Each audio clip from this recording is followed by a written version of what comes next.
right, mic number two, mic number two.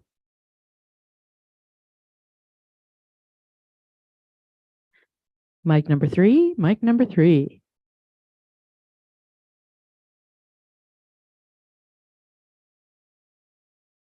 Mic number six, mic number six. It's hard to say S's on a microphone.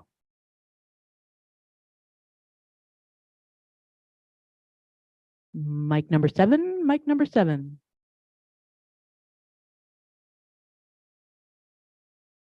Mic number eight, mic number eight. Mic number 10, mic number 10.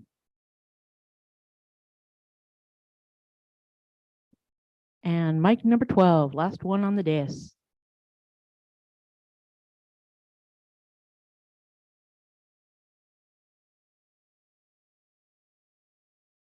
Staff mic one, staff mic one. Staff mic two, staff mic two.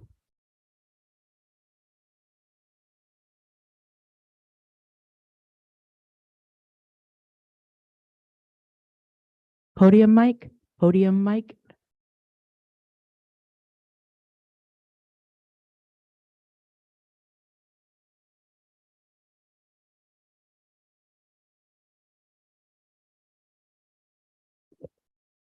Clerk mic one, clerk mic one.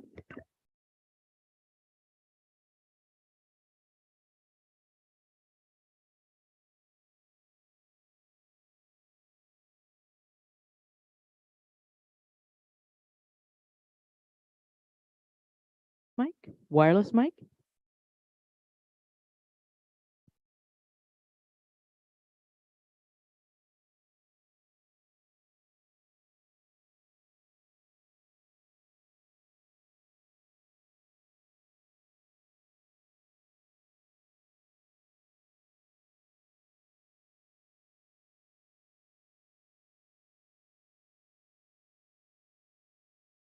Wireless mic, wireless mic.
All right, it is 9 o'clock exactly. So we are gonna convene the Board of Supervisors meeting for April 18th. And we will ask our clerk to call the roll, please. Good morning, everyone. Let the record reflect that all supervisors are present. All right, then we'll call for any additions or corrections to closed session by our county council. No additions or corrections, Chair. Okay, today for closed session agenda, we have items 1A through E. Do any members of the public want to comment on these closed session agenda items? We have Liz Vargas on Zoom. Okay, I don't see anybody in chamber, so we'll go to Ms. Vargas on Zoom. These are closed session. Good morning, Board of Supervisors. My name is Elizabeth Vargas, and I'm a registered nurse and have worked in the Labor and Delivery Department at Natividad for 7.5 years. I'm here today to speak to you on the impact that dangerous short staffing is having on our unit. In recent weeks, we have lost 4 travel nurses due to shortened 4-week contracts and drastic cuts to pay rates. Travelers have said that these conditions make it nearly impossible to recruit and retain travel nurses to the area. What this translates to are shifts with only 4 nurses and a charge nurse. And as the county's hospital with the highest patient census and acuities, this is completely unsafe. Nurses are being forced to take 3 patient assignments, and high-risk patients are being placed on hold for inductions for several days.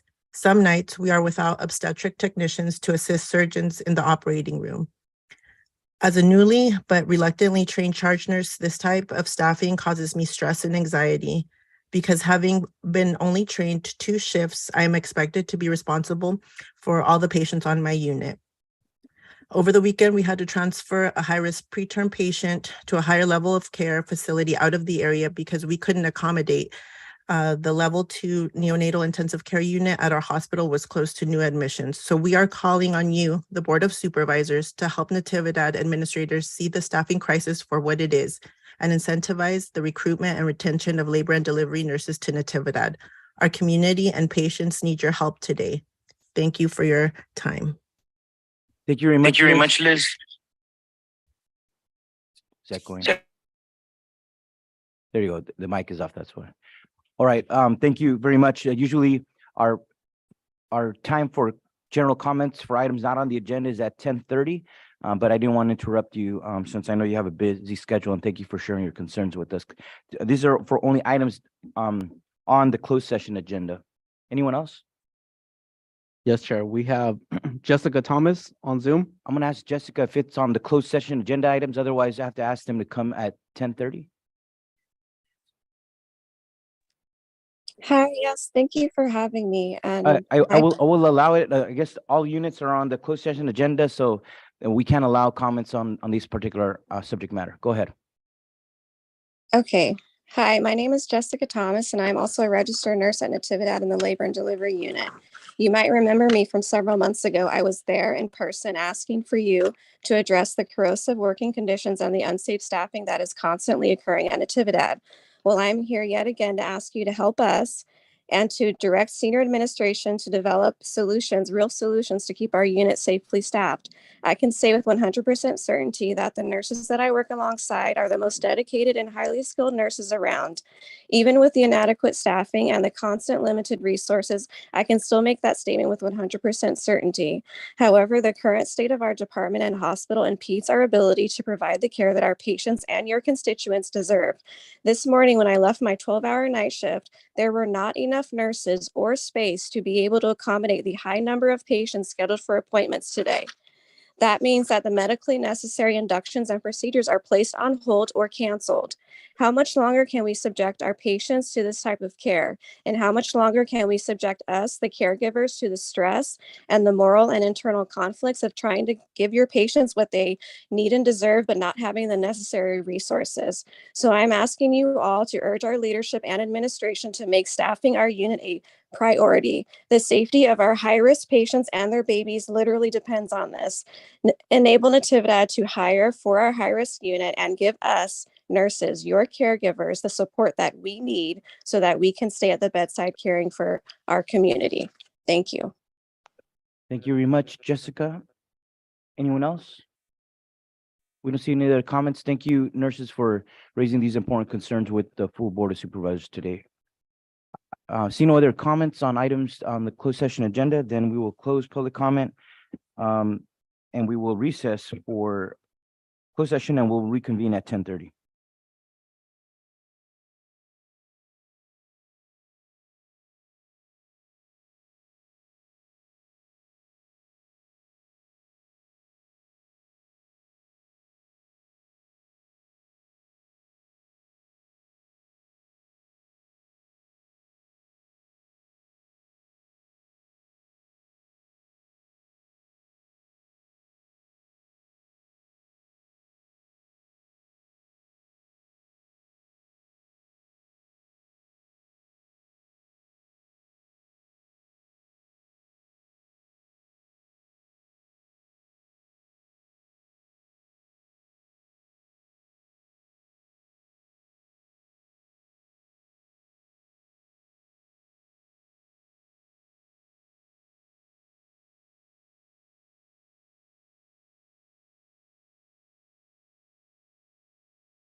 Mic 3, test 1, 2, 3.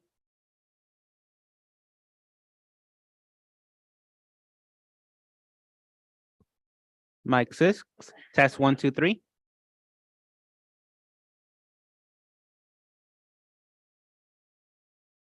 Mic 7, test 1, 2, 3.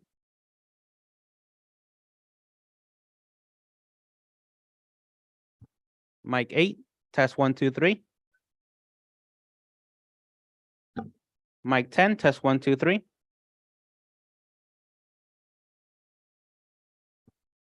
Mic 12, test 1, 2, 3.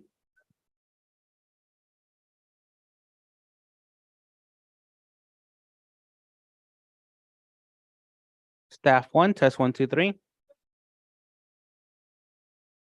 Staff 2, test 1, 2, 3.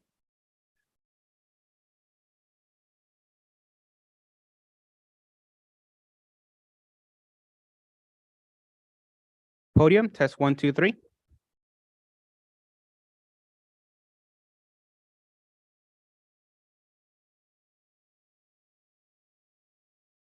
Wireless 2.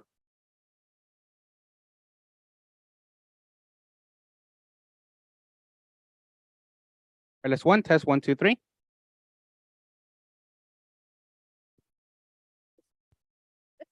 Mic 15.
Yeah.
Are you ready, Chair? Whenever you're ready.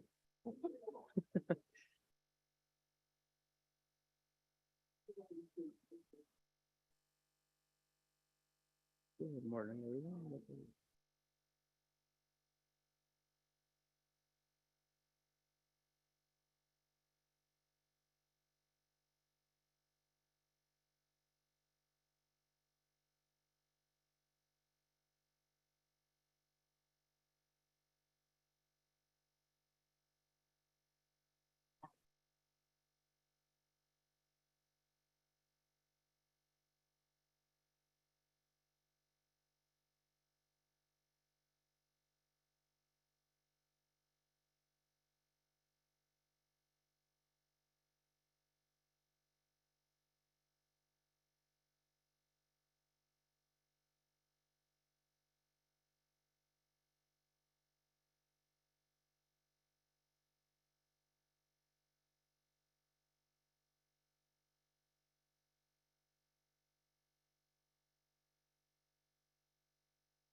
Rock and roll.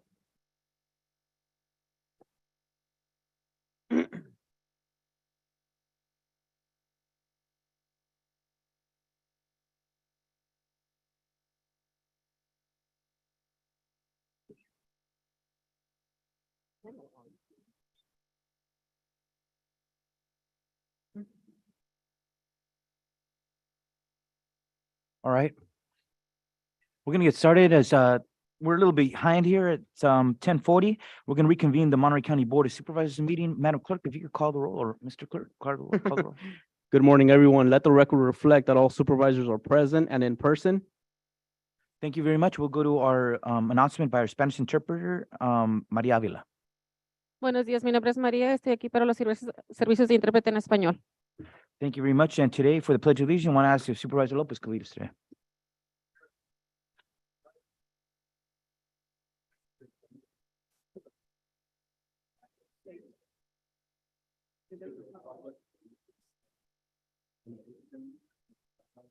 Indivisible, with liberty and justice for all. Thank you, Supervisor Lopez. We're going to go to any additions or corrections by the clerk. As requested by department, item number 48 should be moved from the general government consent agenda to Public Works Facilities and Parks consent agenda. All right. Thank you for that correction. Let's go to ceremonial resolutions. These are items number 2 through 10. Any questions or comments on ceremonial resolutions?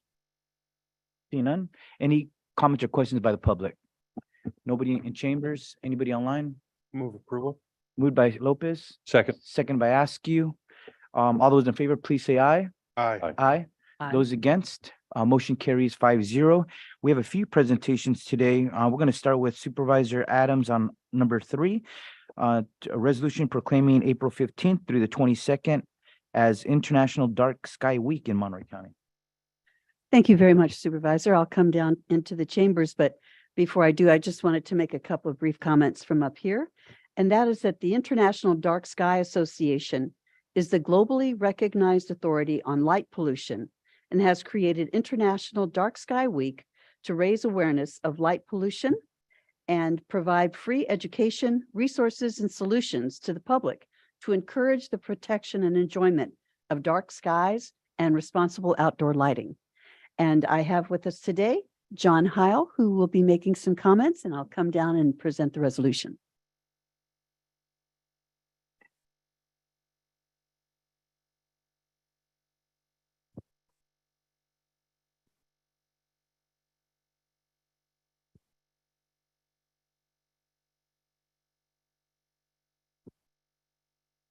Let's see.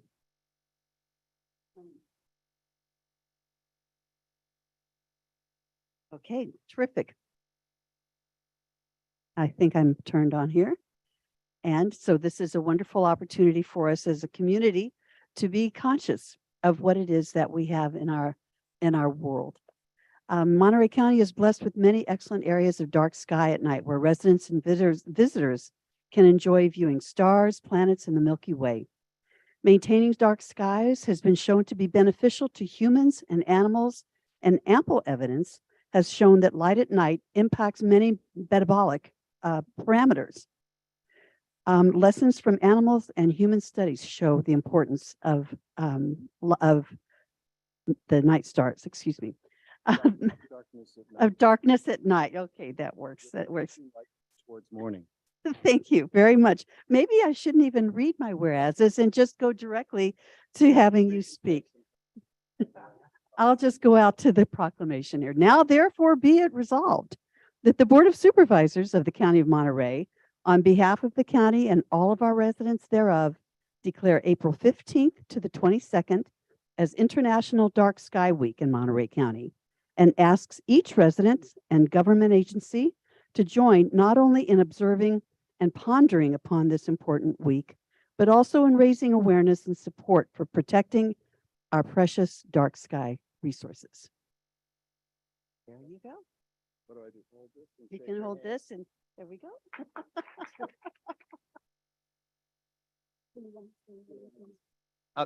I'll be brief. The dark, a lot of controversial stuff comes before this board. And it's unfortunate because it makes it sort of harder, but this is one of those issues it's really hard not to be behind. It's as simple as saving energy by turning off your light switch at night and looking up. And you'll see the stars, and in some areas, many areas of this county, you can see the Milky Way at night. And so preserving that seems to us to be a worthwhile activity. And that's why the International Dark Sky Association has been formed. It's a global operation. And I haven't really met anybody that said, oh, John, you shouldn't be working on that. That's too controversial. They just say, sure, yeah, I'll look at the sky at night. And almost everybody remembers camping or being someplace where they could see the stars and understand the real magnificence of nature. So anyway, thank you very much, Mary. Thank you, John, All right. very much. Congratulations. Thank you for your work. We're now going to go to our other colleague, Supervisor Askew. This is a resolution proclaiming April 16th through the 22nd as National Library Week in Monterey County.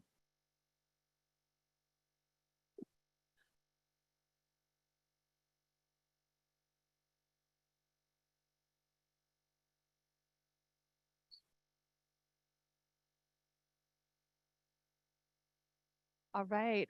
I am honored today to present a resolution to the Monterey County Free Libraries in honor of National Library Week. And we're joined here by Hillary Thayer, who is our Monterey County Free Libraries director. We all know that libraries play a vital role in our community. They're often more than just places to borrow books, but they are also places to learn, connect with others, obtain accessible resources, homework assistance, borrow movies and videos, auditory audiobooks. Our libraries have a ton of local resources to support families and individuals in the community. And our Monterey County Free Libraries are a shining example of what a modern library system can be. We are so grateful and so lucky here in Monterey County to have such a vibrant and fantastic network of free community libraries. And we will present this resolution here to Hillary. Would you like to make any comments, Hillary? First, I want to thank the Board of Supervisors and the CAO and the entire county for your ongoing support of your public libraries here in the county, and want to call out the great work that your county library staff is doing for you out in the communities every day. And as always, we are free to the entire community. So if anybody in the audience or online does not have a library card, no excuses, give us a call. We're going to set you up. And we'll probably have a few things that you wouldn't even think to call your public library for. Thank you. So go visit your library today and we'll take a quick photograph. Thank you.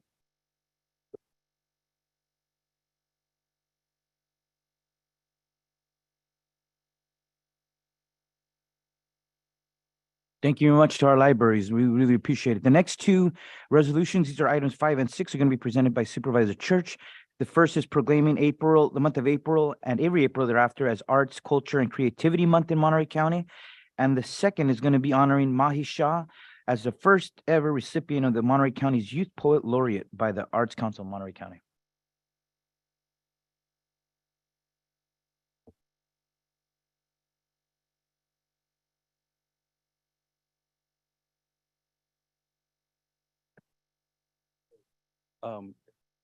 Eric, here we are.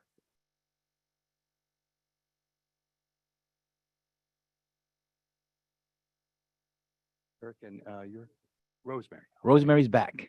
Okay. Welcome back, Rosemary. Hey, too. Yeah, they're coming on all sides of me here. So it's really a great honor here to present this. Okay. There's nothing really that defines a human existence and civilization really than arts and culture. And so it's really an honor to go through, and I never read well with my glasses on. So, I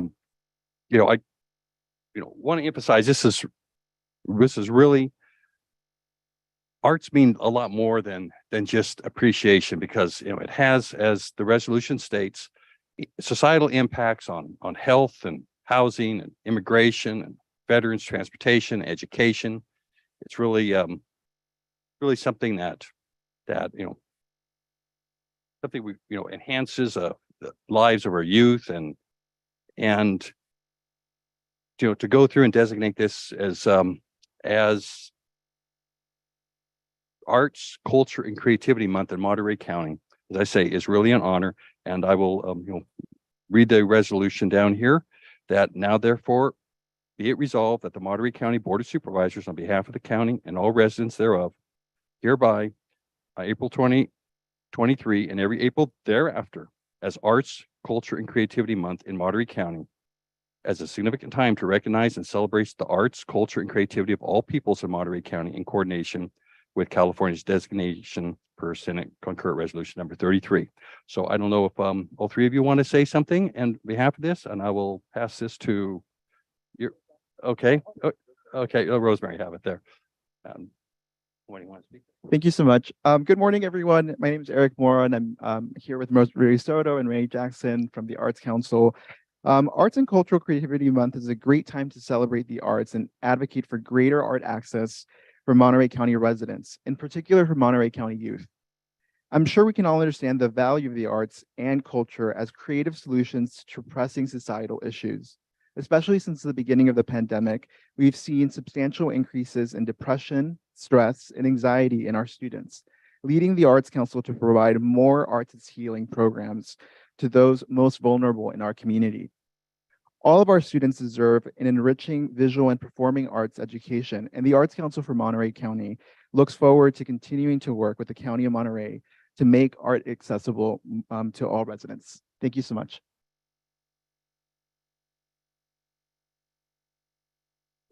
All right.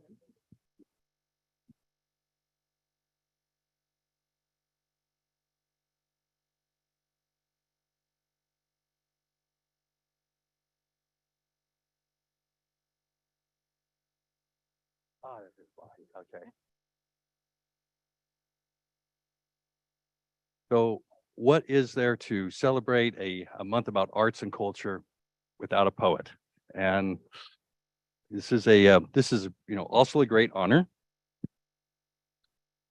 You know, Mahi Shah is a junior at Notre Dame High School, and she is the first.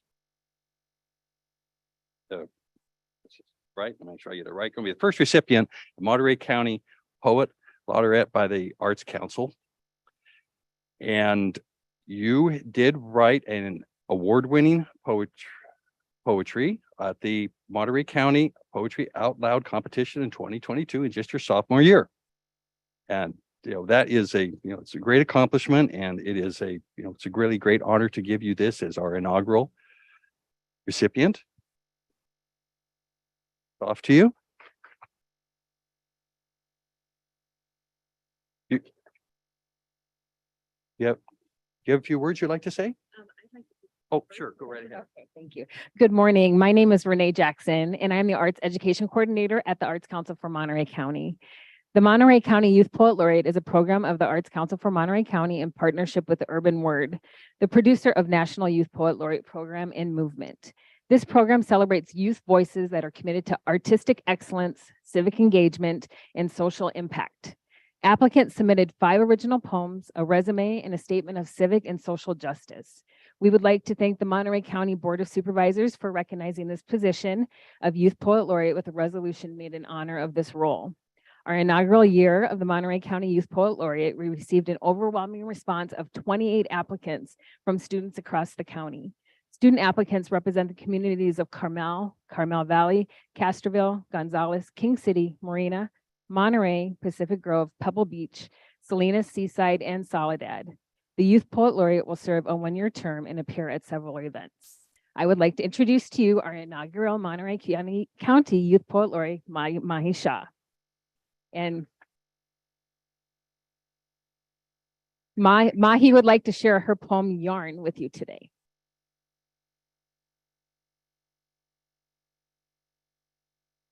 Yarn. As a kid, one of the first things that was really mine was a simple necklace. The chain was made up of black yarn so it wouldn't irritate my skin. It had this little brassy pendant on it with Krishna's face. I wore this necklace everywhere. When I slept, when I woke up, when I showered, when I went to preschool. It was comforting to my parents to know that God was with me wherever I went. And it was comforting to me to have something from my parents wherever I went. When I was 4.5 years old, my parents told me that I'd be going to a real, proper elementary school. The very next day, the old yarn broke in the shower and the necklace fell down the drain. Thank you.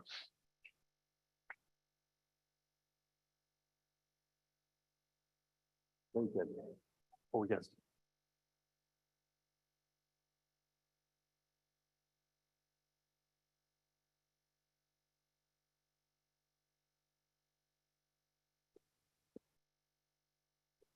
Congratulations, Mahi Shah, and thank you for sharing your wonderful poem with all of us today. And keep writing and keep sharing your poems with other youth and the community at large. Next, we're going to go into 3 retirements of longtime employees. We're going to go to item number 7. This is recognizing a longtime employee in the District Attorney's Office, Mary Angela McNulty, upon her 37 years of dedicated public service. And here to present this resolution, we have Berkeley Brannon. And I'll ask both of them to come on up. It's all yours, Berkeley. Thank you very much for being here this morning.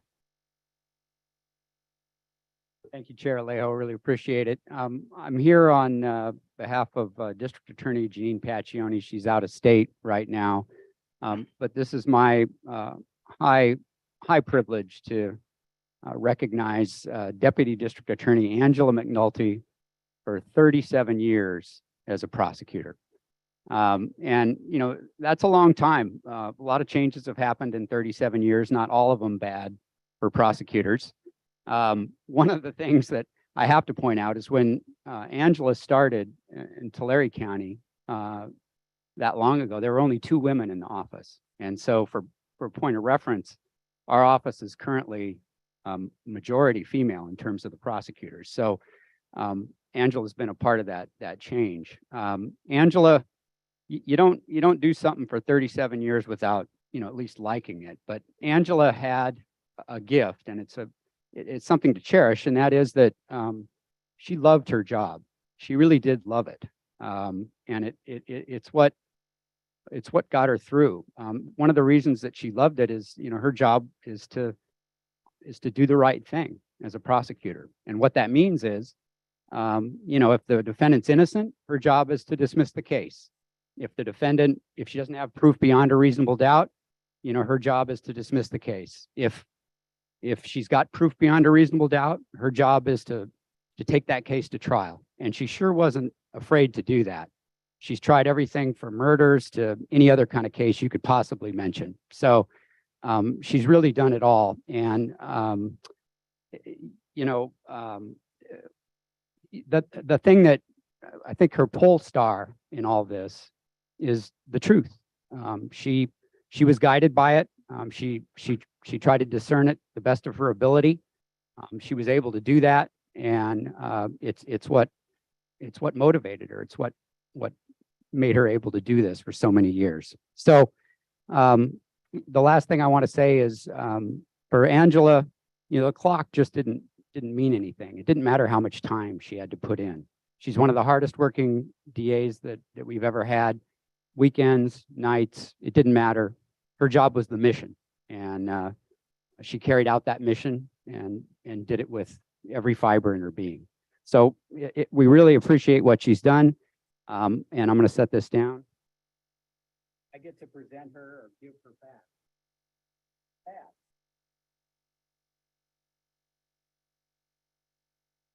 For all these years, and now not quite as usable as it used to be, but you can put it on display. Thank you. All right. And I think there's probably, if I can find it, her resolution, which I am not going to read, but what I am going to do is again, with great honor, present this to her. So thank you. Thank you so much.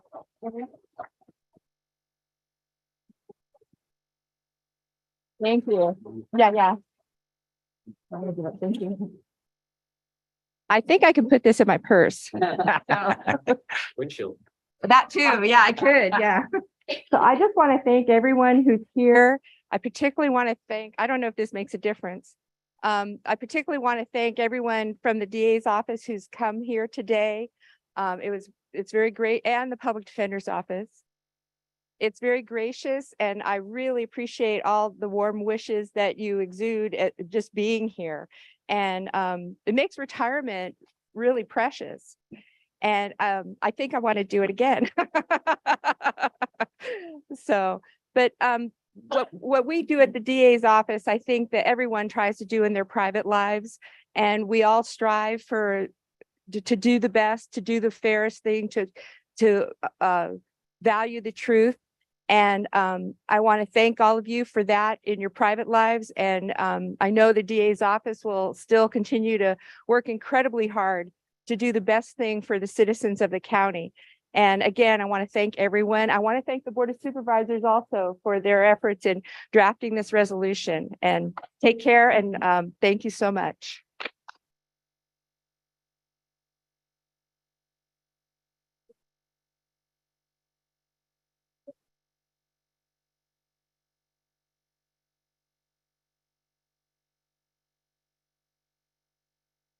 All right, we got two more retirements here.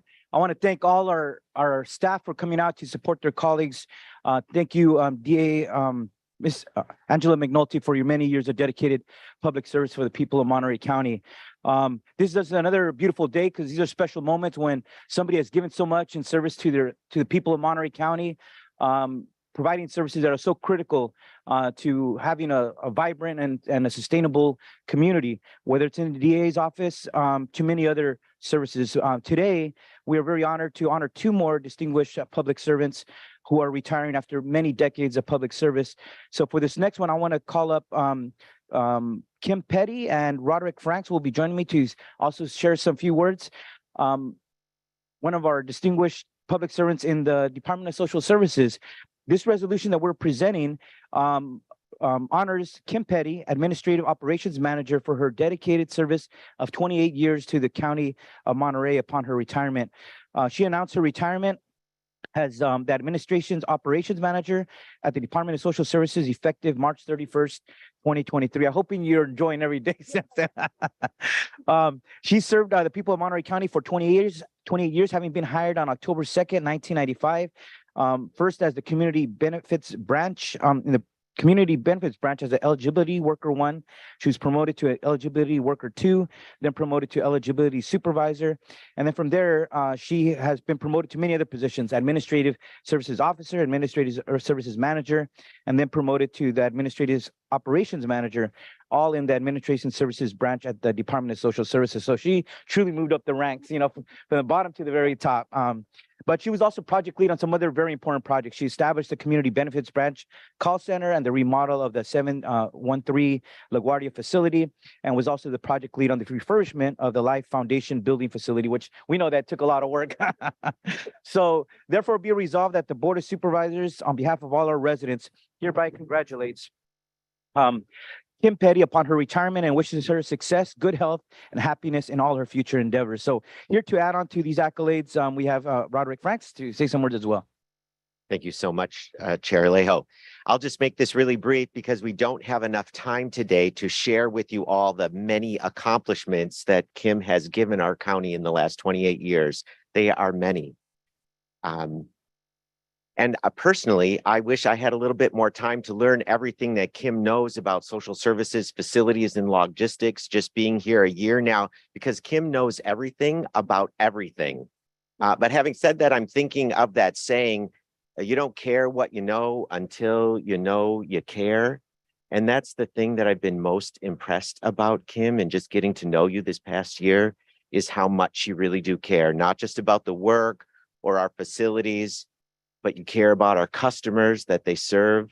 And all of us coworkers, friends, and family here today certainly know that you've always cared so much about us. And so thank you so much. So on behalf of the board, we're going to present you to this resolution, something to put on the wall in your retirement. And also we'd love to hear some words from you. Always nervous when it comes to speaking, but I do want to say thank you to everyone in the county, and especially to all my colleagues at Social Services for all the work that we've done together. I really appreciate it. And also, I've seen some other colleagues I work with, IT department, I work with Public Works, Parks and Facilities on many, many projects. I came to the county as in the Army. I was stationed at Fort Ord, and so I came here in the Army, and I'm from Chicago. South side of Chicago, but once it came time for me to get out in January, I'm like, it's winter there. I think I'm gonna stay here. I like this place. So I've stayed here all these years after getting out the Army, met my husband, got had kids, have grandkids now in this area. So I really love it. And I went full circle. I see Jack is here from MVAO, and to go back into the CID building and to remodel it with Supervisor Askew, and to come full circle back to the place where I started at. So I just want to thank everyone who's here, and just thank you for everything. I appreciate it so much. And I'm glad that you mentioned your Army service, letting us know your service began before coming to Monterey County. And Jack has a few words. Thank you, Chair. Thank you, Roderick. And as Kim mentioned, she started out in the Army. So I think a lot of this is focused on her service to the county, to the constituents, the community. But I think it's very, very important to note and highlight that Kim started out serving her nation first. She comes from a military family. We're grateful for their services and sacrifices. And we've got a couple little tokens here for you to thank you for that. I do also want to mention Kim is one of our plank holders for the Monterey County Employee Resource Group, the Veteran Employee Resource Group. So she helped get that going, and it's an organization intended to recruit and retain veterans to work here for the County of Monterey. So we're going to miss you. We're super grateful for everything you've done. I personally am grateful for everything you've done to help veterans and help my office. And I really, really wish you well as you enter retirement. And thank you for your service.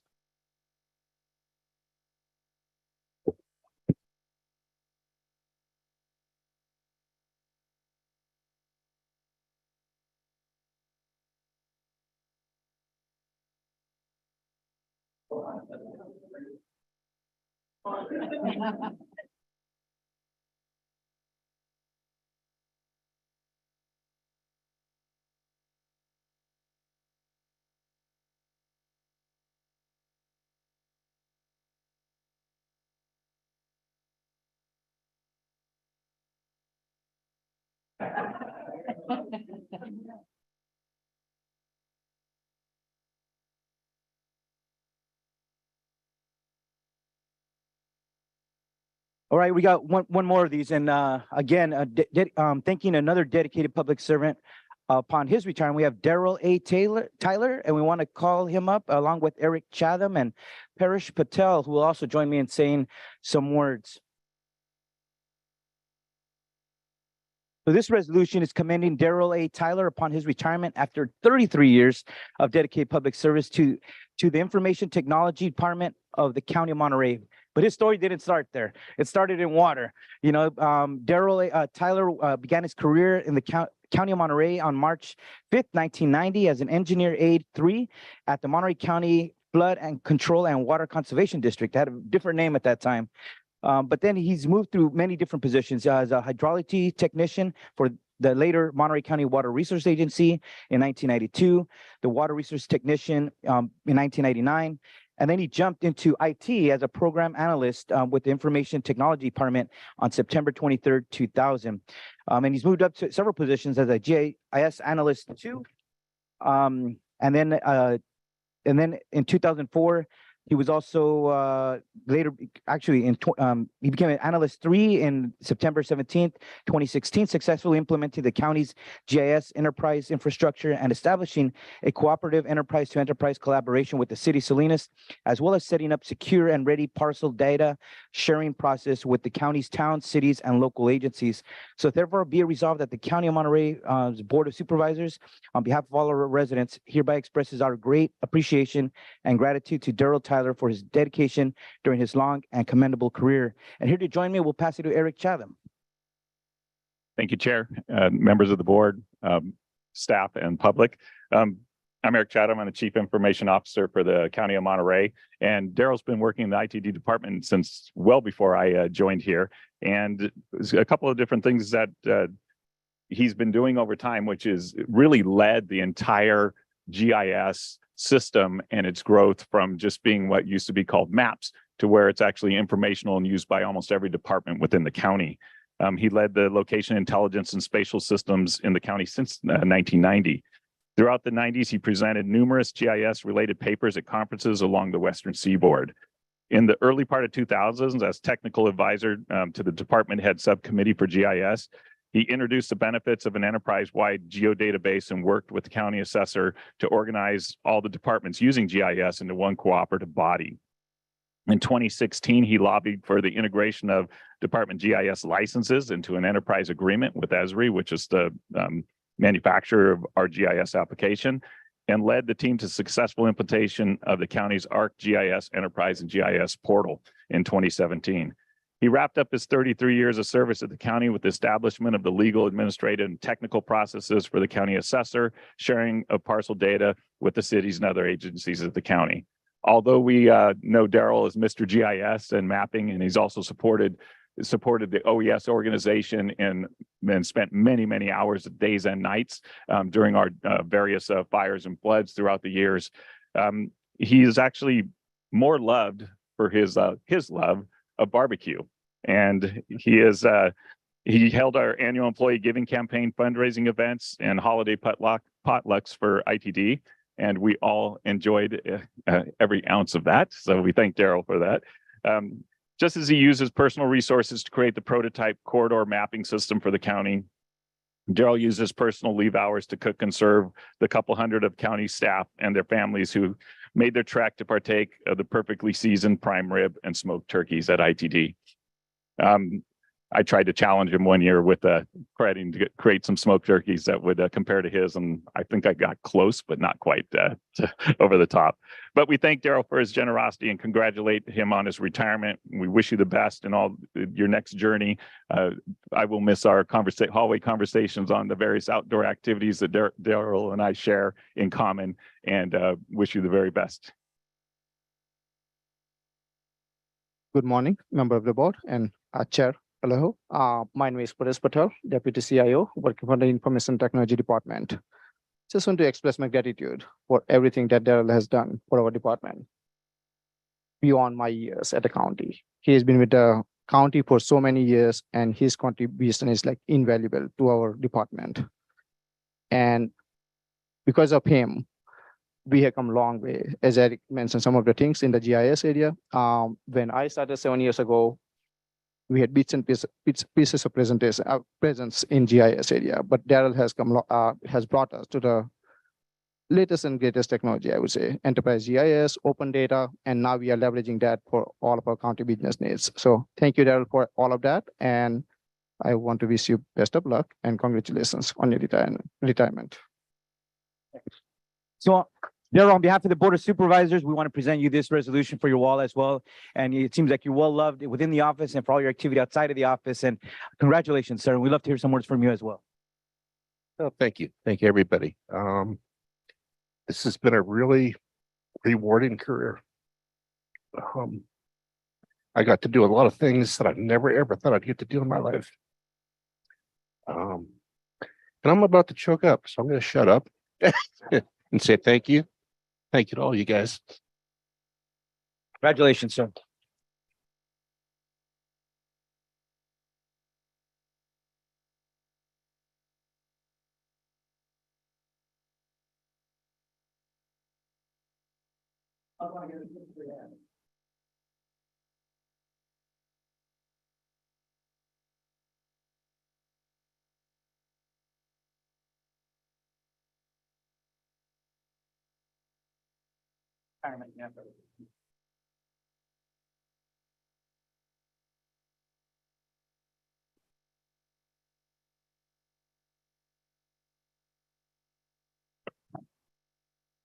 Thank you once again to all our distinguished retirees. We're going to move to appointments.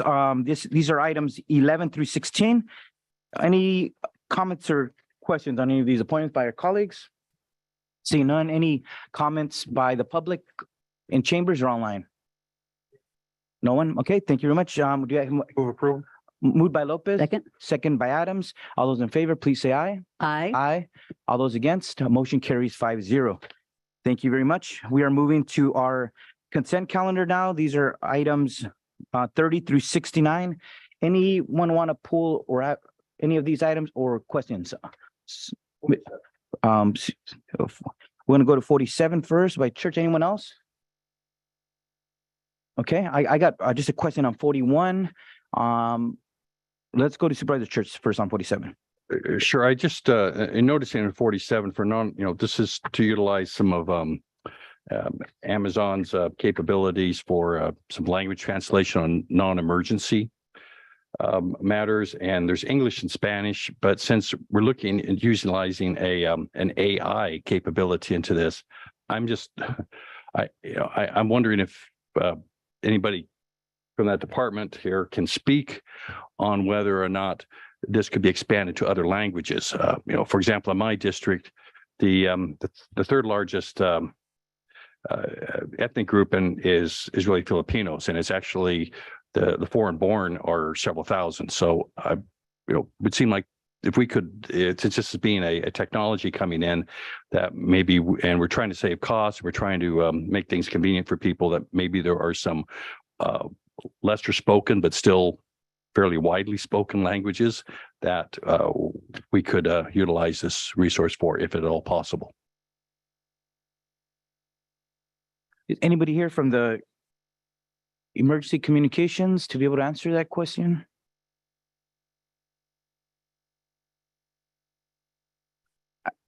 Oh, yes.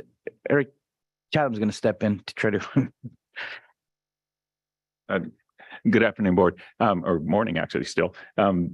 Supervisor Church will work with the department to see Amazon Web Services does actually provide multiple languages in there. I do not know for the specific application if they have the languages that you are interested in, but I will work with Leanne and their staff to understand that and see if we can expand that.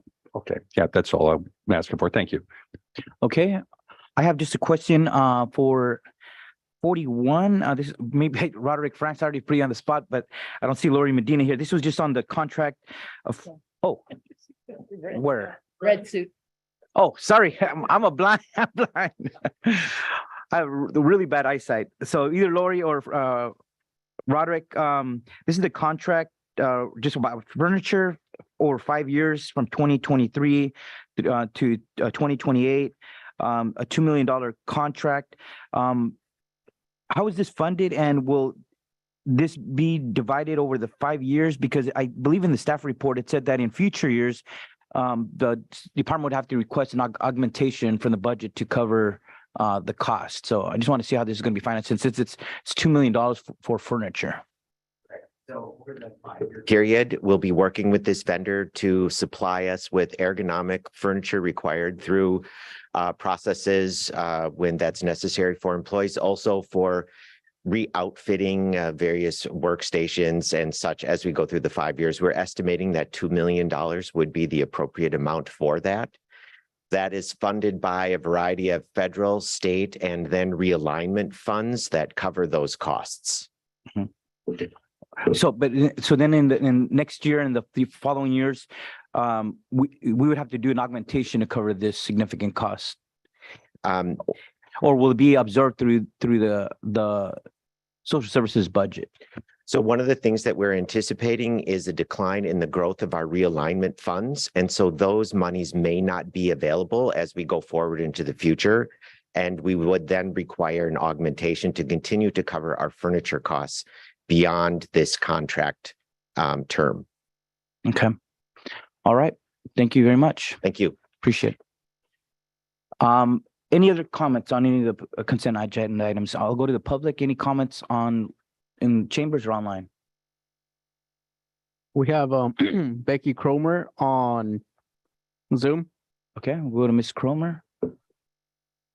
I was just going to recap on what Mr. Frank said Okay, on perfect. the furniture. We typically always build a furniture budget in our budget. And this is just, we have to have a contract in place to deal with the labor and to purchase these items. And so we've entered into that for 5 years, but the funding stream is, there shouldn't be any hit to the county side. And that if we are not able to do something, then we of course wouldn't buy it. But this is just over a whole 5-year term. And we typically, again, as Mr. Frank said, it's 50% federal, 35% state, and 15% county share, which we usually cover with the realignment. Got it. Thank you for that explanation. Appreciate it. Thank you. Thank you, Ms. Medina, Mr. Franks. See no other question. Do we have a motion for on consent? Chair. Yes. We have One further more comment? public comment. Okay, go ahead. We have Leanne Migoski on Zoom. Good morning, board. This is Leanne Migoski, Director of Emergency Communications. And I understand that there were some questions on consent item 47 for the Amazon Web Services, and I wanted to see if I could answer any of those questions. Yes, please. Sure. I thank you, and I'm sorry for catching you a little bit off guard on this, but the question on 47 was, is that Spanish and English or the translation or for the languages that will be utilized to this service? And I was inquiring whether or not there's some lesser spoken languages for some of the smaller populations in our county, whether it's Filipino, Indian, whatever it may be. Even though it's a small percentage, there are many of them that are foreign born, and being this is a non-emergency service, it would seem like we would maybe be able to accommodate them in some way if that service is being provided by Amazon. Thank you for the question. Currently, our current capabilities from our IVR are in English and Spanish, and we are working with Amazon to test that. We are quite aware that there are a multitude of dialects of even the Spanish language that come into the county, and we want to be able to provide those services. So we will be looking with Amazon and absolutely be able, hopefully in the future, to be able to offer more. This is an exciting opportunity for us to work with Amazon, because the places where this has been implemented at this time in non-emergency public safety settings, they haven't had that diverse language speaking. So we will be working with them to test that. Hey, thank you very much. Okay, is there a motion? Moved by Church, seconded by Chair. Lopez. Okay, all those in favor, please say aye. Chair, Aye. Aye. we have one more public comment. Sorry about that. Okay, We have Bernie Gomez on Zoom. then Bernie, this is on consent. Items 30 through 69. Public comments will be next. Yes, well, first of all, good morning, Chair and Board. I just had a quick comment around item 40, I believe it's 44. The county going into contract with Santa Rita Unified School District. And I was reading the memorandum and just well, one, I would ask, right, for this contract to be ideally denied. But I was looking into the language there, and just one of the things that came up around AB 413 that went into effect in 2020 is just the elimination of using at risk, that term at risk, when as a label for young students, right? Having difficulties in school, to be replaced with that promise, right? It's a simple shift, but I think as that word or that term at risk really has a negative connotation and a stigma, and understanding that Santa Rita Unified School District, 88% of it, I believe, is brown. And one more thing, so just using that at promise really starts to shift the culture, especially with the probation, right? Probation department. And I just think it's important for, if the county is going into contract, to at the probation, to be able to flag these things and really follow the law, right?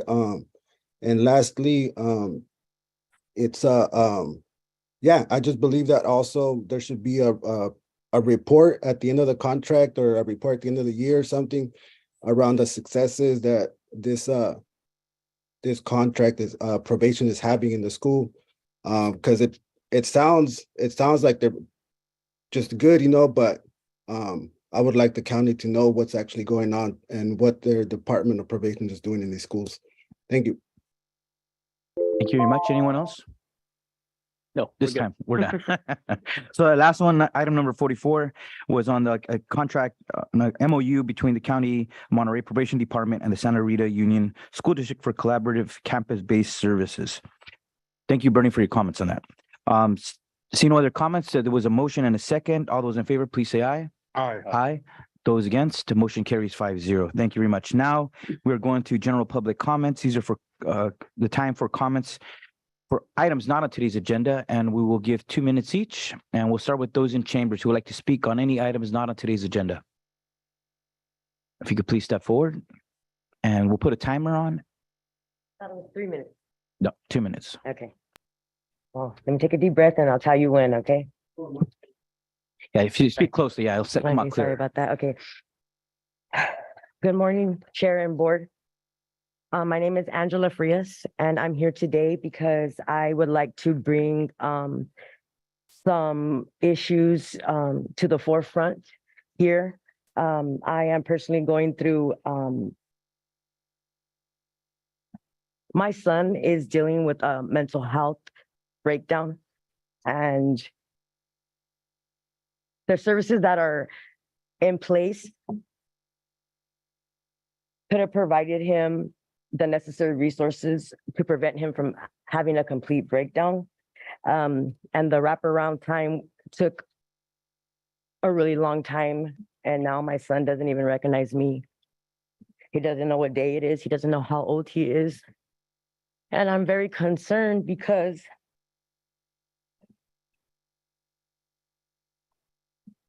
he was doing everything he had to do to get the support. He was living in a shelter. He was speaking with Community Human Services. The probation department knew and were aware.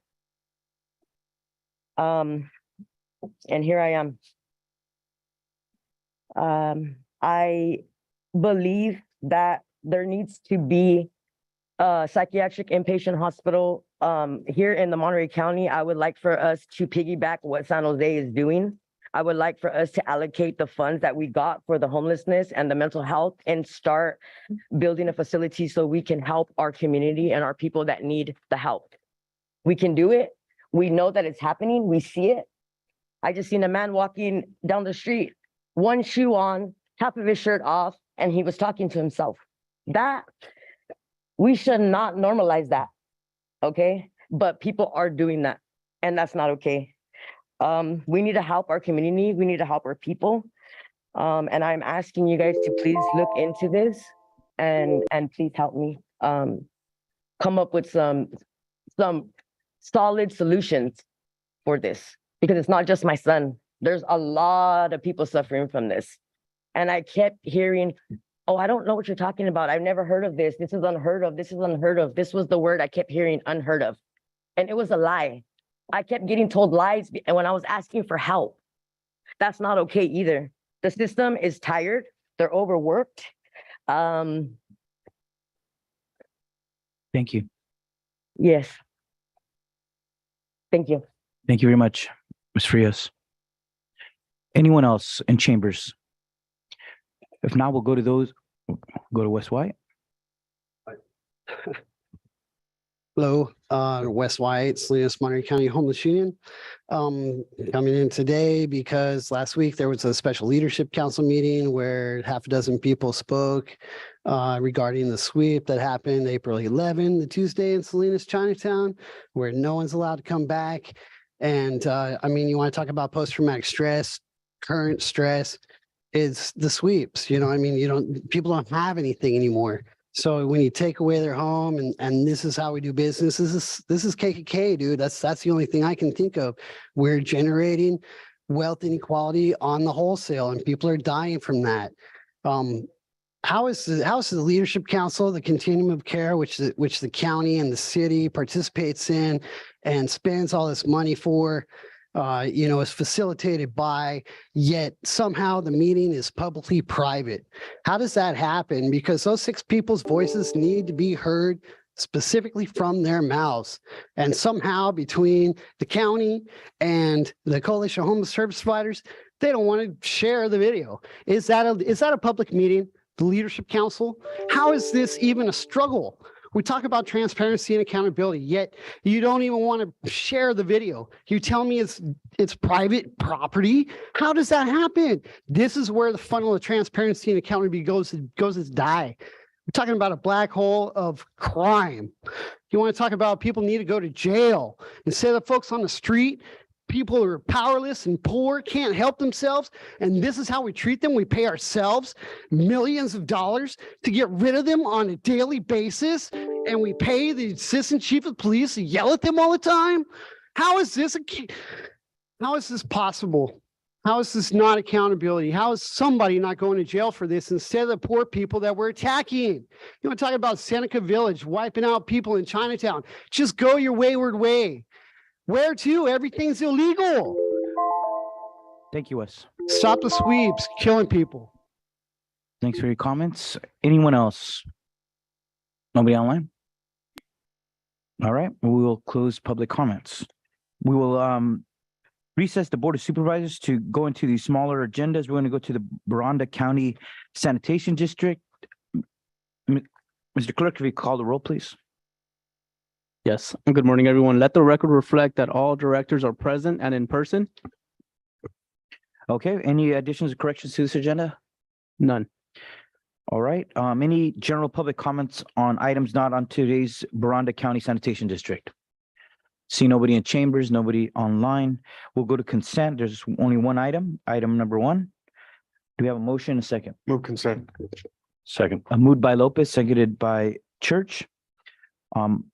See no other comments, public comments on this consent item. We will call for the vote. All those in favor, please say aye. Aye. Aye. Aye. All those against? Motion carries unanimously. We will adjourn the Baranda County Sanitation District meeting.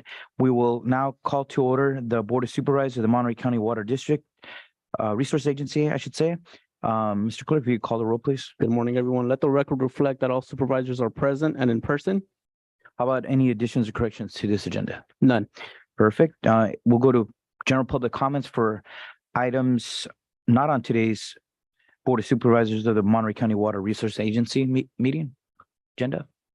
See none. We have consent items 1 through 4, and then we have a scheduled matter, item number 5. So if we could get a motion for consent calendar, items 1 through 4. Move approval. Moved by Lopez, seconded by Askew. Any public comments on these consent agenda items? See none. All those in favor, please say aye. Aye. All those against, motion carries unanimously. We will now go to item number 5. This is to consider approval of the operations, maintenance, repair, replacement, and rehabilitation assignment agreement with the Pajaro Regional Flood Management Agency for the Pajaro River Federal Flood Control Project, which we've got some good news since we last talked about this. Thank you. Good morning, Chair Alejo and members of the board. Shauna Murray, Senior Water Resource Engineer for the Water Resource Agency. And this is today's action.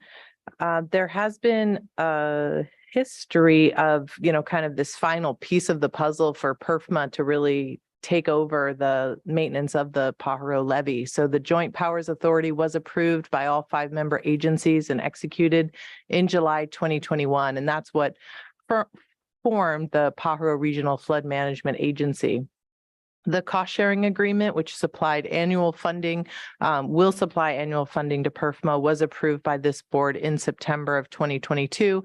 And this operations maintenance repair rehabilitation agreement was recommended by the board of directors yesterday and is now here before you as kind of that final piece of the transition. The financial impact of this agreement does come out of our Fund 112, Zones 1 and 1A for $859,000. This is a one-time payment for this agreement. The ongoing costs will be through that cost-sharing agreement that's already been approved, and a minor amendment is on this agenda. The Board of Supervisors did authorize a loan of $950,000, and at that time, it was going to be reimbursed by state funding. In September of 2022, the Board of Supervisors approved that this was forgiven, that the agency did not need to pay this back in anticipation of paying this one-time fee to PERFMA. Oops. So the flood control project was built in 1949. It's maintained jointly between Santa Cruz County Zone 7 and the Water Resource Agencies as the 2 non-federal sponsors. As I stated, PERFMA has, been established back in 2021. The 5 member agencies are all participating in that. And it was established to coordinate, finance, acquire, construct, operate, and maintain these facilities in both counties. They'll be the lead agency going forward with all of the Corps of Engineers improvements. So this is just kind of an overview of the facilities that are on the Monterey County side. The red line is the levee, about 10 miles long. The black dots are the culverts that drain the adjacent fields back into the river. This O&M R&R assignment agreement was proposed by PERFMA to transfer all of the responsibilities of both the existing facilities as well as future facilities. All the work would be done in accordance with federal law, guidance, O&M manuals, stream maintenance programs. And it also, this agreement transfers the right of access and any ownership that the agency or county would hold. This agreement was approved by PERFMA in November.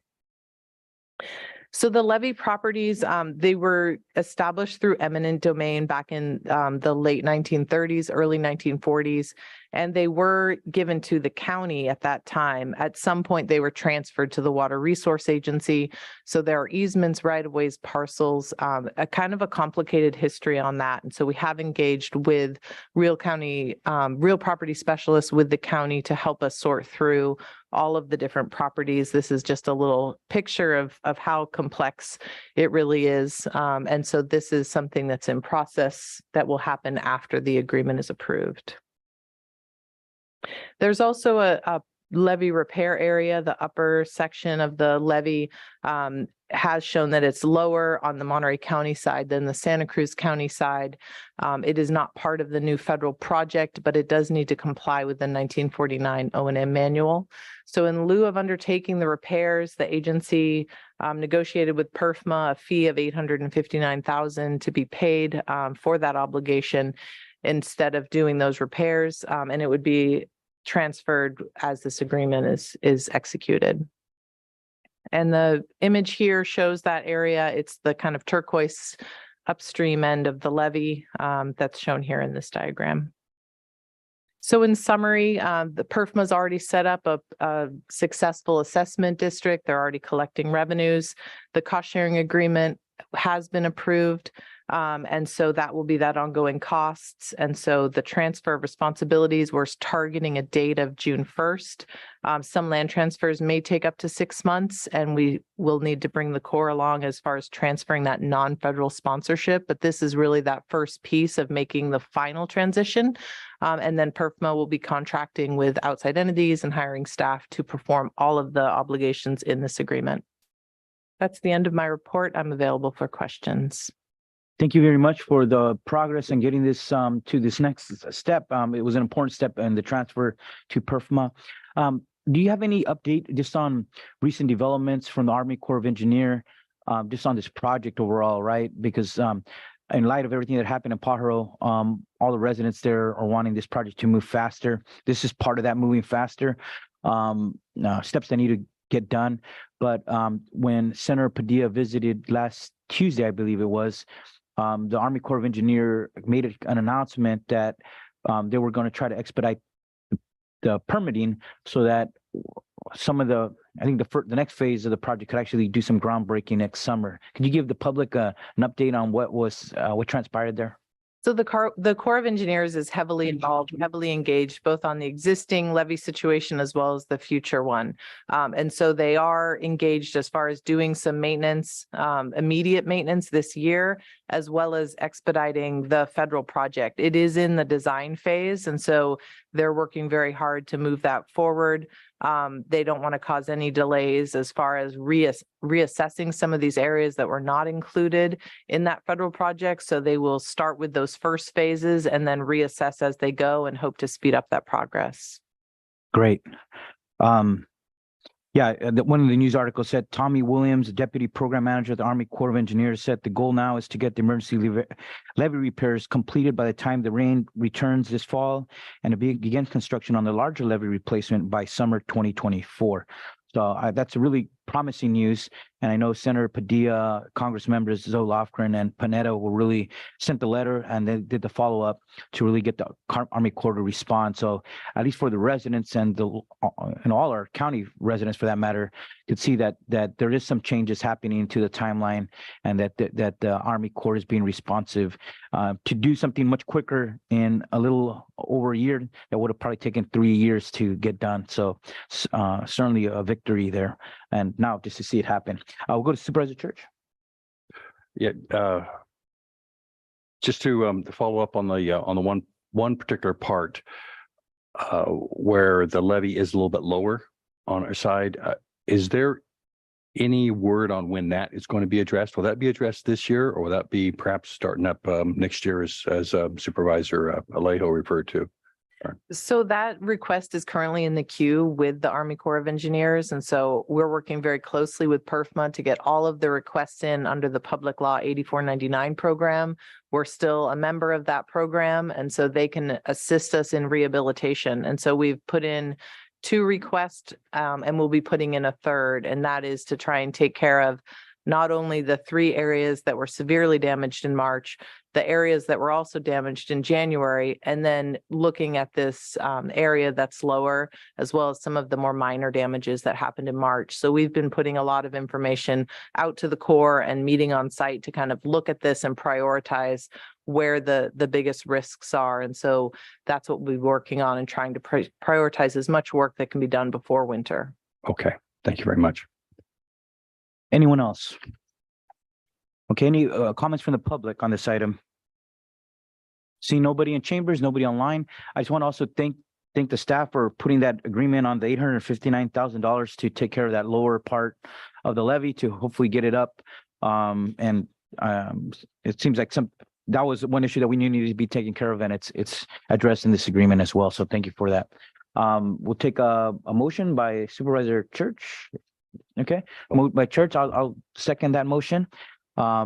See no other comments. All those in favor, please say aye. Aye. Any against? Motion carries unanimously 5-0. Thank you very much. We'll adjourn the Board of Supervisors of the Monterey County Water Resources Agency, and I guess we could recess for lunch now. A little early. Going really well. We will be back to reconvene the 1:30 agenda for the Monterey County Board of Supervisors meeting. Thank you.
So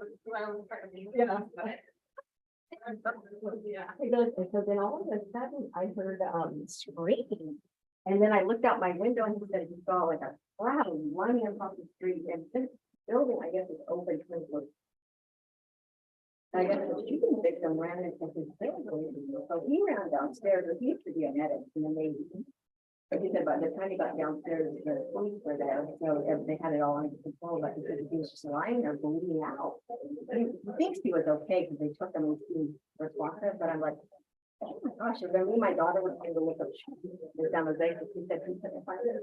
And then we read about all these other shootings that have happened over the years, and we're like, oh, that's crazy. Yeah, and then there's like last year, there was like. I think we got some last year. Something happens like that years of leaders maybe not what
Here,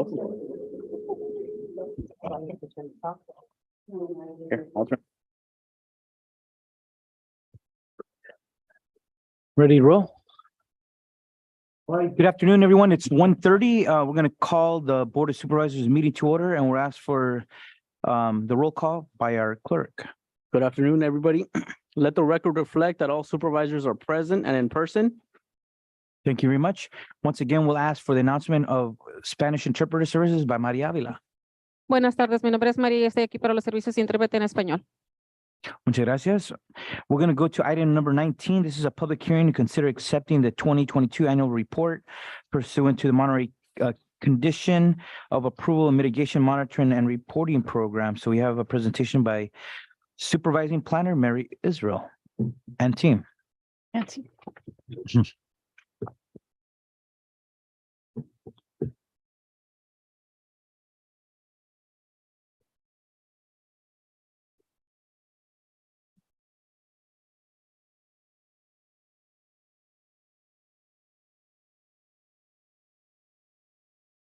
Good afternoon. And good afternoon, Chair Alejo, supervisors and members of the dais. As introduced, I'm Mary Israel, the Condition of Approval Program Supervisor for the Condition of Approval Mitigation Monitoring and Reporting Plan Program. And I'm here to present the program's annual report. The board adopted the Conditions of Approval Mitigation Monitoring and Reporting Program in 2001 with Resolution 1391 as a result of the Leaper Settlement Agreement. After a second litigation in 2011 alleging the county was not complying with its obligations under the prior settlement and under the California Environmental Equality Act, or CEQA, a second settlement improved the program's CEQA compliance, its related mitigation monitoring and reporting procedures, and the ability of the public to review and monitor compliance with CEQA. Amendments to the administrative activities of the program in the years since have resulted in a robust and accountable program that now runs without court-related obligations. The board recently updated the program in 2022 to remove the need to print and retain paper copies of documents.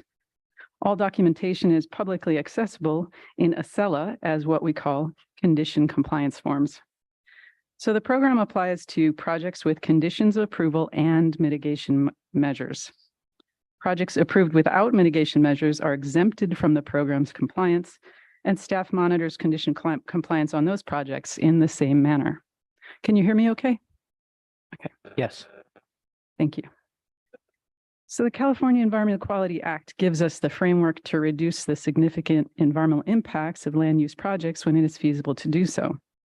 We call that CEQA in this slide. Lead agencies identify feasible measures or changes to projects to mitigate impacts, and then these lead agencies and responsible agencies adopt mitigation measures with monitoring requirements through permit conditions, agreements, or other measures. CEQA also requires that lead agencies ensure implementation. The program is the set of procedures that ensure implementation of planning's permitted projects. So in the program, which is an attachment and is also out on the table for the public to peruse, Section 2B describes implementation responsibilities, including implementation of this annual report.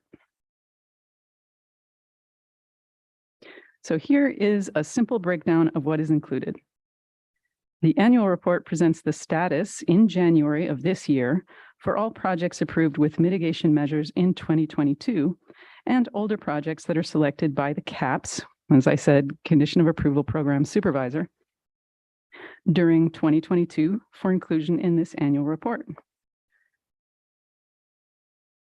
The information is presented in brief summary text with a summary chart of all the projects included in the annual report, and then you find a series of standalone responsible departments' annual reports that certify their projects, which are on a project list on the front, compliance with the program in detail.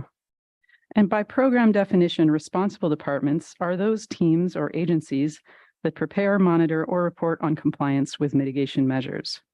And finally, the report includes a staff training attendance list for the mandatory program trainings since last annual report.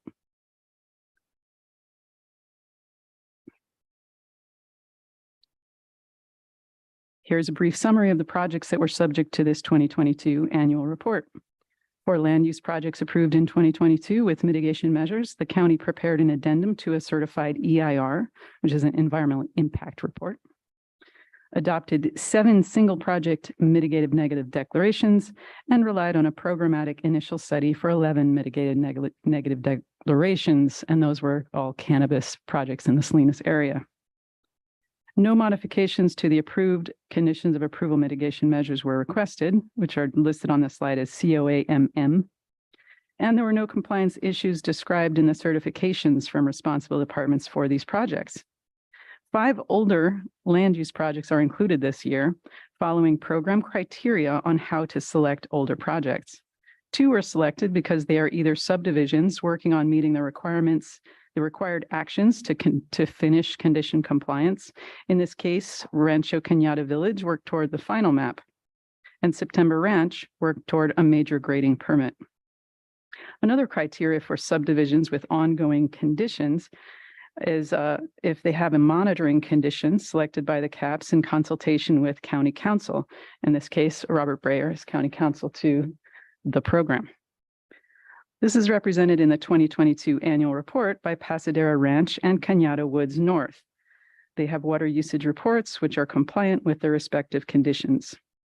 And finally, the public are given the opportunity to request older projects be included. And for that reason, Omni Resources project is included for a total of 24 projects in the 2022 annual report.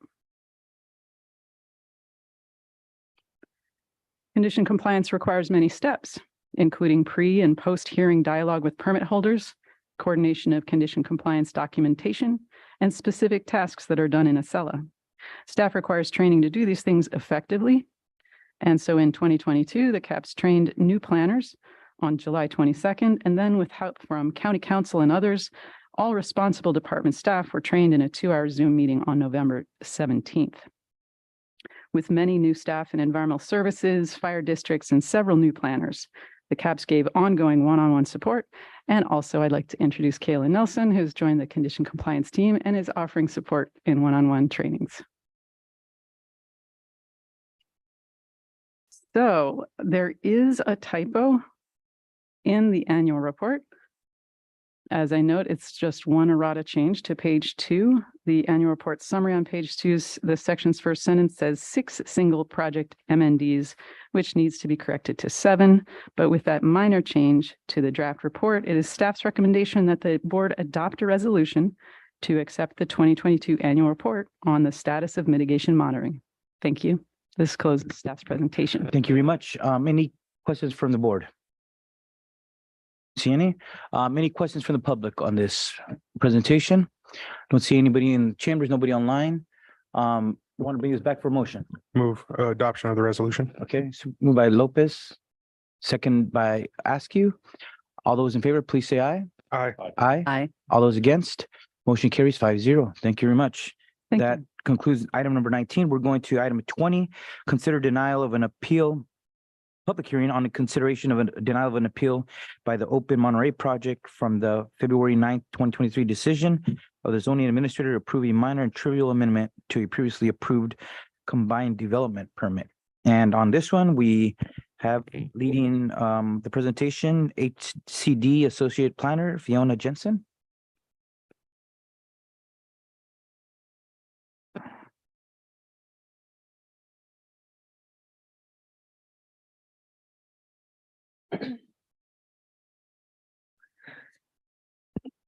Good afternoon, Chair Alejo and members of the board. My name is Fiona Jensen. I'm the project planner for Isabella 2 LLC, HCD planning file number PLN 180523 AMD1. The project is located at 26308 Isabella Avenue, Carmel, within the Carmel area land use plan. The property is zoned medium density residential, 2 units per acre, design control overlay with a maximum height of 18 feet within the coastal zone. The proposed minor and trivial amendment revises the scope of work, which was previously approved by the Monterey County Board of Supervisors and Monterey County Planning Commission in 2021. The Monterey County Board of Supervisors appealed a denial on the same project in August 24th, 2021, and adopted a mitigated negative declaration and approved the combined development permit. The Board of Supervisors' decision on the combined development permit was then appealed to the Coastal Commission. Prior to the appeal being heard, the applicant proposed design revisions to the previously approved project. Therefore, staff processed a minor and trivial amendment to the approved combined development permit.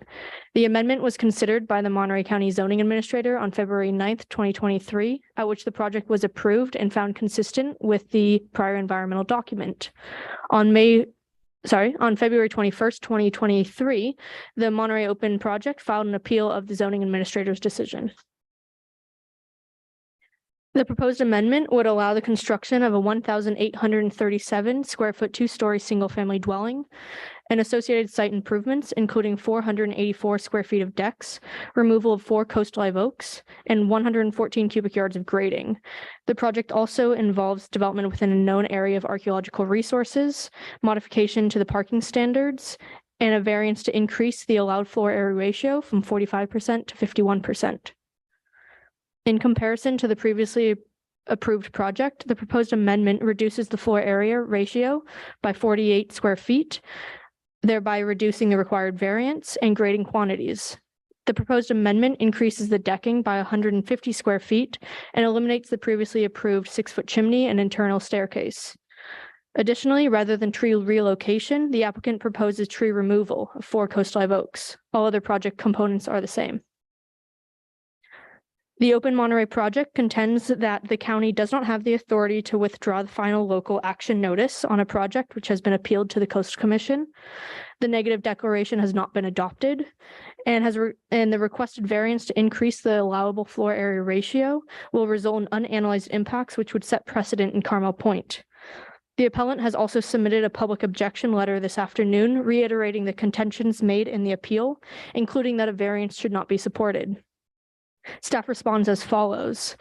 In effort to resolve the appeal contentions raised to the Coastal Commission, the applicant requested minor revisions to the project. As a result, county staff withdrew the final local action notice, also known as FLAN, which was sent to the Coastal Commission after the board's approval, and began processing a minor and trivial amendment to capture the minor changes. Withdrawal of the FLAN only affects the Coastal Commission appeal. It does not alter the county's prior decision on the environmental document. Therefore, the Board of Supervisors' action to adopt the mitigated negative declaration in August 2021 is final. Withdrawal of the FLAN simply means that the county is not requesting the Coastal Commission to consider the original project's local action at this time, as considerations to modifications are pending local approval.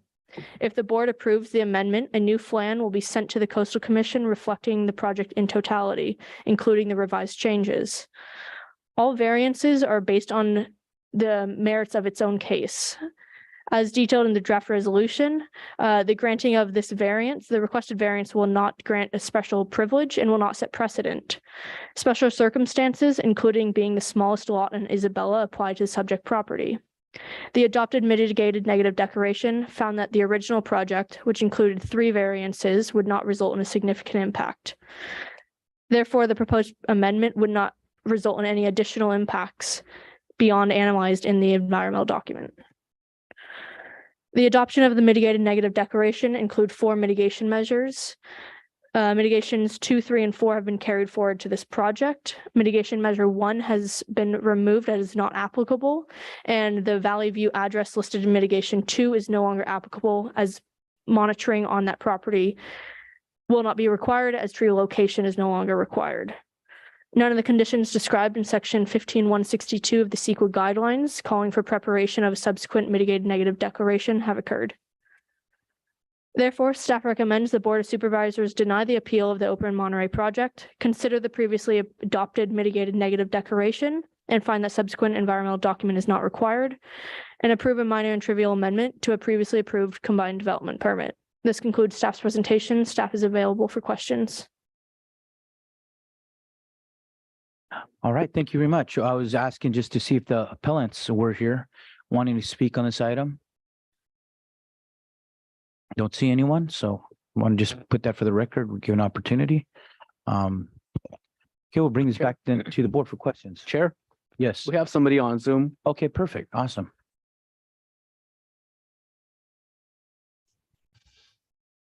Yes. Studio Carver. Yes. Good morning, Commissioners. This is Robert Carver, Studio Carver Architects, representing Chris Adamski. Chris is also here. We are here to answer any questions. We appreciate Fiona Jensen's staff report and agree with it. Basically, this is somewhat of a procedural matter, really, as to whether or not this is allowed. The board has already denied this appeal once. And in the interim, we've been working with coastal staff and have revised the project to the satisfaction of the Coastal Commission. So the assertion that the effect of filing an appeal is to stay all proceedings, which was asserted by the appellant, until the appeal is resolved by the board of the Coastal Commission. Well, that's exactly what we're doing. So it doesn't seem to make much sense to use that that code citation, because we're not trying to get a building permit or anything. We're trying to actually get this project appeal removed or finalized. Just one final rhetorical question for the board. If someone appeals a project twice, does that make them a repellent person? I don't think we got an answer for that, but okay, that's all. That's it. Yes. All right. Any other speakers? Okay, from that side. Okay, we'll bring this back to the board for questions or discussion. I'll go to Supervisor Adams. Yeah, thank you very much. I cannot let that last comment or crack go without the comment. That was really uncalled for. So there you have it. That's my only comment at this moment. Okay. Any other comments? Let's go to just general public comments on this item. On this consideration, a denial of an appeal on this project.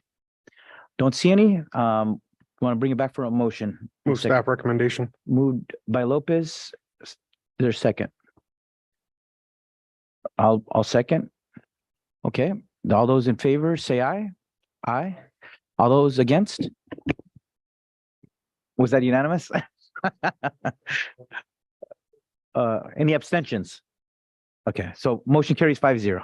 All right, just want to be sure for the record.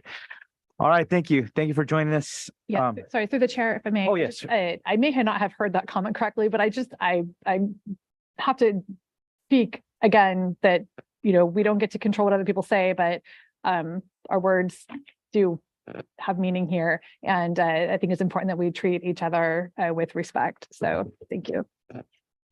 We're going to item number 21 now. This is to receive a presentation. Well, first of all, thank you to our staff who just presented those last two items.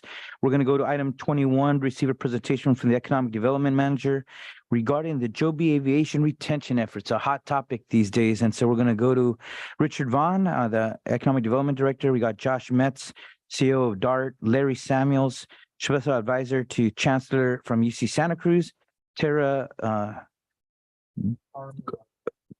Goraya. Perfect. Thank you for your help. CEO of MBEP, and then Matt Morganson, Assistant City Manager, Marina. Got a lot of folks here to speak today. Yes, exactly. And I was wondering if you could give me just a few minutes, or if you'd like to swap one item before ours. We're just waiting on one or two. Oh, are you? Okay, so we could do that for sure. We'll accommodate you. So we'll just jump to the next item. Perfect. Meanwhile, we're waiting for another speaker to come. This is a public hearing to consider adoption of a resolution to find a project category exempt pursuant to CEQA, and this is regarding to approve a lot line adjustment between 4 legal lots of record. And on this item, we have a presentation by Fiona Jensen again. Thank you for coming back.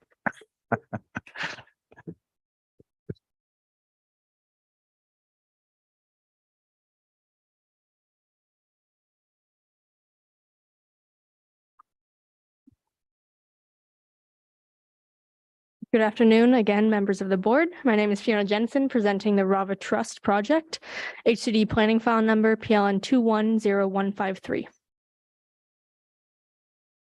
The project is located at 5170 and 51983 Freeman Flat Road, King City, Central Salinas Valley Area Plan, and involves a lot line adjustment between 4 parcels totaling 1,316.8 acres.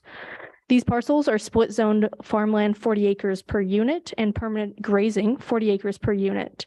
The current uses of these properties are cattle grazing, row crop farming, and single-family residences.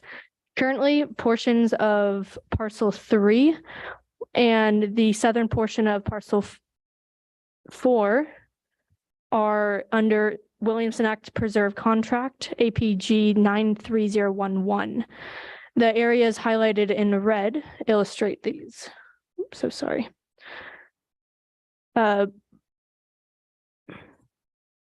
And then the northern portion of parcel 4 is under a farmland security zone contract 68016. Parcels 1 and 2 are currently not under Williamson Act contracts.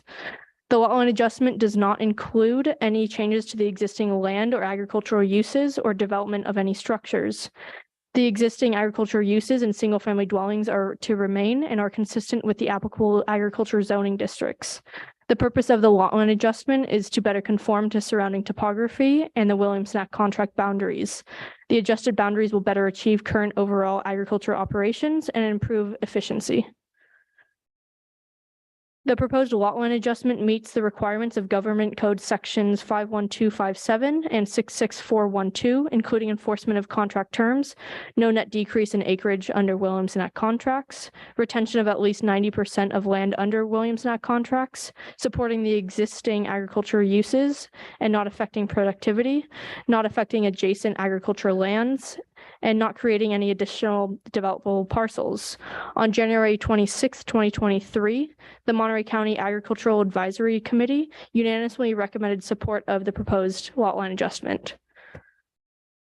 In conclusion, staff recommends the Board of Supervisors find the project qualifies as a Class 5 categorical exemption pursuant to Section 15305 of the CEQA guidelines and approve a lot line adjustment between 4 legal lots of record, resulting in 4 legal lots of record with no net change under the Williamson Act contract. All right, bring this back to the board. Any questions for staff? See none, let's go to questions from the public on this item. Item number 22 on the agenda. Anybody online? Nope. Okay, we'll bring this back for a motion and a second. If there's no discussion. Supervisor Church, you have I'll move to approve. second by Lopez. You want to make any comments on this? No, you good? Okay, moved by Church, second by Lopez. All those in favor, please say aye. Aye. Aye. Those against, motion carries unanimously, 5-0. Thank you. Are we ready for Joby or we need to go to other items? I think they're all outside huddling. They're ready, hopefully. A grand entry. Come on in. You're on. We're back to item number 21. This is to receive the presentation from the Economic Development Manager regarding Joby aviation retention efforts. A critically important item for Monterey County for jobs. Thank you for being here today.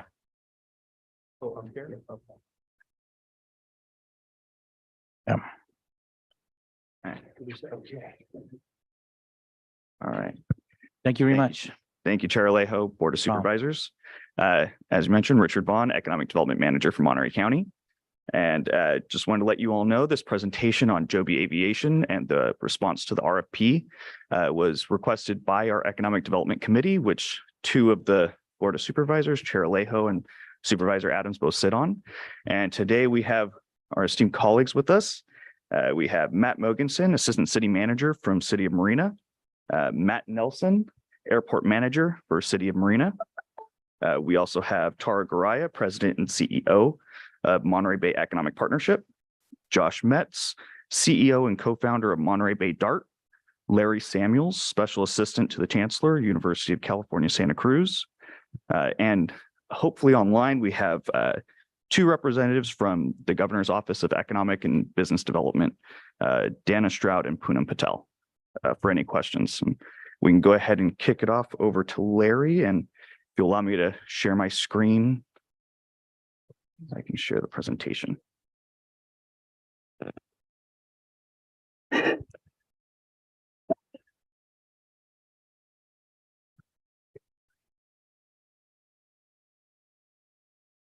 Good morning, supervisors. Yeah, go ahead while he's getting the technology set up. So I know most of you from a previous job I had. Same title, different school. Joby Aviation, an amazing company. It's not the Jetsons. It's an iteration of what seems to be, even though they loathe this title, a supersized drone. This is a company that started up in Santa Cruz County. I was up chasing mushrooms 7 years ago, and the CEO is a friend of mine. And in the midst of talking about his business, which I didn't know anything about at the time, he mentioned he needed FAA certification. And I was at CSUMB. Marina Airport was open, obviously, and I suggested they look at that. And that launched, that launched an adventure. We have responded to an RFP that started actually 3.5 years ago, when we really weren't as prepared as we are now or as organized as we are now. So the pandemic has helped us tremendously, which seems ironic, but this is one of the benefits, is that as a region, we got our act together. Over the last 3 years, Marina has continued to invest money into their facilities out there, 150,000 square feet, I think they have at current time, and are likely to have sometime in the next 90 to 120 days, the first production aircraft roll off the line there. So very, very exciting for the region. But they're a public company, and they have a responsibility to their shareholders to find a location that economically suits them from a workforce perspective, from a taxation perspective, and from an incentive perspective. So they've been going through this process of a second round of the RFP since the beginning of last fall. We got wind of it over the Christmas period, actually the 1st of December, and started putting together a coalition of folks to respond. And I must say that hats off to the state of California for really showing up on this one, to both MBEP and DART for really showing up on this, for Richard, who's been there continuously, for the city of Marina, obviously incentivized to do this, but really, really cooperating with high levels of conversation and strong commitments. And this is a race for Marina, but it's a bigger race for Joby. Joby needs to get to market as quickly as possible, but they also have the potential of 1,500 jobs, untold hundreds of millions of revenue, taxation, and secondary effects for economies. So they're being courted by everybody. The lieutenant governor of Ohio, finding out that Ohio might be eliminated, flew out last week with a brand new, flew out and drove down to Marina with a whole new set of incentives that they're trying to get to stand up Ohio as a candidate again in the finalists. There are 4 finalists at the current time. Our job is to bring this home. So we went into Joby last month, much of the same group here, and pitched them on what we thought the right way to go to market was and what they needed to do. And it was a very, very successful pitch. So it put us back into contention and took us into the finalist category. So that's where we are. But the work is not at all done, right? We're going to have to come up with incentives that map probably to the 150 to 200 $1 million range or more as a state and a region, because that's what they're being offered. And most of that is pre-tax credit type of monies because they don't have any revenue yet, and they certainly don't have any profits yet, and they won't for a while. So the agenda, as you see for us, is the overview, the incentives, but we're going to be talking more kind of colloquially around what we went through and what the pitch is. First part of this is the region. Joe Ben Beavert is the CEO, born and raised in Bonnie Doon above Santa Cruz, committed to staying in this region where possible, has built out everything around the company in this region. They have a small footprint in San Carlos, but everything else is in the greater Monterey Bay region.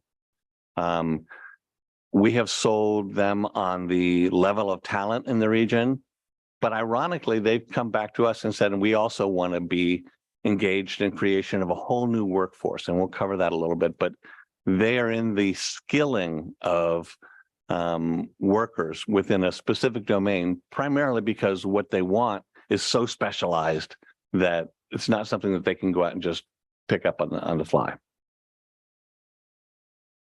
Next slide. And the idea here is, you know, what we want to sell and what is true is the future happens first in California. This industry has a couple competitors in the US, but all of them have started here. And ironically, several of the significant competitors are within the greater Monterey Bay region, so within the Tri-County region. We have the beginnings of a brand new industry here, of which Joby is by far and away the leader.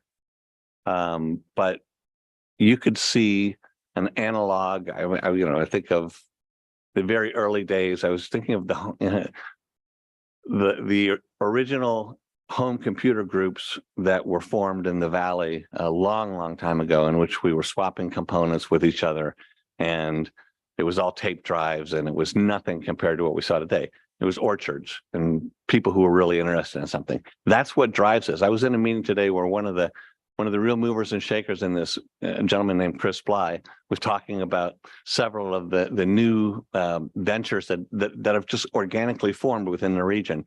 It's because you've got the players here, you've got the interest here, and you have the general topography that works. It's not highly populated. You've got a lot of wilderness area to be able to do innovative things in, and you have small airports that are commercially viable but not heavily used. These are all really great assets. Next slide. So the coalition we brought together, universities, cities, the state, the county, PG&E, which has been miraculous, and you guys have heard a lot about PG&E not being miraculous, and I understand that because there's been a lot of frustration within our region and PG&E's responsiveness. But on this one, they've really stood up and have performed. The city of Marina, the airport, the FAA. I mean, just people are trying to make this work, and people are trying to make this work in California. The roots of this are humorous in that at least two of the people on the board I met sitting around a conference table on Fora grounds back in the day. And that's what this is a continuation of, right? This is a military airport. This is a unique configuration. It's actually uniquely long, which might offer some other advantages over time. But you know, it's a former military facility, and the rebuilding of Fort Ord, of which CSUMB is part of, all the housing developments out in that region is part of, and now Joby and the airport is part of, is a narrative that those of us that have lived in this region for a long time. I remember walking the streets of Fort Ord as a 19-year-old service person, more than many years ago. This change is here for everyone, but it's also here primarily for the next generation of workers. So we've put together a manufacturing apprenticeship program funded by the Irvine Foundation initially, part of something that the three people you see sitting here worked together when I was at CSUMB to lock down. But we've stepped beyond that, which is we now have all 4 community colleges within our region committed to specializing curriculum for Joby if they make the decision to move here. You've got a multi-campus partnership of the UC system, UC Santa Barbara and their world-class materials program, UC Merced and UC Santa Cruz, all committed to participating not only on a availability of workforce and recruiting, but also availability of faculty and research, co-research. And obviously you've got CSUMB, which is a mile away from the Marina Airport. And which has supplied a number of the existing workers in the program today. So with that, I'd like to hand it off to Josh. Josh, you want to do the workforce training? Sure. We thank you, Chair. You want to introduce yourself too? sir? Yes, my name is Josh Metz, and I'm currently the Executive Director of the Monterey Bay Drone Automation and Robotics Technology Initiative, which is a 501c3 public benefit corporation that really grew directly out of the Fort Ord Reuse Authority Economic Development Program. And so Larry gave a great introduction and overview of all of this activity. What you have in front of you is a slide that describes a lot of the workforce training activities that have been undertaken through collaborations with the James Irvine Foundation, with the State of California Employment Training Panel, and your County Workforce Development Board. And as some of you may know, we were involved early on with Joby's interest at the Marina Airport. And early on, we began talking about what it would be like to think about growing a manufacturing capability here where there has not been an aerospace manufacturing industry in this county for yet, right? So constantly asking what can be done to help train a workforce. And it was through engagement with the Irvine Foundation initially, where they were looking for ways to align their investments to real job outcomes in the region. As you probably know, they've got a really broad program of investment across the Salinas and Pajaro valleys. So we pitched this idea that, hey, let's do an earn and learn apprenticeship program to really show that first of all, there is an interested workforce and a capable workforce, and that they can have lead to real jobs. And so this program, which has just began last August, is already have some great successes. 15 new apprentices getting paid $21 an hour to learn how to do this manufacturing. And it has given not only the community a lot of motivation to be interested in this program, but also Joby, the company, confidence that there is a workforce here that they can access and scale up in time to meet their needs. So there's a lot of great stuff here. The state of California has come in behind all of that in a big way and offered the maximum amount of employer training program reimbursement funds that they're able to offer.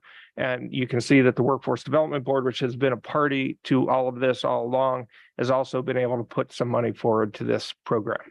So I think, what's our next slide? Are you running the slides? Yeah. So I think Larry might be best suited to talk about this one. I mentioned the Community College Coalition. I mentioned the UC Coalition. Citrus is a focused effort on robotics, on autonomous vehicular, whether you're talking about flight or ground-based vehicles, coalition through the UC system. All of these, California higher education is traditionally very siloed. So there's not a ton of communication, not a ton of interaction. Those of you that know me know that that's been one of my biggest efforts in this region, to transform that. I think we're getting there. And particularly for Monterey County, one of the missing pieces in that equation has been the UC system, what the UC systems have been wanting to do. I'm spending half my time now at UCM Best, looking to finally make UCM Best into what it was hoped to be 20-something years ago, with the full support of the chancellor and, ironically, the full support of the system, the Board of Regents, and the knowledge of the Board of Regents that we're really trying to get aggressive out there and trying to make this work. Higher education is always a piece of the puzzle when you get to research parks. And sadly for the taxpayers of California, a ton of great research has migrated right out of our universities into the private sector and into industry without compensation. This is already pre-hatched, so I don't see that kind of an issue here. What we want to do here is we want to be able to provide really hand in glove hand in hand cooperation with Joby to build a workforce that can scale everything from, say, your super high level compositing material scientists down to your technicians that are learning how to do very basic robotics repair and just basic level materials compositing. And the way I would describe that as it was put to me last week. What we're trying to do here is we're using space age materials to do paper mache. Like, okay, with a little bit more exacting tolerances. But literally this needs to be taught as opposed to being able to go out and find somebody who knows how to do it. And certainly at a wage scale that's competitive, and keeping in mind that we as Californians are competing against states in the Midwest who have significantly lower minimum wages and significantly lower wage scales. But we also have a workforce here that is capable of really performing and at competitive wages, sadly, to the global or to the national standard. So I'm going to hand it to Tara for the quality of life, because MBEP has done great work in this space. Hi, good afternoon, Chair Alejo and members of the County Board of Supervisors. Thank you for having us here and inviting us to have this conversation and presentation with you. My name is Tara Goraya. I'm the President and CEO of the Monterey Bay Economic Partnership. That said, my section, a couple of slides, is really sort of honing in on the quality of life and all that which we offer in this beautiful, wonderful region as we make a pitch to any sort of business wanting to come here or to remain. And that was around quality of life. The issues around housing, transportation, health and wellness, and the broad community support. First, we sort of highlighted the issues around housing, specifically honed in on Marina itself and the 3-mile radius within the Marina Airport and what's coming online. I think it was very important for our partners and friends at Joby to understand that we do recognize and realize that our region is not always the most affordable of places, but nevertheless, if we were to control for the 4 highest marketed cities like PG and Carmel and Santa Cruz and Capitola, for example, there are other avenues by which affordability could be an option or home ownership in the future for some of our communities that we want to upskill and reskill, especially in the apprenticeship program. So they were very curious to know that across the sort of spectrum of their workforce, from the C-suite to entry level, what does the housing really look like? So that was one of our first tasks. And in Marina alone, there's close to 6,000 units coming online. This is a map of some of those units. And also, again, just trying to map out, what is the cost in this area, not just within Marina, but then as you scale back out to South County, to Pajaro, Watsonville, San Benito, really helping them understand that this is not just a Marina application, this is a Monterey Bay regional application, and most importantly, a California state application that we do have a collective interest and efforts organized to have this very important industry remain in our region. And then we talked about sort of transportation. We, again, there can always be a room for improvement, but we also have, bike options and transit opportunities and rail that's underway, and some of the projects that are both immediately being constructed to those that are in the future pipeline to realize state and federal resources and our 2 state routes. Part of it, we found ourselves doing a little bit of education and awareness when it came to sort of some of these quality of life issues. I think sometimes as a business, any sector, no matter what sector we're in, we get very myopic about our view and what we know in our immediate vicinity. And so it was helpful, I think, for them to see regionally all that we have to offer. And then, of course, schools. We do have a mix of public and private schools in the K-12 space, community colleges, and Larry's already touched on all of this, as well as healthcare, what's coming online. Kaiser Permanente, for example, is already in Santa Cruz. They're in line to come to Monterey County soon. The accessibility of our hospitals, hopefully they will come here soon. And what the blue zones mean, and then of course the variety of amenities. I mean, between our air quality and our ability to sort of, it's not just the beauty and the diversity of the physicality of where we are, but also the beauty and the diversity of the people and the various amenities that present themselves. We do have world-class events that take place here. We have a mild weather year-round, so they can do testing and other flight operations between the various airports. So also bringing that to mind as to what that means. And then I think we've touched on the multi-stakeholder effort that came together. And again, it was more of a sprint, I would like to say, so through the holiday season. And some of you got my texts and pings and like, help, but I really do want to publicly applaud all of our partners. I really think they stepped up and leaned in to do all that is necessary. And we hope that we will be last one standing, because this will be incredibly transformative for our region. And there are a lot of other opportunities with the state and the federal, especially as we look at the Community Economic Resilience Fund with SURF, and Monterey Bay Economic Partnership is a regional convener. And with James Irvine priority communities and Salinas and the greater Salinas community being a priority region, there's a lot of synergy between the public, private, and the philanthropic dollars. So we really hope that this will come to fruition. And I think, again, it was also part of the dialogue and the education and awareness of our friends at Joby that this would be in tune and in line and complementary to the other efforts, and then how they could be part of that transformative conversation. So thank you. And I'm wondering who is next on our The next batter's up here at the podium. Hello. Thank you, Matt. Thank you, Board of Supervisors, Mr. Chair. My name is Matt Mogensen. I'm the Assistant City Manager at the City of Marina, and I've been working on this with Joby and with this team here for quite a long time. Also with us today is Matt Nelson, who's our airport manager and helped us most recently really get the biggest accomplishment, which is this FAA approval. So, if you've been out to our airport, you've probably seen that there's been a pretty big transformation. When Joby first came over to us 5 or 6 years ago, thank you. They saw some facilities that had great promise, but needed a ton of work. So over the last 4 or 5 years, we worked with them a lot to be able to get these facilities to what they are today, which is a cutting edge prototype development facility. And they're going to be here for a while. So we're pretty excited about that.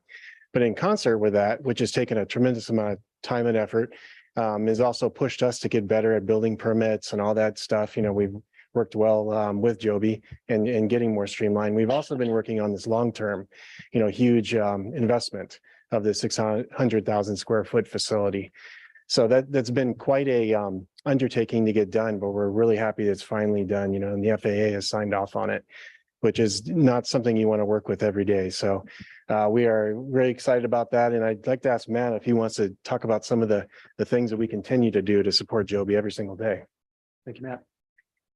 Hi, good afternoon. Chair Alejo, Board of Supervisors, Matt Nelson, Airport Manager at the Marina Municipal Airport. In my 40 plus years here as a Monterey County resident, I've never seen anything more exciting than what Joby has to offer. And if I were to take a step back, Joby Aviation, their vehicles, eVTOL, and if you're not familiar with eVTOL, it's electric vertical takeoff and landing. It might seem like science fiction, but it is real.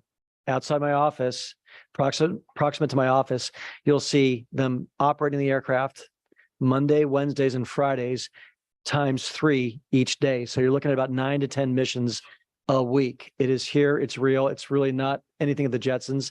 It is so exciting to see this. They are literally in the hangars and the big tent.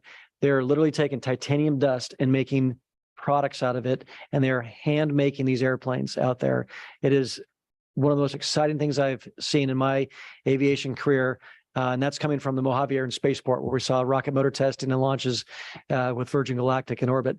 So short story, I want to tell you that Monterey County does need a win. I think we can do it. You've got the support of not only the folks here that have presented, you've got the support of the FAA, the support of the city, and you've got the support of your local residents here. So thank you very much for allowing us to present to you folks. Thank you very much. We'll go back to our Economic Development Manager. Anything else to wrap up before we bring it to the board? And before we close out, I just wanted to make sure that I gave recognition to Chris Donnelly, the Workforce Development Board Executive Director, for being here. He is definitely a part of all of these efforts. And in working with this entire panel and this group, was put together a list of potential county actions that can take place to help bolster these efforts in helping Joby to make their decision on where to locate, and specifically to locate here in Monterey County and in the city of Marina. And so, Josh, I don't know if you wanted to touch on some of these, but Yeah, we can share this if you just give us a few moments, because I think these are really the worthwhile items for you all to consider. And there have been some new things that have come up just in the recent weeks, because this is an ongoing activity. But starting from the top of the list, we have this item about partnering with UC Santa Cruz on advancing the East Campus development planning at the MBEST Center. So for those who may be familiar, this is often referred to as a triangle parcel at Fort Ord. It's 270 acres that within the county's general plan is zoned for planned commercial development, and has long been sitting there as an opportunity to develop. And as we all know, land development takes such a long time anywhere in California, but especially here on the coast, that if the county wants to be in a position to support the expansion of Joby and companies that will align with them, it would be a smart move to spend some time and energy on that particular activity. The second item is about partnering with the city of Marina and UC MBEST to explore the idea of an enhanced infrastructure financing district, which I know you're familiar with. This is a mechanism post redevelopment for focusing local dollars on meeting public infrastructure needs. And that's something that would enable the county and the city to contribute to the future build out needs of the company. There are some other items in that category that we'll mention before the end that are also worthwhile. The third item here is exploring utilizing any remaining ARPA dollars to support the advanced manufacturing workforce development in the county. These are appropriate uses of ARPA funds from other counties throughout the state and the country. And so if there are funds that have not been utilized and that could be reprogrammed, I think that's a worthwhile consideration. We are Tara and coalition at UC Santa Cruz have also put forward a pilot grant application under the Community Economic Resilience Fund, SURF, to bring extra dollars into that program, which would really, I think, tie in the workforce development opportunity. And the more we have a skilled workforce to support Joby, the more resilient we'll be and effective in attracting other aerospace companies like them, because Joby is not the only one, and this will likely be a growing industry over time. The last two here, there's a number of strategic activities ongoing around a Central Coast Aerospace Innovation Corridor, which would continue to support the research and development needs of these types of companies. And so we could definitely bring more information back on that, but that if you see it coming across your radar, I'd wave a flag of yes, this would be my encouragement there. And then finally on this list, supporting state manufacturing and advanced air mobility, carbon neutral aviation policies, where you may be aware, one of your colleagues in the Senate, Senator Caballero, has authored Senate Bill 800, which will be heard in the Transportation Committee next week, I think on the 25th. And they're receiving letters of support. And so Tara and her team have sent out a very useful template letter for entities that may want to submit those through the Transportation Committee's website. They've got a nice little vehicle for doing that. And then the most recent thing that has come up, which I think is perhaps the most powerful of all, is a thing called the Capital Investment Incentive Program. And this has come by way of our friends at Go Biz, whereby local communities seeking to retain value-added aerospace companies in particular have leveraged this vehicle to provide significant incentives on tax abatement level to retain those companies. And so I think that would be probably on this whole list if we were to put the most impactful and time-sensitive item. That would be on there, even though we didn't have it written on the list when we submitted the thing. So that's a great summary, I hope, and we'd welcome any questions that you may have. Thank you very much. Anything else? No, any questions? Okay, we'll bring this back to the board. First of all, as chair, I wanted to really thank you. When this first came up in my first economic development committee, it just hit me because it's such an important effort. And I think it's been covered by some of the news articles. A lot of meetings have happened, but something that's so critically important to the future of the Monterey Bay region, not only for Marina, but this has a regional impact in a lot of different ways. And looking at job growth and new economic opportunities, new job training opportunities for our local residents, it's a very powerful effort. And to hear now publicly before the Board of Supervisors for the first time, all the collaborative work that has gone into this, it's inspiring, first of all, and I really want to thank all of you for putting up the good fight and putting up the best arguments that we can on behalf of our local communities. So we really appreciate that. But I wanted to bring this back here because I think it's important sometimes when these efforts are going forward that local governments weigh in and that we could publicly voice our support for these efforts. And for a company that believed in Monterey County, set up when they were just a startup company to now at the next level where there's a great opportunity for them and for the expansion of this technology and these transportation types of vehicles and the potential opportunity there's for our residents. It is so profound, and it will leave a long-lasting effect long after we're no longer here for future generations. I thought it was important that the public hear about these commendable efforts. And so I want to just first make those brief comments, and then I'll open up to our colleagues, and I'll start with Supervisor Askey since this is in District 4. Thank you. I think we might have someone from Joby on the line with us today as well. I don't have my Zoom, but if we do, and Dan, you or your team want to raise your hand, we'd love to give you an opportunity to speak as well. I don't have any questions. I just have some comments that I'll make. I'm so grateful. I'm so grateful and so appreciative of the team that's come together, of the work that the city of Marina has done, that our airport folks have done, that, MBEP has jumped in. We've got MBEP, just the coalition that has come together to say, like, this matters, and we're going to figure out how to put our best foot forward. So thank you. And Joby, I hope that if you're watching and that I know the decisions are in the works right now, but it would be really incredible. And I think everyone would be thrilled to continue working to put our best foot forward if Joby chooses Marina for its long-term home. This presentation was more about sort of the county's effort to say, then the regional effort to say, this is, Joby, choose us, like we've got all these great things. I just want to take a moment to emphasize what a great, exceptional business partner Joby has been for our community, for Marina and for the county.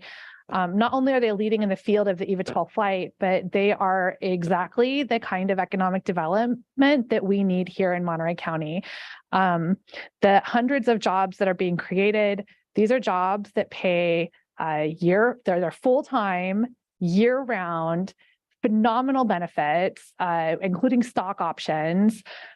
These are jobs that pay above average salaries for the region and include on-site meals for all of their manufacturing employees. So these are the kinds of jobs that we need and we want. These are the jobs that allow people to take care of their families and build a life here in this community. So we don't have a lot, that's exceptional when you have an entire industry that's providing that. I'll also add that manufacturing occurring at Joby has very low water requirements, and for anything that we're working on to build out economic development on the peninsula, that is a pretty important factor for us to consider. So the match for Joby in Monterey, couldn't be in Marina, couldn't be better. I also want to just acknowledge and thank Joby during COVID. Joby was right there offering their site for emergency response activities. It was incredible to be at the site. There was a big tour recently, and to be at that same hangar location and pull up a photograph from when we were touring it, thinking it may need to be used as a pop-up MASH hospital. Pretty incredible what they were able to be there for us when we needed them. And then during the recent floods, I stayed in touch with the team pretty regularly, and I will say without hesitation, they were offering their site up for staging of any flood management activities that were needed, offering their equipment, offering their staff, just an all hands on deck kind of partner for our community.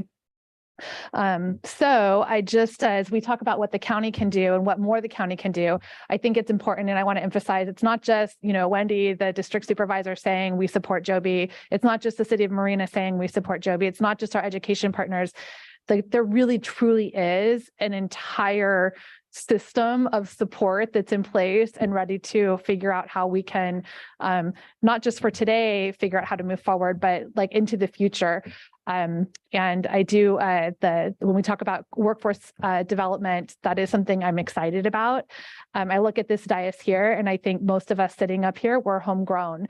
This has been, Monterey County has been my home, and to be able to have a career that I can come and stay in this community and raise my family here, I know that we have thousands of bright, talented, motivated, hardworking young people in our community who are looking for this kind of career path. And so our commitment couldn't be stronger to see that forward. And the only other thing that I didn't see on the list, but I think that we maybe just in the future, as we continue, when Joby chooses Monterey County and we continue the conversation forward, the issue of workforce housing is something that I know all of our employers are struggling with. And it is something that we've bounced a few ideas around, but I think that there's more that we can do in that space as well. So thank you for Economic Development Committee for recommending the full board presentation. And again, thank you to the team who's with us today, who prepared our application, and I'm hopeful for what the future looks like here. Thank you. All right, we'll go other colleague Supervisor Adams, and then we'll go this way. Thank you, Wendy. And thank you all so much for the presentation. It was really wonderful, which is really exciting. And I think most of you know that I had the opportunity to come out and even did the flight simulation, which was just incredible. There was something about being there that was just absolutely, I felt so hip. It wasn't all the brown shoes that the guys were all wearing or the slim pants, but it was just the mental approach. It was just, it's so leading edge. And, and it is clean technology, as Wendy had indicated. But I just thought to myself as I was there, oh my God, this is just amazing to have this right here in our own county, in our own region.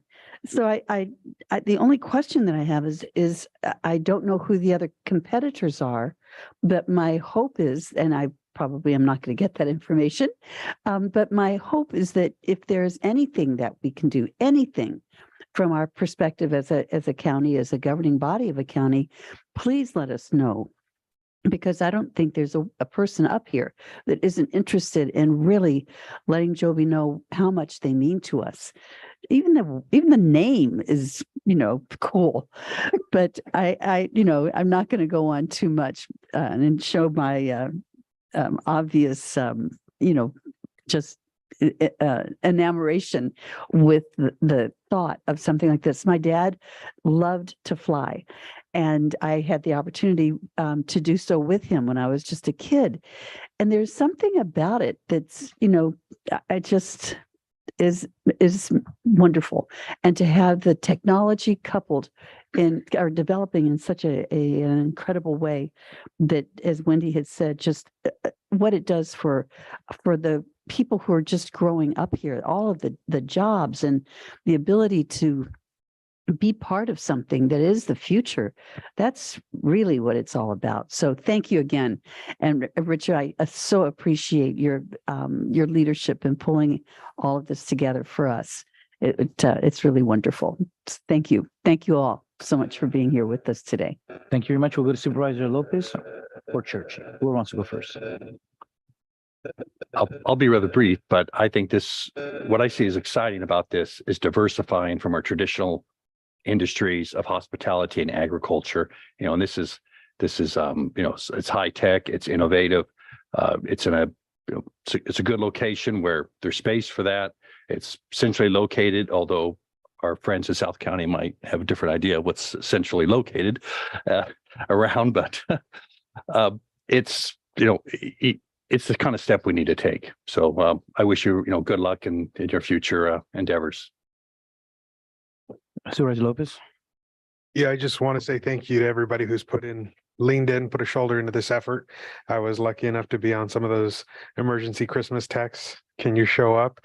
So enjoyed the first couple meetings, and I agree. I think the critical issues we're talking about are housing, are some of the elements that make our place, this place, a wonderful place to live. Also provide some of the challenges, but I think this board's committed to seeing those changes happen. We've seen that recently, and as part of that, we're committed to bringing Joby here. So as you move forward, I know the list of recommendations that was before us had a few support options. I've already put in a personal letter of support on SB 800 as part of that effort, but with the list in front of us, I know there were 2 that were written and 1 that was not written, but I hope that today we can make a formal take a formal position on those requests, and the rest, which are a little more loose in terms of commitment to look into and partner. I think you've got that from us. But to the folks at Joby, I'll just say, I mean, I've seen the short list of where some of the other places might be, and I'll just say, man, they don't compare. I mean, be honest. Just I get the incentives, and I get the fact that you got to make the best business decision. But at the end of the day, what makes sense for any business is having a very happy workforce. And I don't think your workforce is going to be as happy anywhere else in this country. I truly believe that waking up here, going out, spending a weekend in Big Sur, enjoying a nice hike, coming down to the valley, picking their own fresh produce, going up north, grabbing some fresh berries to go into that salad. This is the place where people are going to feel connected to California, connected to the place that innovates, and connected to a place where you really see yourself putting down roots. The trees on our coast have been around for thousands of years for a reason. It's a great place to be, and the happiest cows do come from California. So, wow. And I believe that's the people as well, so the cheese is a little shaken, but it's great. In all honesty, we're in 1,000%, and we hope that you'll come and continue your innovation here, and we look forward to continuing to grow with you. Thank you. We're going to make his comments a recruitment video for it will be the commercial. Huh? 2 questions just on what's the timeline? When are we expecting a decision to be made? It seems imminent, but any idea range? Will it be the first part of this year, at the end of this year, next year? Well, so when this coalition was formed on the 1st of December, our understanding was that a decision had to be, that an application had to be in by the end of January. Hence our Christmases spent, chasing this. I will say that has floated some, and part of that is the fact that, as was evidenced by the state of Ohio, the lieutenant governor flying out, they got eliminated, and their response was to elevate the game as much as possible. Joby's in an interesting position where as they drag it out, they can potentially get better deals. But on the other hand, they have some financial incentives, actual financial governmental incentives that they can take advantage of. And the sooner they do so, the sooner those get activated. The other piece of this is time to market. As a former tech executive, first mover advantage is everything. And getting their production line up to speed and being able to be in business with a safe, well-constructed aircraft and a good business model is everything. And they know that. So I would expect a decision within the next 60 to 90 days, and it may be much sooner than that. They are motivated. And one of the nice things is they see the state of California and this region signing up not just for a response to the RFP, but an ongoing relationship that will, continue to unfold over time. And to that end, there was a question about workforce housing. Both UCSC at our MBEST site and the city of Marina at Cypress Knolls are looking at building workforce housing in conjunction with the developments that we're doing there. So it'll be a change somewhat in the profile of what at UCM Best was, but it's a way to really integrate the vision and to bring something like multifamily housing along with a campus environment to the UCMBS site. So, and if Lane were here, he'd be pounding on the table talking about his incentives for Cypress Knolls and Joby. So this is in play. We understand the needs of the region, and we're trying to be responsive. Thank you for mentioning that's an exciting piece. And that's part of the vision of this as well. Thank you. And you mentioned Ohio, obviously California. Can you do we know what other states we're competing with? Is that just states?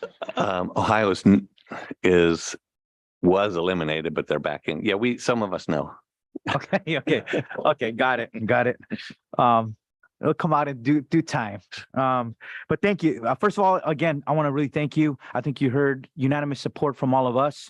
I hope that I know it's not set for action today, but we could at least do a motion for direction, just supporting the efforts to keep Joby Aviation here, just so as a policy statement, we're on board, and then asking our economic development manager to some of the requests out you had listed to bring those back as direction in the future so that we could follow through on some of those requests. I know I already, as we were up here, requested our legislative analyst, Annette Diadamo, to put on our agenda for our next legislative committee supporting SB 800 as a county, and that would create the Advanced Air Mobility and Aviation Electrification Committee, the first ever in the history of California. So we want to, and certainly like the EIFD, I know that's takes some time to develop those, but you got to start somewhere and get that in the process. And certainly the other recommendations, I think this board wants to look at those closely and see how we could be supportive.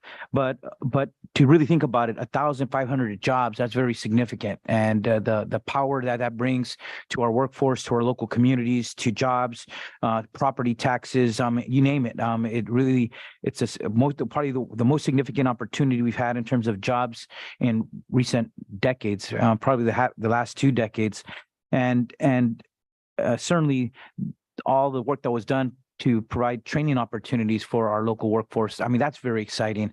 And I know our local residents, I mean, they're the most hardworking people you could find anywhere, but to be able to transition into a cutting edge technology of building, manufacturing all electric aircraft, I think that's pretty exciting for our residents and for our youth who are going to college. They want to come back and establish professional careers. I'm glad that there's a pipeline being set up with this apprenticeship program to get people trained and into those lifelong careers. But the last point I would say, and it's really that last point you mentioned was just on the housing, because I know that was a big piece for that workforce to be able to have some housing to be able to live when you got a workforce of 1,500. I think that's a critical piece, and it's a reminder how important it is for us if we want to recruit jobs and recruit new economic opportunities, prosperity, uplifting the standard of living for our local families. It really takes, all these things are intertwined, that at some point when you're trying to bring new job opportunities, those other things do come into play, and they do matter when a company's looking at a lot of factors on how it makes a decision where to site its new manufacturing location. So with that, I want to see if Supervisor Askew would like to make a motion to provide direction. I think we should go to public comment first. And I know we have Dan Coughlin on the line as well as a representative from GoBiz. So I wanted to make sure we invited. Great. Thank you very much for that. And then I would be happy to make a motion at the appropriate time. Thank you. I was forgetting that important piece. So let's go to those folks, maybe the representative from GoBiz first and maybe other partners there. We'll go with them first before we go to the general public. Hi, everyone. My name is Poonam Patel. I'm the Assistant Deputy Director for our Business Investment Services team at GoBiz. We have been involved in this project for around 3 to 4 years now. Extremely committed to having Joby expand here in California, grow and prosper. We have been intimately involved on the state incentive front in advising the company on what incentive programs can be available to them. And have been successful on some of those programs already and are in active conversations with the Joby team on what else can be achieved. So really appreciate the support of the community coming together, bringing us into the fold to help with your efforts, not just on the direct engagement with supporting Joby, but in how we can also support the community as a whole and in ensuring that the infrastructure is there to account for what Joby needs to be sustainable in the community. So Really appreciate everyone's time and for inviting us. Thank you very much.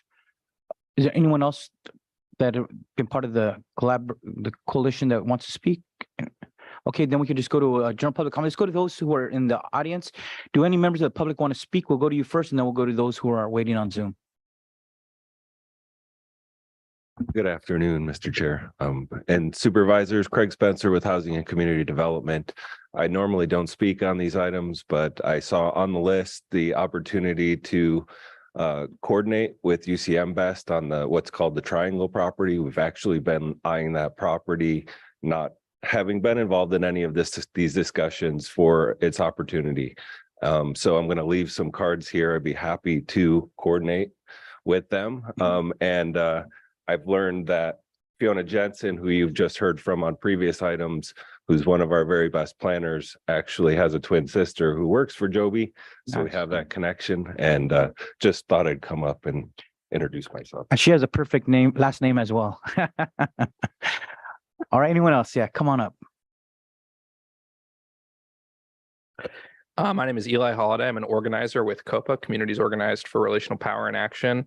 We've been working with MBEP and SIDE and Joby and Anna Caballero's office to get some of this work done. And so just wanted to come up here and express COPA support for this, the support of our 30 member institutions for this, and highlight, one of the ways that we've been effective doing this is that many of those who are currently in apprenticeship, we help to find. So we sent out missives to local institutions, be that churches, unions, schools, to get them into these apprenticeship programs and to get them paired with that. There's a gentleman who drives all the way from King City every day to participate in this apprenticeship. And when we talked a few weeks ago with 8 of our clergymen and women about the prospect for this, they walked away from that meeting so excited about the idea of bringing 1,500 high-paying jobs to people that are already in our community. They want to know when it's going to happen so that they can send more. So I just wanted to come up, express our support, and say, the people who want to do the work are here.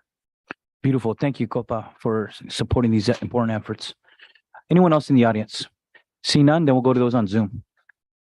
Yes, on Zoom, we have Kim Stemler. Hello, supervisors. Thank you for your support. And I want to say I'm speaking personally from my own perspective, not my professional role, although I'm sure my industry would agree. And I'm speaking as a Marina homeowner, and more importantly, as a mom of 2 awesome kids that live in San Francisco, and I want them to move back.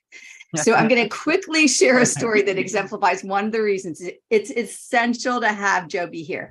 My kids grew up in Big Sur, went to a really small school, Captain Cooper. One of their classmates worked at one of the Big Sur hotels in housekeeping and in lawn maintenance.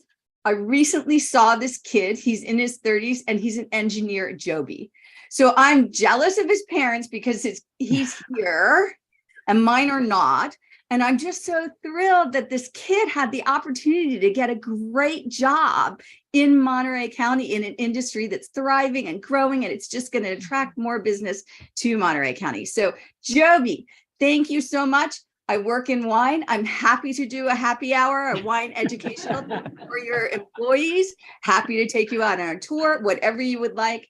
And thank you all very much. Thank you, Kim. Everybody showing the love today. Yeah, let's go to whoever's next. No one? Okay. All right. We'll bring this back. All right, I'd be happy to make a motion at this point. So I'm gonna go with a broad general motion that we as a board of supervisors direct all of our appropriate staff to include economic development as well as other departments that may have resources or ideas to share to continue working in partnership with the collaborative effort that seeks to support a long-term relationship with Joby, to include a letter of support for SB 800 through the legislative Legislative Advocacy Committee, and to bring back information in partnership with the City of Marina regarding an EIFD. So I think I'll broadly, and we'll have a friendly amendment. Yeah, for a friendly amendment, formal support of the Central Coast Airspace Innovation Corridor.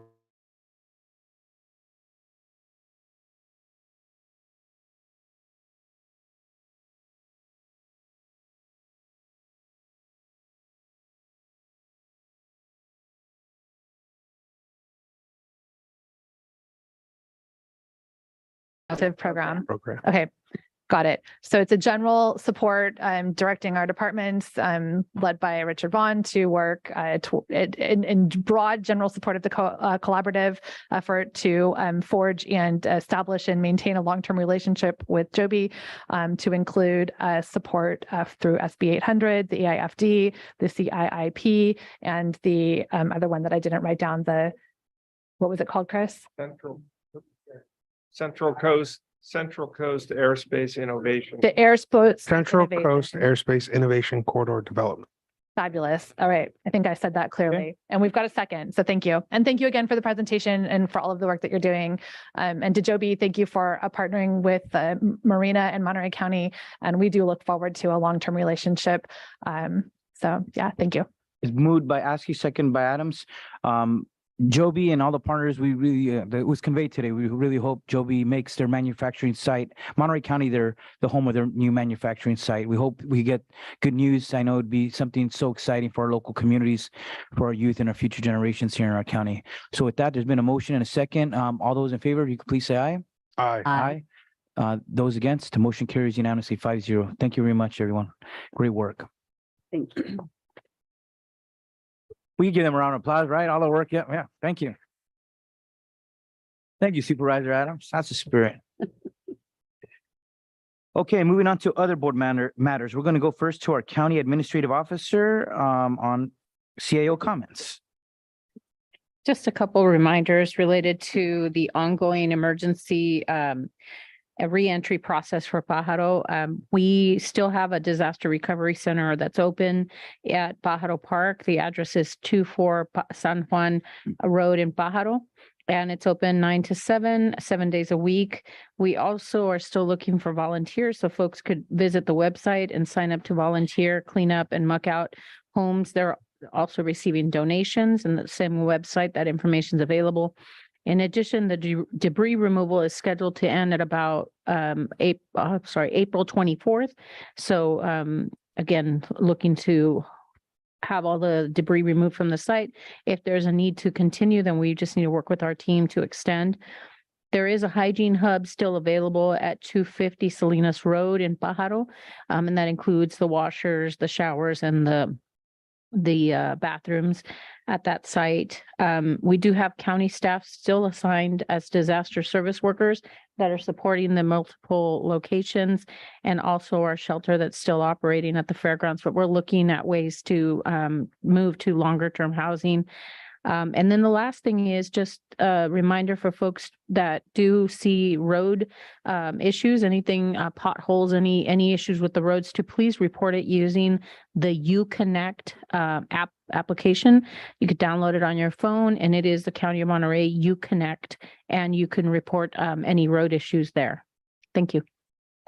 Thank you very much. Madam CAO, now we're going to go to your next item 24, new referrals. I think we have to report on.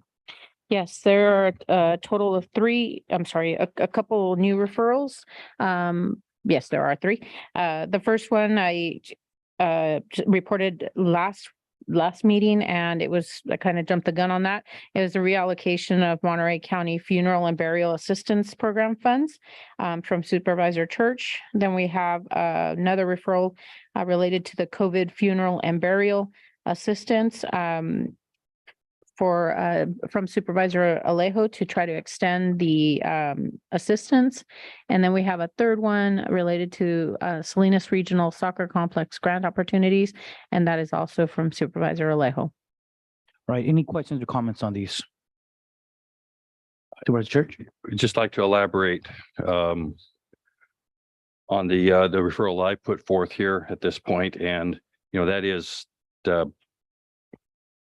these 2 communities of San Ardo and Pajaro have been majorly affected by the flooding that went on.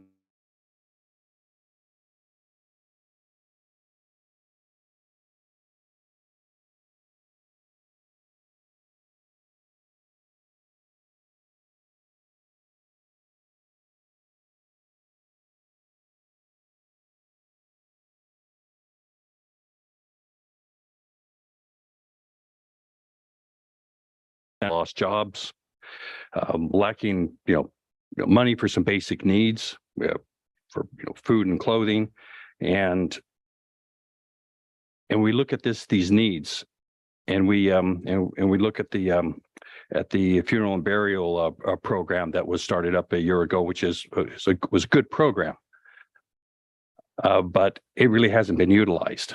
And so, these funds should be made available for people who need it now. That fund, that funeral and burial program funds were widely advertised on Spanish radio, TV, and print media around. The response was there were 16 people initially responded to these. 14 of them were found to actually be able to be helped by FEMA, so they weren't eligible for this fund.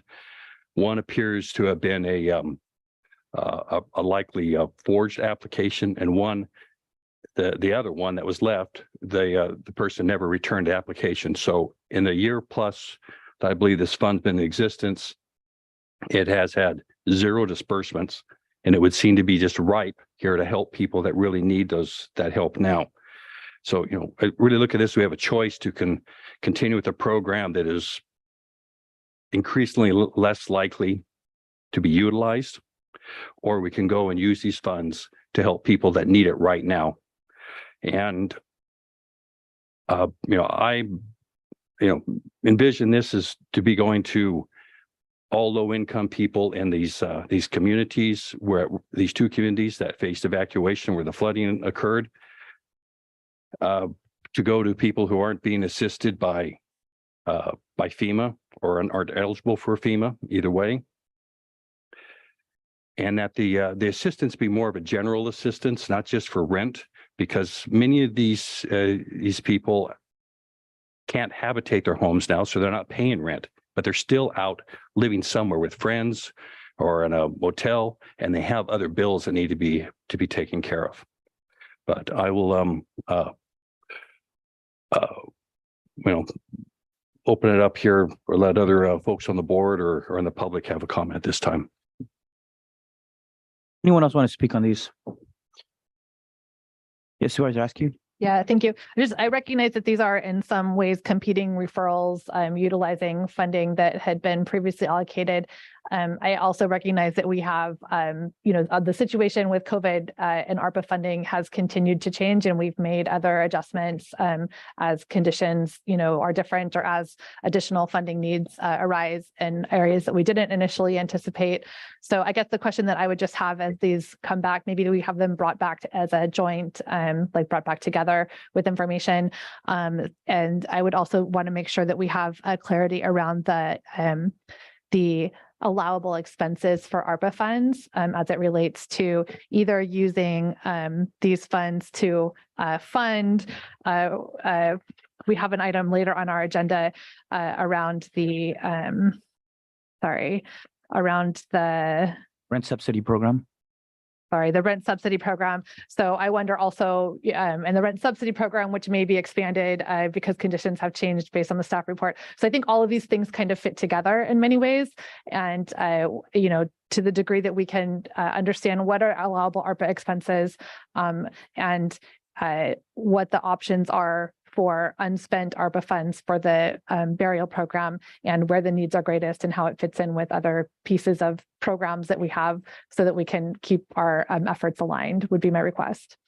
Thank you. And I'll just speak to my referral. I think they do complement each other in some ways. I think there's some different approaches on this. This original funeral and burial assistance program was created at the request of Supervisor Lopez and I, and we were able to convince our colleagues to allocate $350,000 because we knew that there was going to be a lot of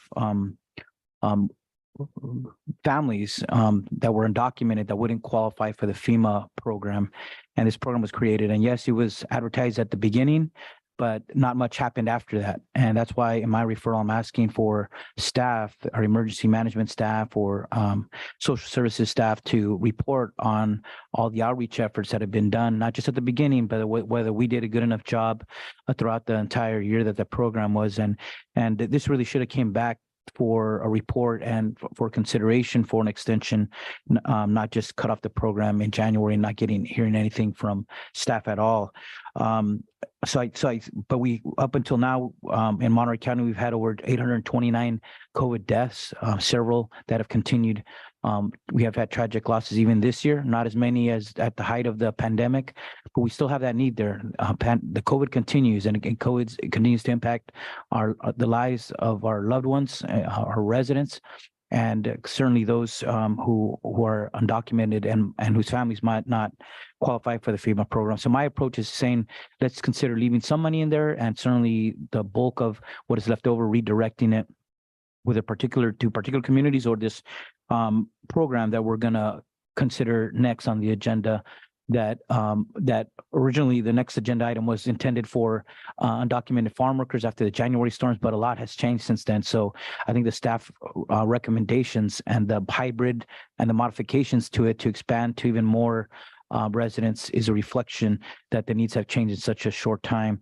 And so that we're just considering perhaps where that money should go to. But I think there's agreement that the bulk of that money should be redirected to where the need is, but leaving some there for those families who we know are going to fall through the cracks and not have any other assistance in light of the pandemic, in light of a lot of families being out of work, in light of perhaps families being flood and storm victims as well.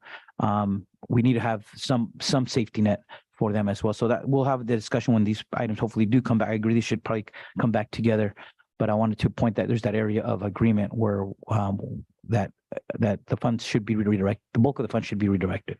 Supervisor Lopez? Yeah, I mean, as I look at it, it seems to me that we could, in a way, address both of them today in the direction that we give. I get that there's a request for additional information in terms of what the subscription or contacts have been around the funeral assistance program. But overall, given the conversation we're about to have next, it seems like we could give general direction that might, if both referral makers are comfortable, take care of those needs. So that was kind of my hope and the way that the agenda today was set up, but let's see how the conversation goes. And I hope everyone keeps an open mind about that possibility. All right. Great. If there's no other comments on item 24, just see if there's any public comments on the new referrals. They'll come back. Yes, please. Good afternoon. It's my first time here. Welcome. I don't know if I'm jumping, but it has to do with the 25 too. Anyway, my reason here is because I would like to ask for a reconsideration for the funds, whatever funds you might have. I know that the COVID, there's some funds there and you want to save some or whatever. But there is a important point I found right here representing my community. I live in Pájaro. My name is Leonardo Torres, and then I find out that a lot of help is being going to the farmer workers. And I'm not saying no, I've been a farmer worker personally. I've been working for many years as a farmer, but there is other needs. The community is not as big, and everybody needs help. It's not just make it easy, for you or whatever, but to make it equal for everybody. A lot of people have needs, not just only particular agriculture or farm workers. There is other workers, there is other people that is being lost, and the same history of mine. It's the same repeatedly, and many people like Maria Moran was here. Right here with us today, many people can speak, so I'm speaking for many of them, and personally for myself. But a lot of people like me, I'm with the beds up, and they haven't come and fixed the problem. Same almost problem with Maria Moran, that we go to different places. We go to FEMA and we get denied. We go to Red Cross, we get denied. And probably that's how federal system works, but here locally, I'm asking for a reconsideration and not just take this as some kind of anarchist, decision or dictator system decision. We should promote democracy and the votes of the voice of other people of the community. And I'm here, I'm part of the community, and I just want to bring that up. And I do thank you for your time. Thank you, sir. Thank you for coming from Pajaro. We appreciate having you here. And definitely we're going to be considering some modifications to the original proposal today. Good afternoon, supervisors. My name is Adriana. I am the Familias con Más Director at Ventures. Ventures partners with rural Latino communities to create transformational programs where race, zip code, gender, immigration status do not dictate income or wealth of our community. We work with community to create programs that change today and generations to come. We are the agency that was instructed to provide the relief. We were not directed to do any outreach regarding the funeral relief, but we do want you all to consider if there's going to be any consideration of using this fund for something else, is considering to continue to serve the original intent of this funding for our undocumented communities. I also am leading undocumented fund with our program in undocumented fund Monterey Bay, which has been serving undocumented communities throughout COVID. We provided more than $5 million and relief for families, and relief that was not restricted to a certain category or restricted for a certain thing.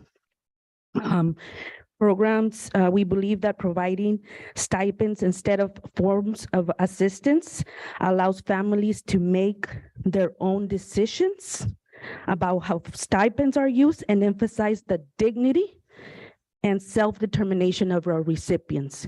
We shouldn't determine what they should spend the money and the relief on. We should let the families determine based on their needs and based on what they're going through on a daily basis. I asked that you all could continue to consider funding undocumented community and the working class.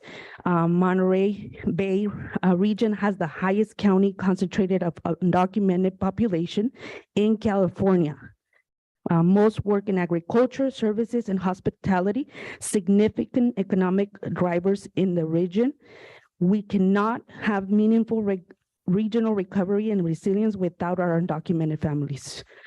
A safety net inclusive of undocumented families is key in moving forward. We ask that you partner with us and talk to us. We have systems in place to also protect those families, protect the confidentiality of those families. And we ask that you sit with us and talk to us on how to best realign this funding. Thank you very much. Appreciate it. Anyone else on this item? We have the next item, so if you want to speak on the rent subsidy program, you can, but otherwise you could speak on the item. These are the new referrals. Supervisor Alejo, I might be able to provide some clarification on the COVID-19 funeral and burial assistance program if there's time at the end of public comment. Okay, Kelsey, thank you. We'll hear from this. I think we have one more speaker, two more from COPA.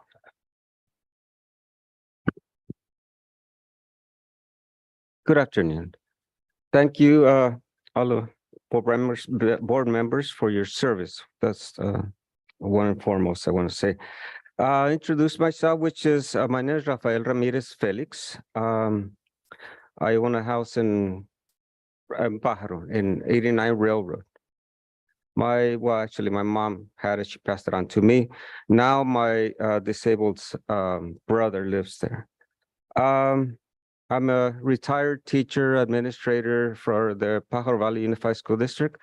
I worked there for 30 years. My population, I grew up in Pajaro, so I decided to teach there and be an administrator. Everyone in Pajaro is a victim. Everyone. Who needs help? Everyone.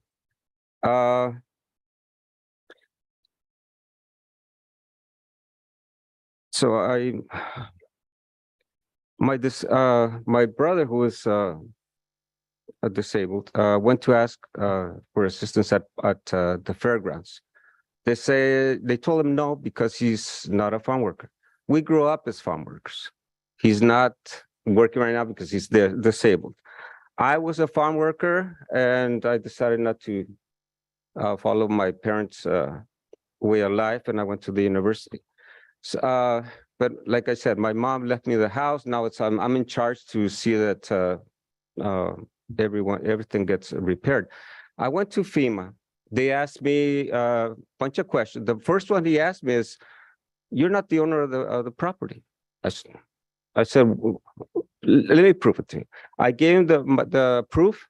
He still said, well, he asked plenty of questions. And then later he said, "What was your highest educational level?" "I have a master's degree from the University of California." He kind of deflated a little, and we moved forward. And I figured he needed more training. I'm sorry, it's over. But basically what I want to say is that everyone in Pajaro needs help. Everyone. That means not only farm workers. I understand they need help, but we also need help. The disabled people, the elderly, the house owners, renters. So like the gentleman previously said, there's more need, not only the farm, Thank you, sir. The undocumented or the farm workers. That, please consider that there's more need than just one group of people. Thank you, sir. very Thank you for your much. comments and participation today. Hi, Supervisors. Hi, Managers. My name is Mayra Bernabe, organizer with COPA. And we in COPA, as you know, are a broad-based organization made up of multiple institutions, and one of them being Assumption Church, which sits right in Pajaro, which been affected. We've been working very closely with Father Victor and residents there at Assumption for since the inundations happened.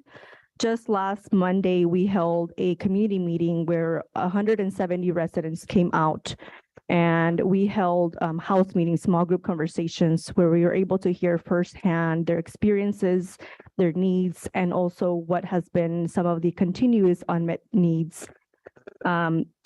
And what we heard there, again, as a repetition as what we've been hearing today, is that there are many different resources, many of them that have been directly specified for some specific communities, but that the community of Pajaro is consistent of multiple different sectors, not from healthcare, from other teachers that are, again, needing the help.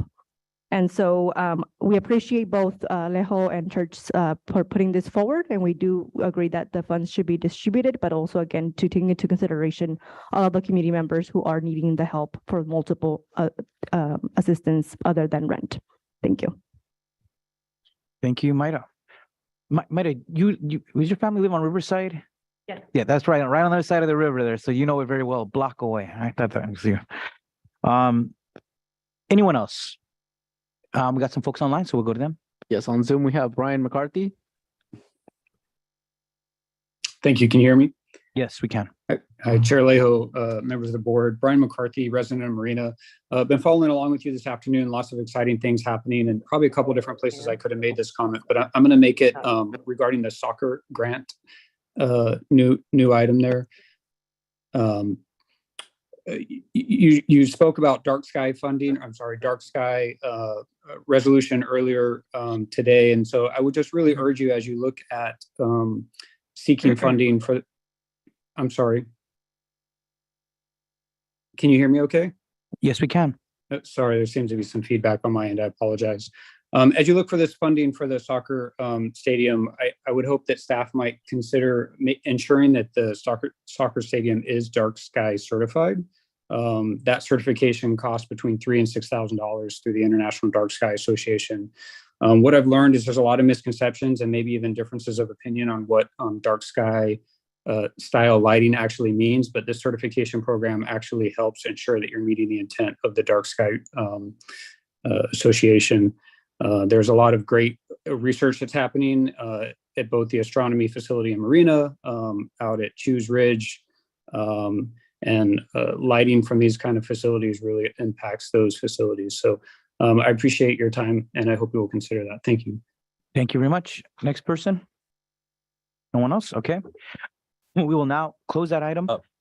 Yes. Mr. Chair, we haven't really put together a timeline when this should be coming back, and I think your referral and my referral really needs some immediate action.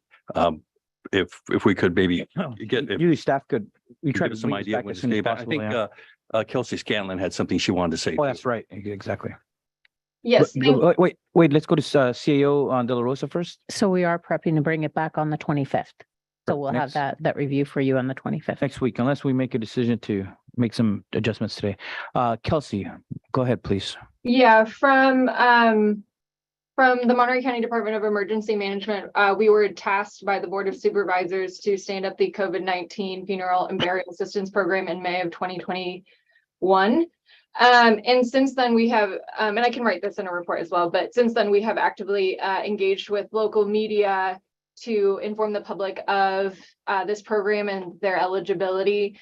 And that was specifically through TV, radio, through print, and through social media. And we can provide more edification later on about all of the efforts that we went to communicate with the public, but they were extensive.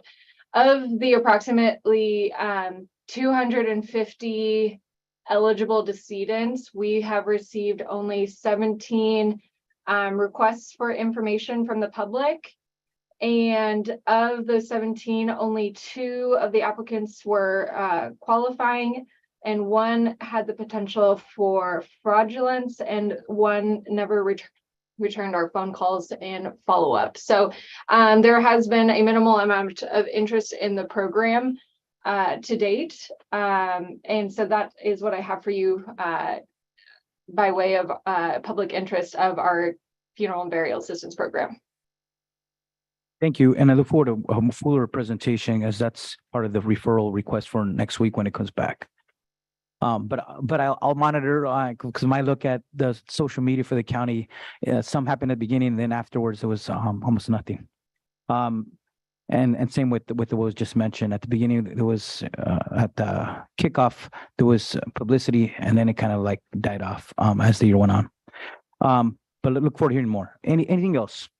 Seeing none, let's go to item number 25 now. This is to receive a oral report regarding the planning and potential implementation of a storm recovery rent subsidy program for farm workers negatively impacted by the recent weather disaster events. And before I pass it on to Roderick Franks, Assistant Director of Social Services, and Angela D. Novella, Executive Director of Catholic Charities, I just wanted to say that this was original referral was filed just after the January storm. So it had a very specific focus after an ag tour that we had with our Congress members and state legislators, because there were many farm workers who were out of work because of the flooded fields, over 20,000 acres.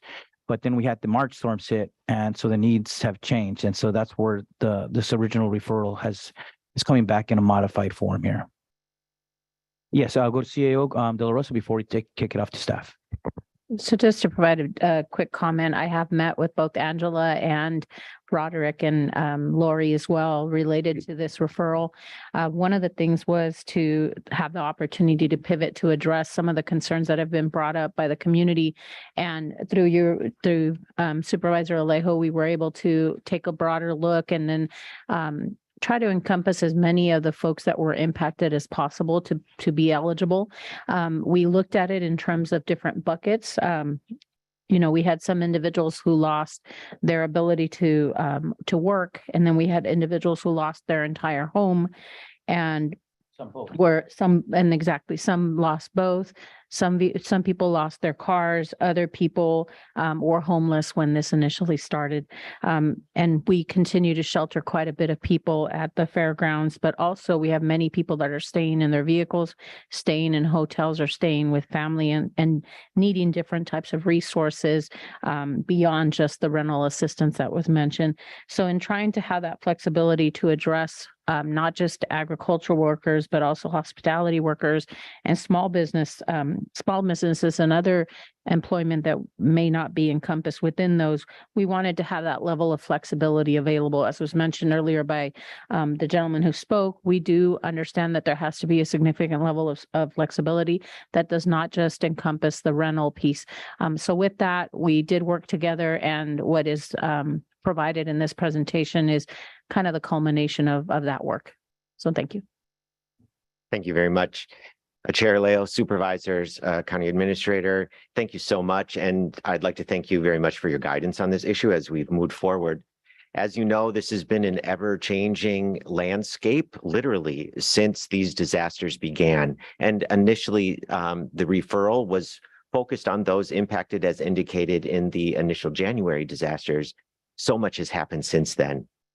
Since that time, we have now moved into the recovery phase of the most current disaster, and the federal government has also approved the federal declaration, which has opened up a wide variety of additional assistance programs to those that have been impacted by these disasters.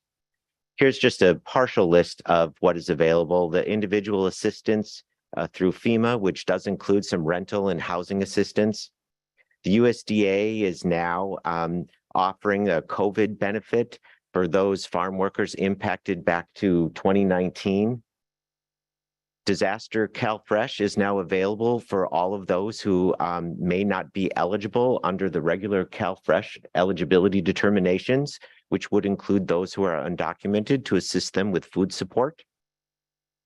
Disaster case management is on its way. We've had meetings with the California Department of Social Services, and they are now in contact with various community-based organizations and soliciting invitations to contract for disaster case management. Also, the California Department of Social Services is engaging its rapid response funds. And those are funds that are eligible for those that do not qualify for any other forms of state or federal assistance. The cap and the amount for those funds has not been set, but historically, those funds cap at around $2,100 to $2,500 per household. And also, there's been significant support from the community-based organizations in our county. We certainly could not do that without our support, without their support. One of the partners in this referral right from the beginning has been Catholic Charities. Catholic Charities was an important partner in our local assistance center in the January storms. Really hearing the stories from our impacted farm workers at that time, and which really led to this initiative. And I have with me Angela DiNovella, the Executive Director of Catholic Charities, Diocese of Monterey, to really give us an update on where things are at and kind of give you a flavor for the types of relief efforts that our community-based organizations provide. Angela? Thank you. And thank you for the opportunity to be here and continue sharing the stories and of our clients and the stories of the work that we've been engaging since January for this round of storms. We are currently focusing our efforts in Santa Cruz, Monterey, and San Benito counties for disaster relief, but really paying attention and really prioritizing certain areas that are underserved traditionally, and those are the Santa Cruz Mountains, Watsonville, Pajaro, South Monterey County, and Hollister, because our agency serves the 4 counties of our Central Coast. Our disaster relief efforts have been and will be provided in 2 phases. This is traditional and historically how we see disaster recovery. There's a first phase with short-term disaster relief. The first and the second month after the disaster impacts our area, there is a significant amount of assessments and financial aid provided to our community. And then following after that is what we call the long-term recovery and case management, and we'll be engaged for the next 2 or 3 years in this work. Our short-term assistance, as I mentioned, is really to provide that first stabilization and really start gathering information of understanding the needs of our community and understanding how to prioritize the needs and the resources. And with that, then we conduct needs assessments and limited financial assistance as funds are available. From the beginning, we were engaged on the local assistance centers and the disaster resource centers because of our connection and our contracts that we currently have with disaster preparedness and disaster relief, knowing that our team is relatively small and has been responding to the ZZU wildfire since 2020. And then our long-term recovery and case management, this is where the bulk of the work will be engaging in the next 2 or 3 years.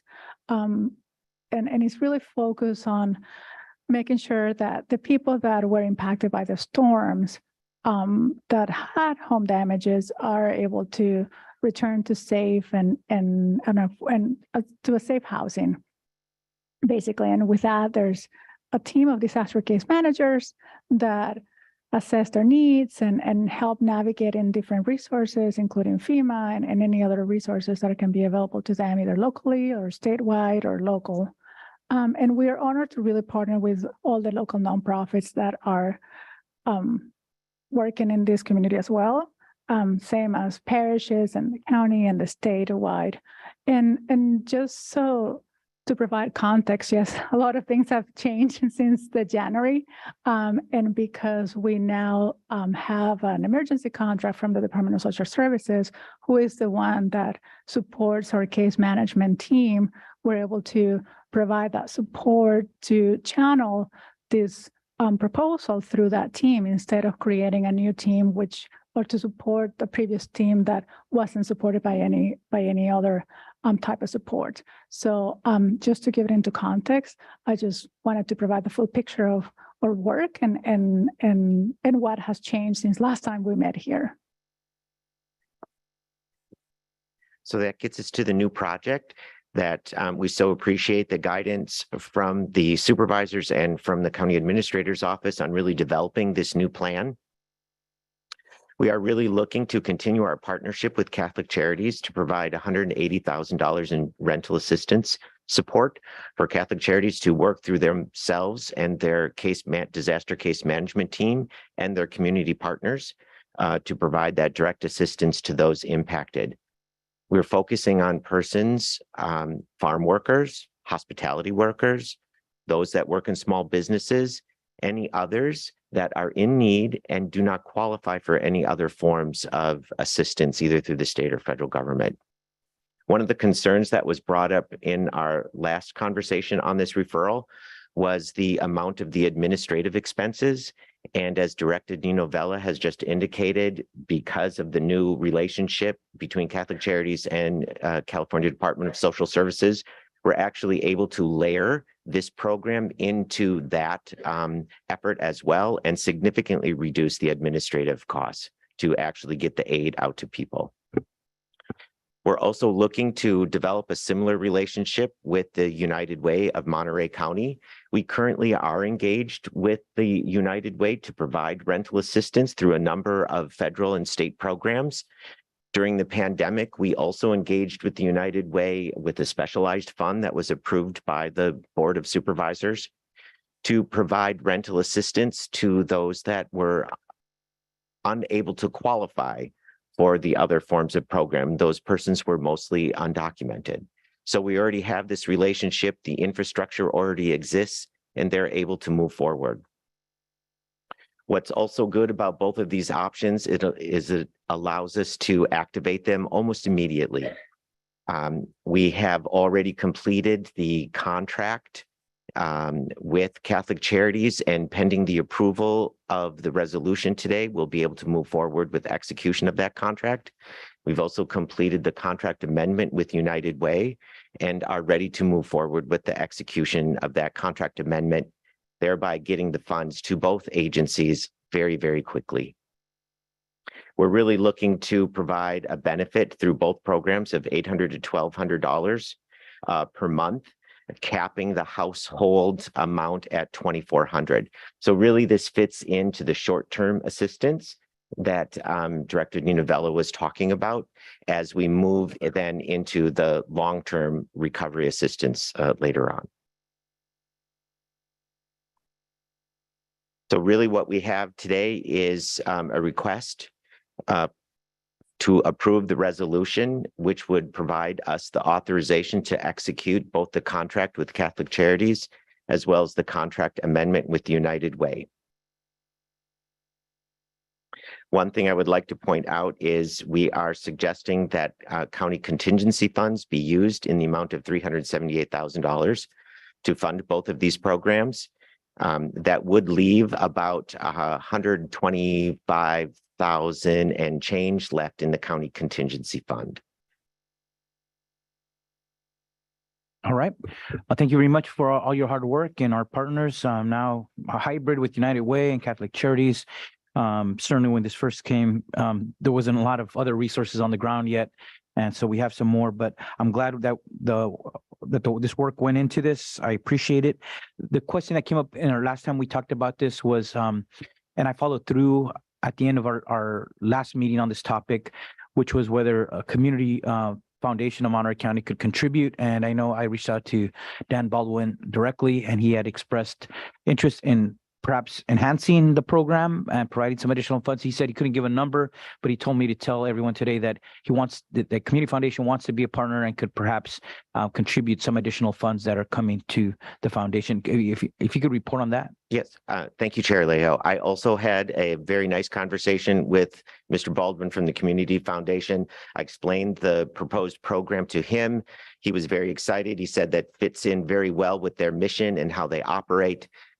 They were very interested in providing additional funding to each of these programs directly to the agencies that would be providing it, the United Way and Catholic Charities, just upon their application. I also learned that Mr. Baldwin's wife is from Minnesota. And so like me, there still are a few recovering Midwesterners here now in California.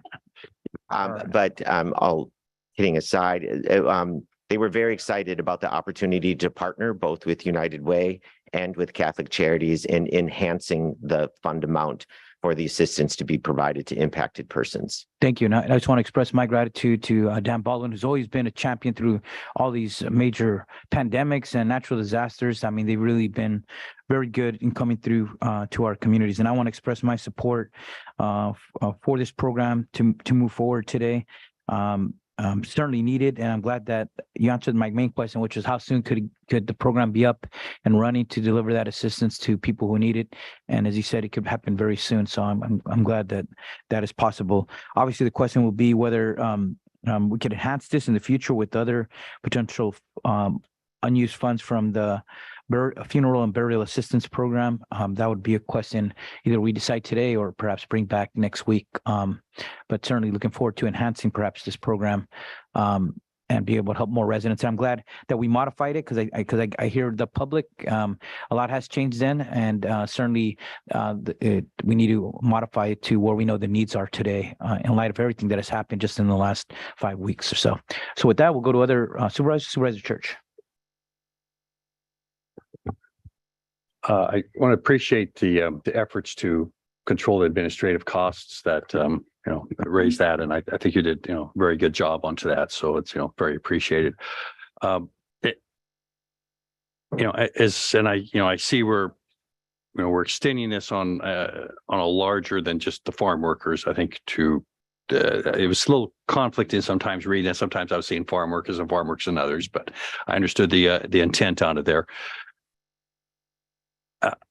With the consideration we have going on here with the other two referrals, though, they're going to be coming back next week. I wonder if we just shouldn't really put all this together in one big comprehensive package to be evaluated, to make sure that where everything is going to go is going to, it's the right places instead of dealing with piecemeal. So that's where my inclination is to go at this point and to support something like that, because combined, we're talking about almost $750,000.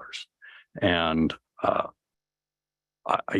I think it would be as beneficial to have a comprehensive approach to it. Mr. Chair, if I could. Yes, I know we're in this conversation today. We've got two outstanding referrals. We've got a lot of movement in the same direction. And I'm hoping that today we could have a bit of a compromise in that. I understand, having been a co-author on the referral for the funeral assistance service, that I still feel there's some validity there. I'd like to leave $100,000 in that account, take the balance and split it out between the two partners, keeping the same percentages for administrative costs. In doing so, I think we keep the intent of both the referrals moving forward. and we add additional money while remaining in a position to support those. Just by doing this today, part of the next conversation is going to be, well, we didn't even know that funeral assistance was available, right? We're bringing attention to it by discussing it today. So I'd love to hold back 100, put in the rest into this effort and have it split out in equal percentages. The current funds are proposed, with the administrative costs remaining the percentages with the increased totals. I think by doing that, unless there's pushback from either of the referral makers, we could not have a bunch of business to do next week between competing referrals, and we could move forward today. I just wanted to throw that on the table, sort of what was in the back of my mind coming in today. To other supervisors. Yeah, thank you. I for have a that question suggestion. about the ARPA funds. And is this a qualified use of ARPA funds if we were going to move funds from one program into another program? Do we have the answer to that question today? I don't know if Mr. Vega is on the line. Yeah, this is Ezekiel Vega, and the funds for ARPA could be used under the revenue redirection component of ARPA, so it could qualify under revenue provision of revenue backfill. Okay, thank you. So can you restate what you're proposing? So Chris, we so I have can make sure I'm understanding? $350,000 roughly in the funeral assistance program. That's what we set aside. So we'll take 250 from that and split it between the two partners that are outlined here on a similar basis with the same percentages in terms of administrative costs. So if the number goes up to 200,000 at 10%, that's 20,000 rather than 18, just as round numbers. But by doing that, we essentially have the opportunity to limit the work next week of going up with competing referrals, kind of pulling in two directions with sort of a compromise position. Okay, and you'd be suggesting that 250,000 would contribute towards the 378,000 that's proposed in the item in front of us today. Correct. Meaning that contingency would only be taking 100 and No. My hope was to augment that. To augment, so the 378 from contingency plus 250. Correct. Leaving 100,000 in the funeral assistance fund. Correct. Until we get an update on the funeral assistance fund, because And it if sounds like it hasn't really been utilized. Right. I think that okay. I'll participate in the rest of the conversation, but thank you for the proposal. Okay. Supervisor Adams? Sorry, that still just leaves $376,000 in our contingency fund. That seems pretty low to me.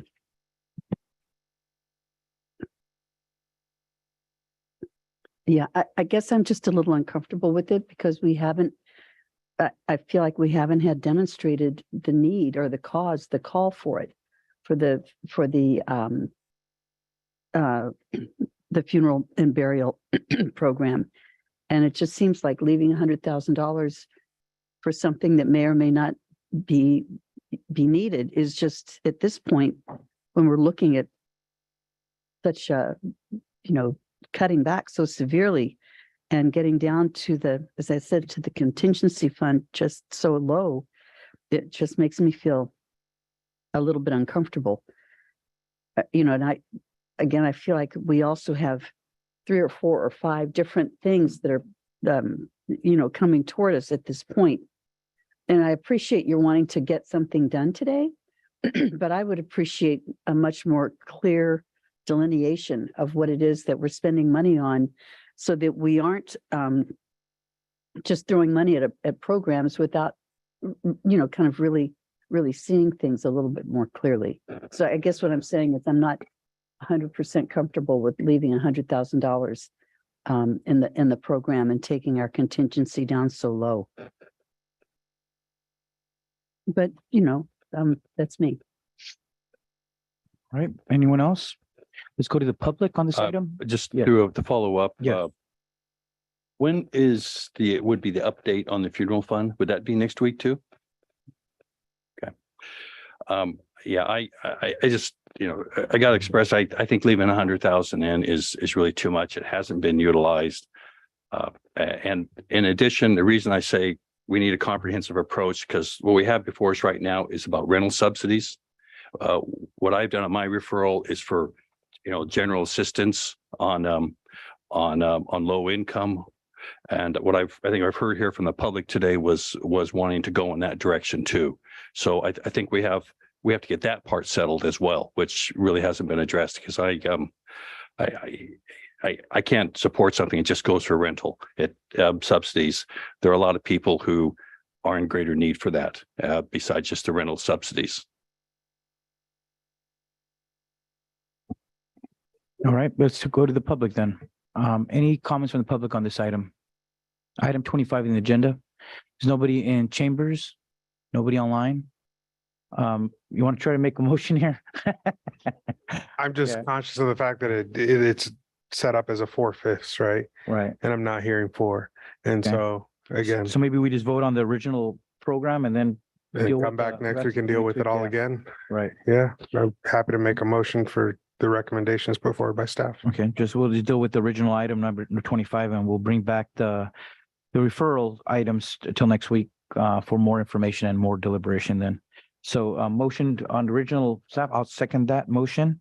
I comment again. I think we should look at all this together, and that's where my vote's going to go at this point. I just we're talking about 1 week.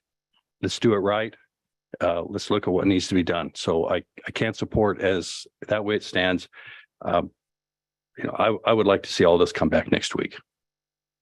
Other colleagues on this? Yeah. Yeah, so I think we have a number of different pieces of a big puzzle that are all in motion, some previously in motion with changing conditions.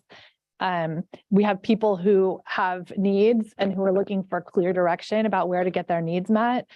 And one of the things that I feel like we heard from residents, and that we continue to hear from residents, and that I continue to read online, is that people are getting ping-ponged around from this program to that program. And if I have this need, and if I qualify for this way, then I have to go here. And if I qualify there, I have to go there.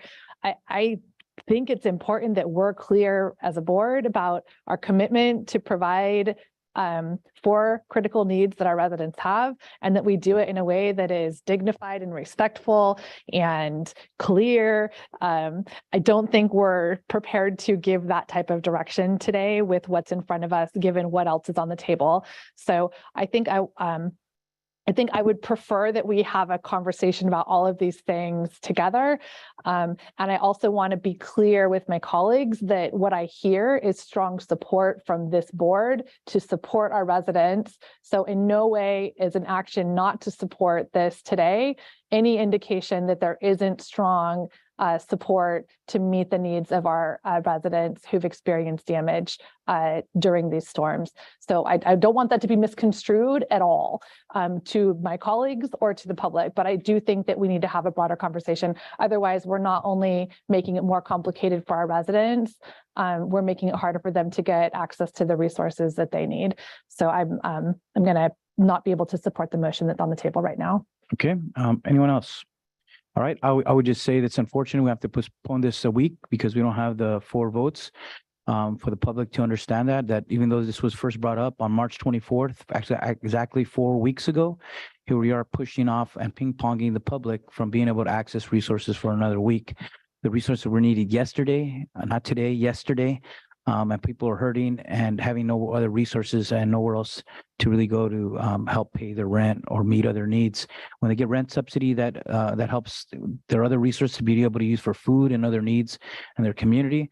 So to the residents of Pajaro, I just want to apologize that we couldn't come through for you today, that it has to wait till another week, unfortunately. But to know that some of us were trying to get this done 2 weeks ago, and then it wasn't possible on the 4th. We'd have a meeting on the 11th, and here it comes on the 18th, and now we're pushing this off again once more for the public. And I think that's unfortunate, and because we know that the suffering is great, it's needed. They've been waiting for this. The media's been covering it. Now the media's going to report. Here we are pushing it off for another week. But there were some of us who didn't. This requires 4 votes, and so that's why we're not able to take action again today, unfortunately. So hopefully we could bring this up next week So if there's no motion, Chair Leo, if I could just clarify the direction that we are being given in regards to this referral for next week. Is it just to hold in status quo and bring the program that we brought before you today back at that time for further discussion, or are we looking for I something believe it's more? bringing it back for consideration, just so it's in the same time with the other two referrals. I'll make a motion to that effect that we bring this item back next week with the other two referrals with a full overview of the financial resources available, the asks on the table, and the opportunities for the board to give a direction on a program, looking at the burial fund, the two board referrals that were earlier on the agenda, and this item today. Second.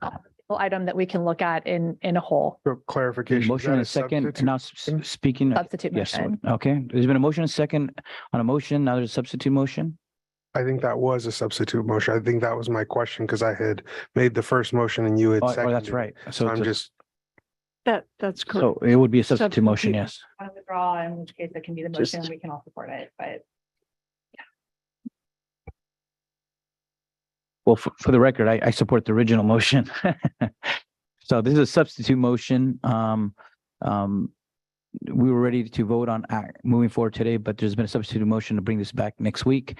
I'll support the motion, but I want to, for the record, say I support taking action today, but seeing that there's no will to do that, we're gonna have to bring this up next week anyways. And for the record, I'll state that, what's the difference here between today and next week is today, we're talking about rental subsidies.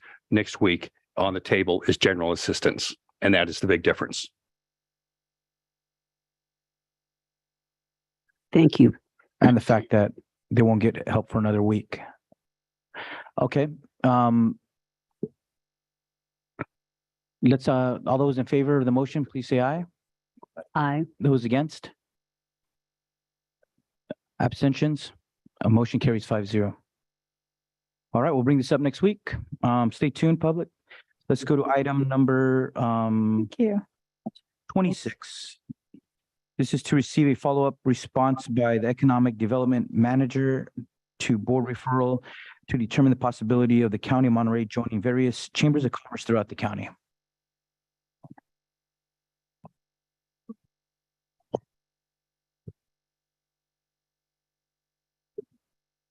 Good afternoon, Chair, Board of Supervisors, County Administrative Officer, Richard Vaughn, Economic Development Manager. Wanted to go ahead and follow up with you and bring forward the follow-up response to Board Referral 2022-19. And we go ahead and jump right in. Right.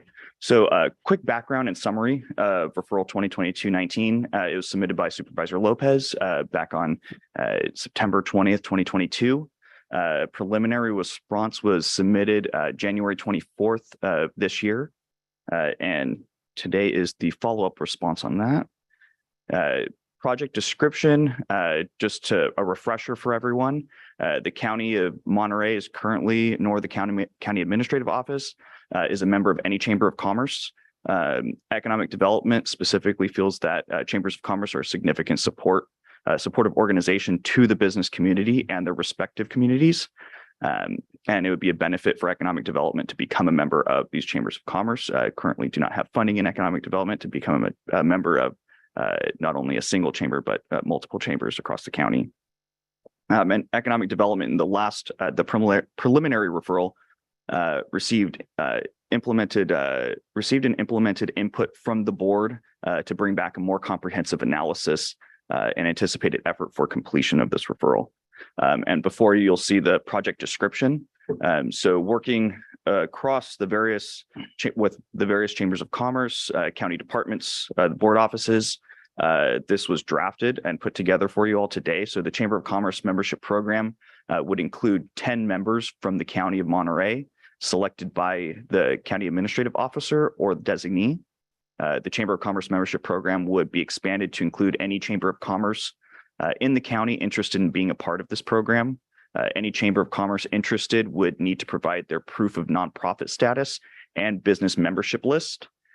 Economic Development is proposing 2 membership options for board review today. If you'd like to decide on those and move it forward. And in conjunction with this, County Council has crafted a restriction on lobbying and public funds form that has been drafted to accompany any chamber membership that would be moved forward. Economic Development recommends an opt-out option for current county departments that prefer to retain their separate membership at the departmental level or any other level that they have it. And what you'll see is an estimated project cost. So the 2 options that you'll see before you are a basic membership plan and then a premium membership plan. And as you can see, the tiers range from the basic starting at $5,000 and going down to $1,250 for a membership. And these are all based on business members that are with each of the chambers. So if you're a chamber that has anywhere from 1 to 249 business members, that would be the cost for the county to be a member of your Chamber of Commerce. And as you can see, there's 2 options, and each of those options has varying benefits for it. This was all the information that was gathered by myself and my team to go ahead and put together this comprehensive plan here. So as you can see, the top tier membership benefits, this would be for that $10,000 range if it's premium, or $5,000 range if it's a basic membership.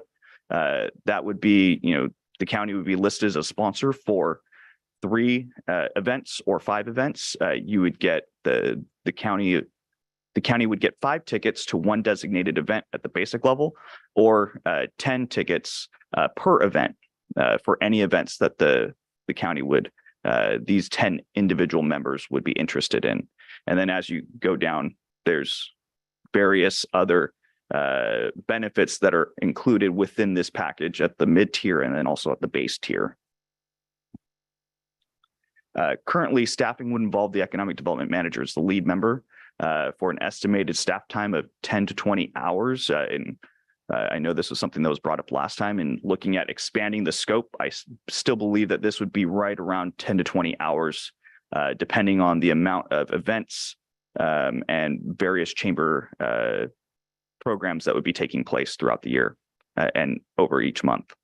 And then a total of 10 county individuals to potentially participate for an unknown number of hours per month. So that would all be dependent upon those each individual members of these chambers. Some of the departmental challenges are that funding is currently not budgeted in Economic Development Division to join as a member of any of these chambers of commerce. I'd be requesting additional budget and working with our budget office and the budget director to go ahead and figure that out. And Chamber of Commerce memberships are renewed annually, which would cause the need for additional future funding. So most likely ongoing annual funding for this. And depending on board direction, staff proposes a response back to the board in July of 2023. This would be in order to get all of the verifying documents from each of the chambers of commerce to verify that they are having in compliance nonprofit status, verifying their actual rosters of members, and then placing them in each of those categories, and then bringing back an actual full budget to this board to let you know what the total cost would be to be a member of, depending on how many chambers would want to opt in to be have the county be a member. And that's all I have for you. All right, we'll go to Supervisor Lopez since this was his referral. Just appreciate the work. I think this is an incredible way for us to support the business community, bring them along. When I see those work hours, I see that as networking to fully understand what the business community needs to support them and to bring that information directly back to us, whether through committee or here at the full board. So I think big picture here, this is a good investment for us and a strong show. We saw earlier Joby right in the room with an alliance all around them. These chambers are those alliances around all of our small businesses, around our mid-sized businesses, and it makes us a partner in that process. So I remain supportive, and I appreciate all the work you're putting in. Look forward to the final report in July and hope to find support from my colleagues. Thank you. All right, thank you. Any other comments on this? Supervisor Adams. Thank you very much for all of the work on it, Richard. Can you tell me, do you know how many other chambers we already are members of? Currently, the board offices and I believe the county administrative office are currently not members of any chambers of commerce. So this would be new actually for us to start in. I believe so. There are some individual departments that have their individual chamber memberships. So I could do some additional due diligence and bring that up. I know that was part of the last, the preliminary response that I provided to the board. So I guess the question that still is in my mind then, so say as an example, the health department is a member of the Chamber of Commerce of Salinas. Would they, you said that they would retain that and then we would have an additional membership? So the county would have two memberships to the. Correct. That was my recommendation, is that if a individual department would like to retain their individual membership with a chamber, I think that should be allowed, as you know, there are only 10 slots that would be available for this membership. So that would be across the Board of Supervisors, the CAO office. There would only be 10 individuals that be selected by the county administrative officer for this program. And the research showed that if an individual department is a member, that would not, the new county membership would not cover that. They would have to remain separate if they wanted to be engaged with the chambers. They don't have to. That's why I opted in. If a department would like to opt out of this program and not be a part of it, to allow them to retain their membership, but they would still be allowed to do that. It's still the same, the money comes out of the same bucket, you know, whether it's one membership or two though, right? Yeah. So, and then the other question that I had from my own experience with volunteering with chambers, to be a member is one thing, but to really have an impact, you need to be engaged, which would mean serving on committees or, you know, being an officer and that sort of thing. So I guess the only concern I have is whether or not our staff has the time to really, like those 10 people would really have the time to be able to get in and, you know, make acquaintances and, you know, become fully engaged. Would the county be willing to support them should they, you know, be nominated to be chairman of the board of the chamber sort of thing? Mm-hmm. Yeah, I think that would be a perfect question for the county administrative officer to be able to select those 10 that she would feel would be instrumental in being able to manage the workload and go ahead and attend those meetings and network and work with the various chambers and businesses that are part of it. Perfect answer. Thank you. Okay, other Supervisor Askew. Yeah, thank you. One of the questions that I had when this originally came forward was more to the county council legal side of things. Given that many of our local chambers are also very active and involved in political advocacy and endorsements during election season. And typically the county, we wouldn't as board offices be able to give county taxpayer dollars to political advocacy organizations in that way. So I'm just looking again for clarity on how we do this in a way that is ethical. Yes, and working with county council and specifically with Shane Strong, he advised myself in economic development that and put together a form that would specifically outline what would be allowed and what would not be allowed through this chamber membership. And I'm sure county council would be able to elaborate on that. Right. Shane Strong in our office has been working on that. And what we would do is with the tender of a membership fee, have a signed agreement of some kind with the chamber that no money would be used for any lobbying or logo or name. Exactly, purposes. So that clarification, I think they've actually worked on drafting such an agreement, but that is an important point, and we would want to make sure that that was clear when we joined a chamber. Okay. And I think, you know, I recognize, right, like having just run for office 2 years ago, and like that when chambers make endorsements, if we're sitting here, I wouldn't want chambers to feel as though our membership dictated who or how they made endorsements, nor would I want our influence to influence how they made those endorsements. So I feel uncomfortable with being a member of an organization that is making political endorsements using taxpayer dollars. So just from so I'd like to have more information back, very clearly explaining how we maintain arm's length from that.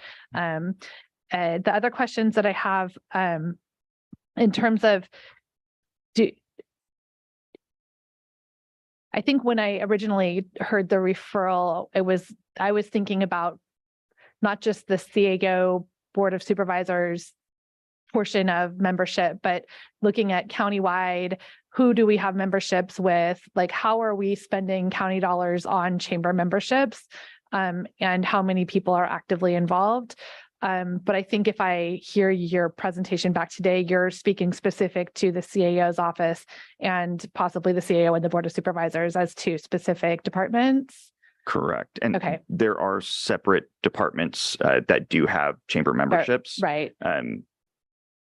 The difficulty in understanding how those memberships have come about is whether they're using county funds or not. So some of those are the Workforce Development Board, which they may be using WIOA funds, which is not county general fund dollars. And then also the Monterey County Office of Education, which not quite clear as to whether they're, not part of the funds county, they're- not County of Monterey County. Yeah. Okay. Exactly. So there are certain entities that are part of the county that, or adjacent to the county, that have memberships, but specifically the Board of Supervisors and the County Administrative Office, I'm not aware of any chamber members.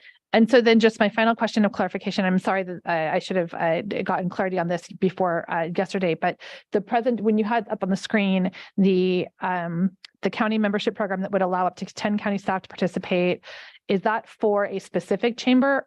Is that something that a chamber is offering us, or is that something that you would go propose to the chamber to say, we propose to pay this amount of money and we would like this in exchange? So it was something that was done in due diligence with my division, Economic Development, working with all of the chambers of commerce that we've met with over the past few months, in taking all of their various chamber membership costs, their benefits, and then putting them all together in one concise package that would bring together the 10 individual members for this specific program. So it was taking everything from Pacific Grove Chamber to Monterey Peninsula Chamber to King City Chamber, and looking at all of the various costs. Something that we discussed in the preliminary referral was that each of them have their own individual costs and cost per individual business, or some had governmental costs, some didn't. So looking at all of them and then having discussions with each of the chambers that I was able to get meetings with, and then bring together all of that information and package together something for you all with a basic and a premium level membership. Okay, so we would be, by saying yes, we want to go with, like, say, the premium membership, for instance, we would be that total cost would allow us then to become members of the chambers that are listed. It would be the cost per chamber. Per chamber. Per chamber. Per chamber. Correct. Okay. I'd love to hear from the public, but I do think just in general that as we move forward, we probably need to factor this into the budget process since we're so close to budget season. So I would recommend that whatever we do, we bring it back as part of the June budget cycle to figure out how this fits into the different priorities that exist. I'm sorry, can I just clarify? So for instance, in the city of Marina has a chamber of commerce, and I'm a member personally for $75 a year. And we're suggesting that we would pay a premium membership of $10,000 to join. It would be based upon their total membership. So if for an example, the city of Marina had 10 members, we would be paying that bottom tier. For the premium, it would be $2,500, and for just a basic membership, it'd be $1,250. So each of those, I feel like I can share the screen once more just to clarify.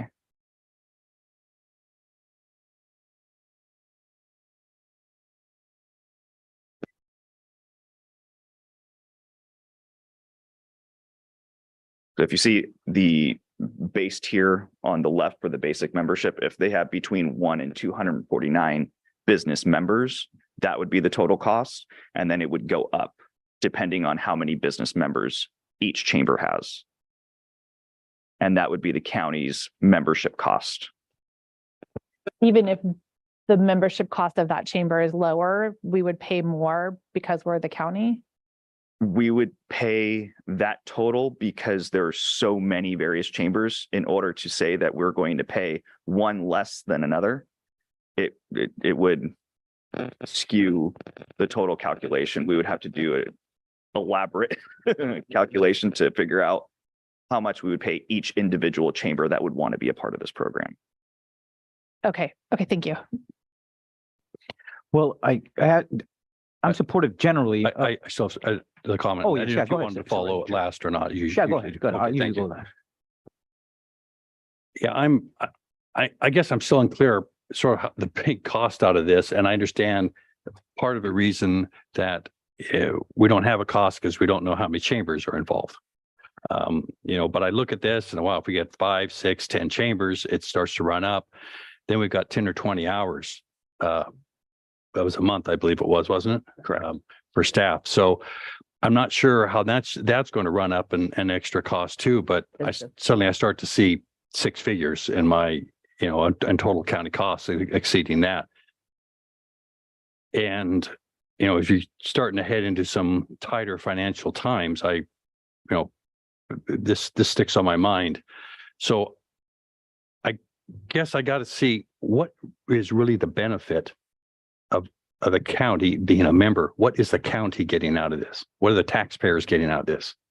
Yeah, so it would be direct access to a number of small businesses across the county that each of our various departments would be able to interact with very seamlessly. So currently, economic development, myself, I built relationships with a number of these chambers on this list, just accessing them and asking them to provide pro bono assistance or anything that they're willing to provide at a free cost, and allowing me to participate. So what this would do is it would allow not only myself but other department heads or board of supervisors to be able to attend certain things, go to chamber events, meet with various businesses that otherwise it would take a multiple of years, 10s, 20 of years to meet all of the various businesses across the county and put in the footwork to go door to door and meet with them, where this is a collective. They all meet and they all gather at a number of these chambers, and it would allow us to be able to target our small businesses across the county more effectively. So if it seems, I don't know, I've been a member of chambers, but if if we wanted to go to mixers, this is a pretty high price to pay for that. And I think you get tickets to go to them, which probably wouldn't count up as all that much. But and so you got a networking we can do there on our own. And I understand, the advantage out of that. I don't have a problem with us working with the chambers and going in there. I just don't know why we have to pay a membership fee in using taxpayer dollars when it's obviously for their benefit to have a relationship with us as well. And, would seem to maybe allow us in an advisory position. So I'm looking at the dollars here and I'm having trouble seeing the justification on doing that. I'm also a little uncomfortable putting membership into any organization from a county's perspective, because then I start thinking, well, maybe we should ask the Farm Bureau if we can be a member, or Land Watch, or Rotary Club, or LUAC, or something like that. I mean, there's good things to build all those communications with. So I guess I just say I'm still just not quite seeing the real advantage to going ahead and what we're really gaining for what could be potentially hundreds of thousands of dollars. And that's kind of where I'm stuck at here, and it makes it difficult for me to go that extra mile onto this. All right, well, thank you. I wanted to express that I generally support this. I think it's important for the county as being one of the largest employers to be active in our business circles. I'm glad we have these regional and city chambers of commerce. But I think the presentation, I think, needs to be refined a bit because I'm looking at the Salinas Chamber and they don't have, at least on their website, they don't have by employees, right? They have just the different levels that you choose. A business is only $450 annually, marketers $825, and it goes up. But if you want to be at the $5,000 or $10,000 level, whereas the Monterey Peninsula Chamber, they have a government rate. I just lost it. But unlike the $5,000 for a business, the government rate was $1,700 with a workforce of our size. So I think we should kind of get the exact numbers because just saying it's 5,000, I don't think it's accurate because each chamber is different in terms of their membership fees. But I think the other question I had when this comes back because it talks about the 10 people want to be involved. It makes it sound like it's a requirement. It's not. They usually if you want to be involved in the chamber, there's opportunities. If there wants to be county department heads or other county you, for instance, if you want to take one of those roles, but it's voluntary. If you want to step in the roles, there's an opportunity to be able to do that. So I think it needs to be expressed that way. And then second, I think the question I have is if Monterey County is a member, would all our employees be able to come to the events at the discounted rate, right? Like our department heads, county employees, if they want to go to the mixers and the other events, the luncheons, there's a rate whether you're a member and there's the non-rate member. I want to just make sure that all our employees would be able to benefit from it, not just a small number, right? Considering the resource we would put into a membership into this. I think that's the case, but it's good to get clarity because I think each chamber is different on that. So that's where I stand on it, but I want to take this to the public. Anybody in the audience want to speak on this? And then we'll go to those on Zoom. And we have the Salinas Chamber in the house. Hello, everyone. Well, I had a speech going, but there was a lot of questions. So if I can just kind of address a few of the questions. For Supervisor Adams, the Monterey County Administrative Office had been a member for 70 years prior to last year when the membership was dropped. So there is a very long history of the chamber and the county working together. A few more items, definitely, member benefits can be confusing among various chambers, but for the example, the $5,000 level that Richard had put up, for the Salinas Chamber anyways, I can't speak for other chambers, that would actually include everyone under that county umbrella. So any of your offices, any employees within that offices would receive the discounted prices to our mixers, our annual awards luncheon, legacy leadership, any of the great galas that we do. All employees within that would be able to gain access to the discounted prices and gain invitations to that as well. Really, I think where the 10 employees maybe would come in handy is in order to do that, obviously you have to access their site, log in, that kind of stuff. Having specific people we can send information to that they can dole out to people would be incredibly helpful. But yes, everyone would get access to that. And kind of to touch on Supervisor Lopez's point, we truly do believe that the chamber offers a very valuable service to the not just elected officials, but the county employees as a whole. Our networking events we put on are fantastic. I mean, I saw many of you this Friday at our little event that we helped put for Salinas Regional Sports Authority. So we definitely feel that there is a huge advantage to using us as a tool to engage with your constituents and have the employees of the county engage with the the local business owners that they represent. So it can be confusing, but I'd be more than happy to continue partnering with Richard. And I just want to say a big thank you to Richard. You put on a fantastic presentation, and thank you to the Board of Supervisors. Thank you. Anyone else in chambers?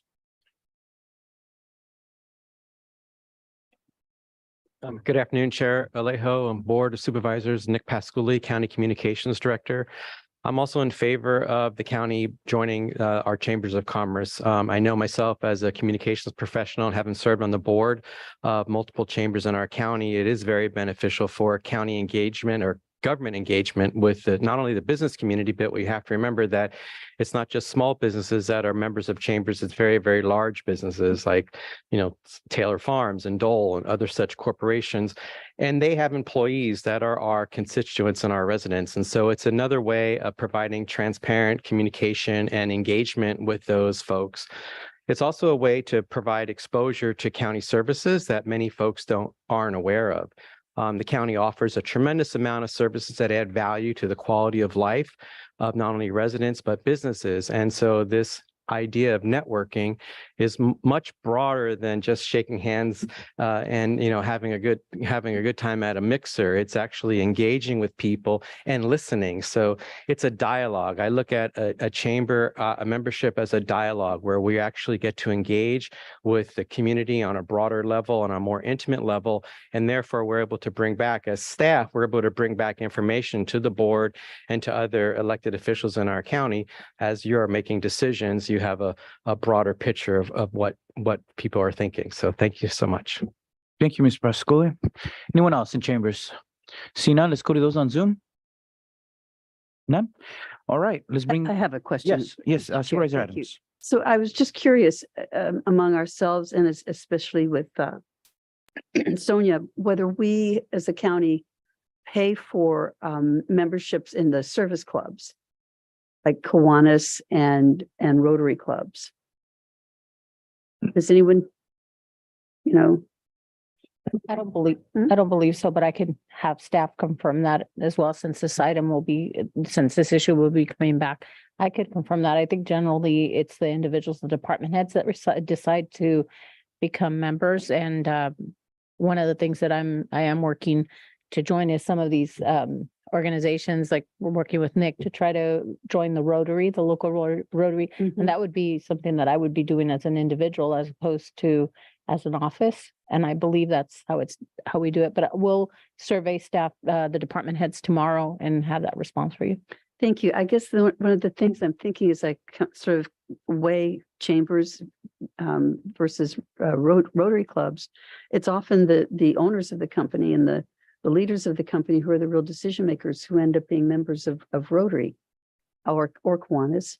And I am and they do not do any kind of political endorsement or any kind of political endorsements. And they do service is their model. That it makes me ask myself, if I'm being a taxpayer, where would I want to see my county investing its dollars, and its staff time? Would it be with the chamber or would it be with the service club? So it's just something I'm still mulling over a little bit. All right, anyone else? Supervisor Lopez. Yeah, I'll just, I think there's this key question out here for us about if we value the partnership or not. I think that's the key at the end of the day. And personally, I see the value, right? I understand the strength that comes in that partnership. I remember back to COVID and having brought on Nick as a consultant at the time for the county, and the way that the chambers all stood up and partnered to get our information out. And that was done in a moment of crisis, but we learned that what we needed to do better was communicate, which led to the development of a position to help us do that. This is a key community that we do not typically have access to. And for me, looking forward, I want our voice as an organization to be in those rooms, because they're the ones out recruiting businesses to our community. As much as we like to think they come here because we're great, and that's not how it works. And communities go to chambers, businesses go to chambers and ask about communities and ask for data and ask for input. Richard's a one-man department. Before he was here, we did not have anybody for years, and the chambers played that role. I don't want a free lunch from the chambers, personally. I think if we want a partnership, we should put in a fair amount. If the question is the amount, I don't want to get stuck on the number, even if we say we'll do 2,000 across the board. I want to be fair to them. I'm not looking to continue to take. I mean, these people pay taxes to us that pay our salaries to their businesses as well. It's about a partnership. And that was the intent of this referral, was to make us a true partner after having seen what that value was, especially in moments of crisis. And I see that value, and I get that there's concerns. I think we've addressed some of those with contracts and framing.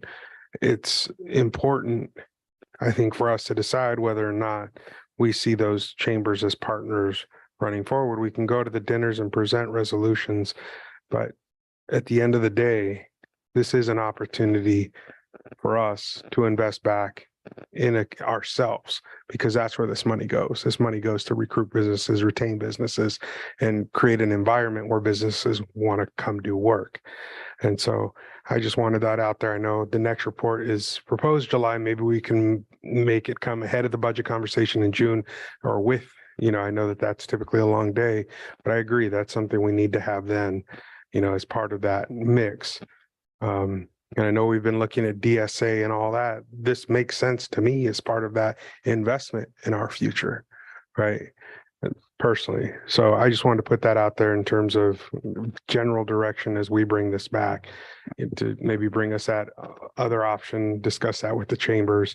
I personally would just love to see us there, and for them to be able to go out and say, as they're recruiting businesses or talking to groups that want to come back to us and get access to us and say, we have that relationship with this department, let us connect you. It goes both ways.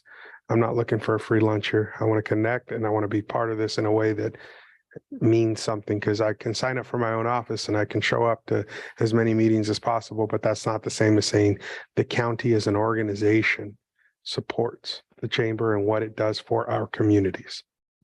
Thank you.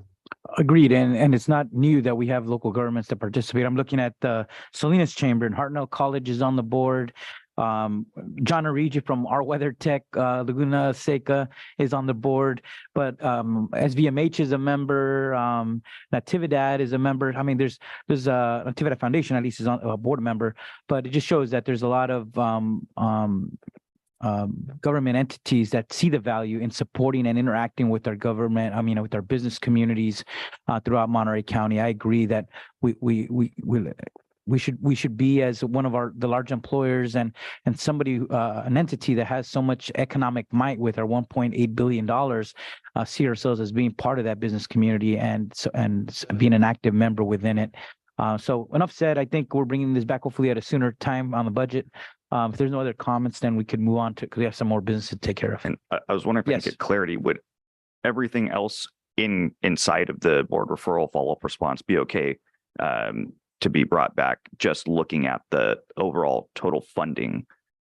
Is that something that was, I would say, a sticking point? Is there some, coming back with a new option for the cost of the membership for the follow-up response? Supervisor Adams? I think some of us are still struggling with the political aspect of it. I mean, truthfully, how would you feel, Luis, if we had invested taxpayer dollars and in a chamber, and the chamber came out supporting someone who was running against you? Don't you think that would be awkward?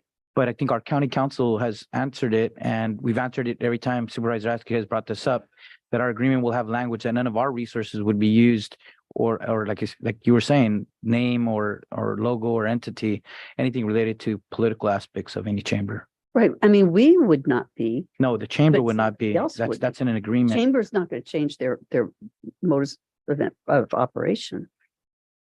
I was going to say that question has not been sufficiently answered for me. I've heard, some comments that sure, there's something we could figure out, but I have not seen anything drafted or any assurance that really get at the underlying issue that I've asked. So I think if we are going to consider this, it needs to be within the context of the budget as a whole. And I have outstanding questions that I still need to have resolved before I'm comfortable moving forward. So those would be my two statements that have nothing to do with what you presented here, but that are underlying. I think the financial questions are very real questions to be considered and conversation. Well, I'll just leave it at that. Thank you. Okay, Supervisor Lopez. And just, Supervisor Church, go ahead. Okay, thanks. Yeah, I have some of the questions there on the political aspect too. I don't see a problem if we individually are members. I don't even see necessarily a problem if in direction of our own funds and our own offices, we want to be members, because, that's our own political decision each supervisor needs to make. I'm just sort of uncomfortable, more than sort of, but I'm uncomfortable with a county, and I understand other entities do it. That doesn't make it right. I'm uncomfortable with the county being a member in an organization and not other organizations. And I think that's a philosophical issue out of there as well, has to be addressed. I look at what we've done here with Joby. That didn't go through a chamber, and that's been that's been good, work. We can work and do this. I think we should be able to go out to these chambers and have good conversation about them without being members. I mean, it's to their benefit and our benefit. So, I'm not there yet either. I think, there needs to be more clarification on a whole lot of matters. Okay, we'll wait till this comes back. Thank you very much. Hopefully be in alignment with the budget so we could make a decision before then. Thank you. Okay, let's go to item number 27. Receive a presentation on an exciting new referral, the creation of the first ever, potentially, Monterey County LGBTQ plus commission, referral by Supervisor Lopez.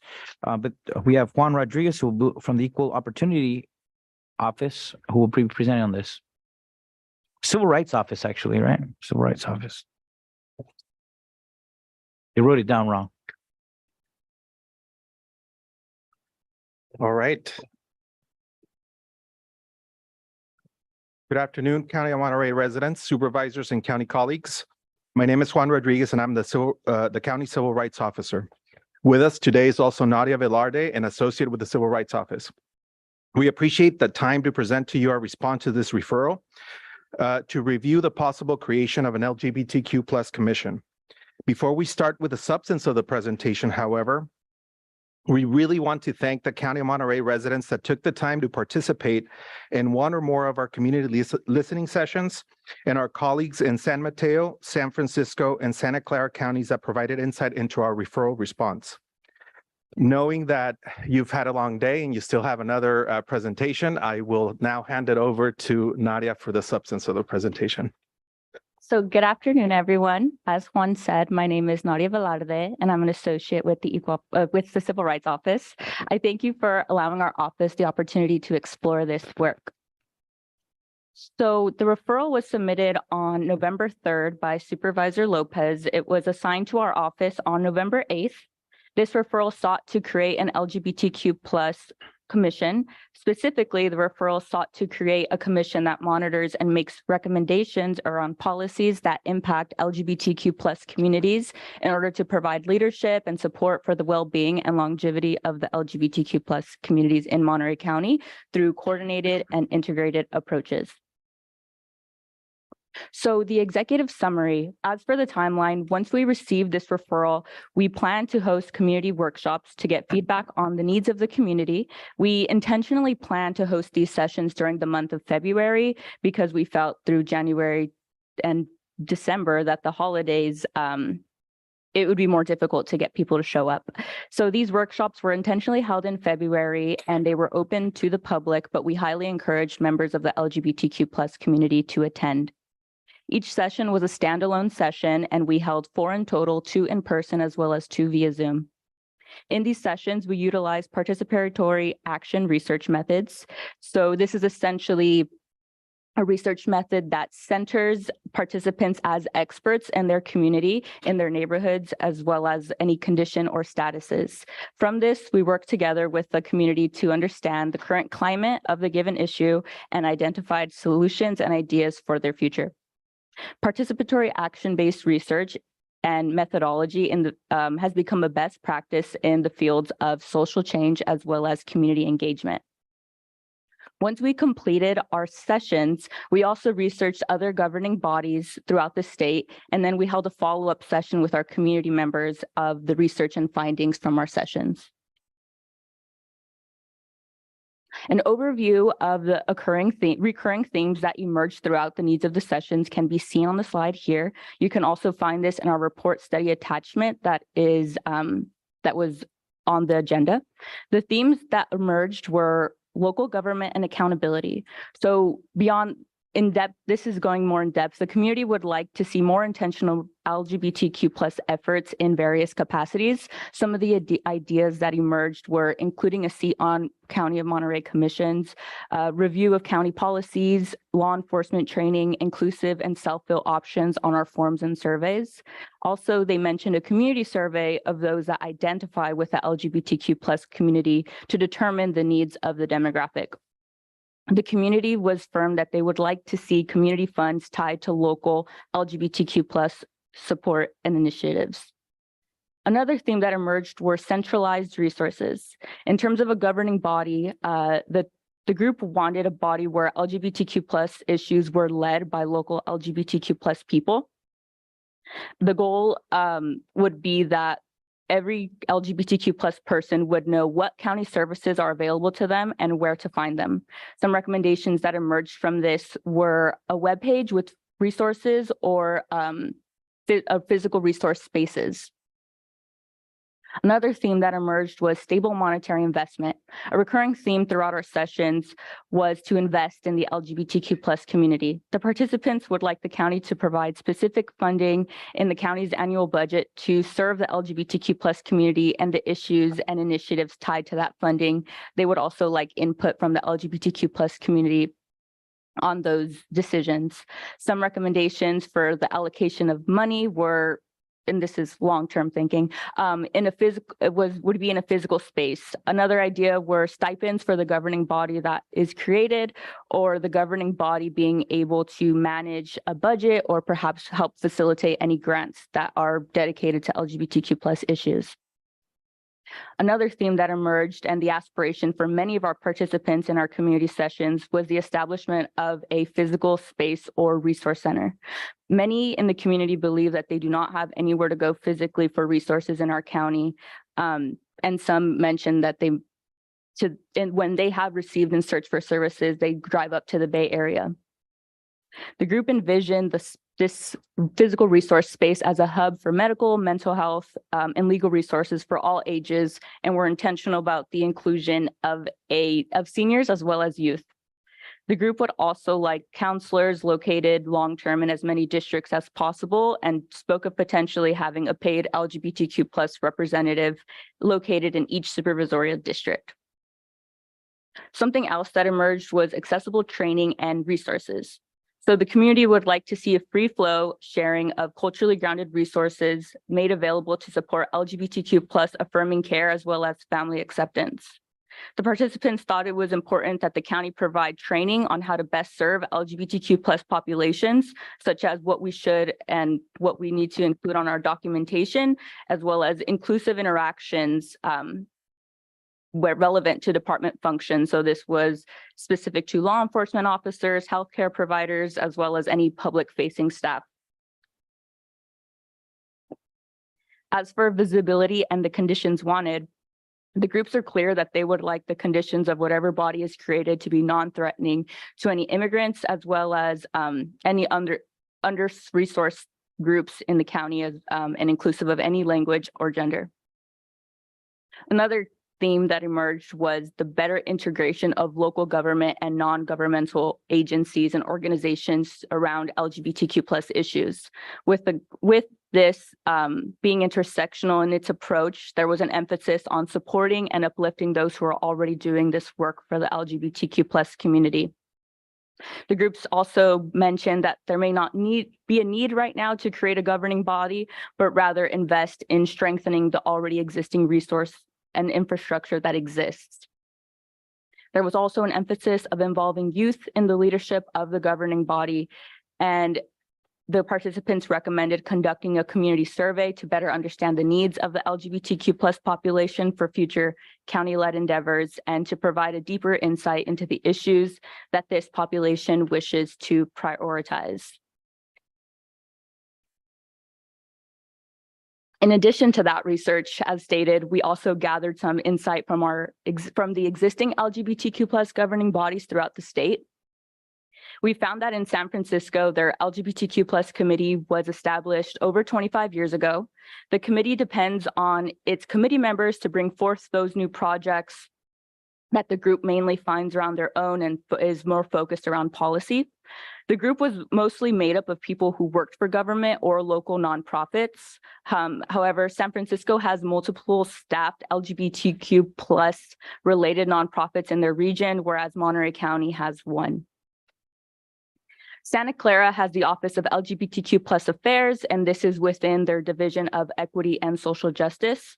At its inception, it had 2 full-time staff and 1 part-time administrative assistant. Their 2022-2023 operational budget is $800,000. Their office relies heavily on cross-cultural collaboration and on its behavioral health department. The office does not provide direct services. Instead, they focus their efforts on training, policy, and research. In San Mateo, this is the only LGBTQ plus commission in the state. It is located similar within a department, the equivalent of the Civil Rights Office.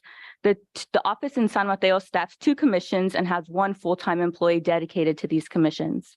San Mateo cautioned that with a commission, the role of the duties of the members need to be clear, as they are prone to confusion, especially with believing that their charge is greater than assigned. In addition, San Mateo discussed barriers related to the Brown Act, so things like quorum, the fact that we have to have in-person meetings, and how these things may restrict the free flow of information because of constraints. And again, that's tied to the strict agenda requirements, the county's geography, as well as the difficulty for commissioners to attend these meetings. As far as the participants of our workshops, they provided the following thoughts on the body that would serve the community's needs.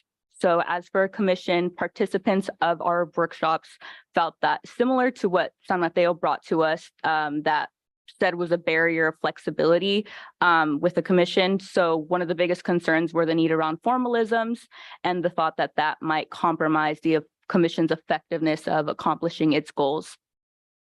Overall, collaborative or a council seemed to be a more effective option.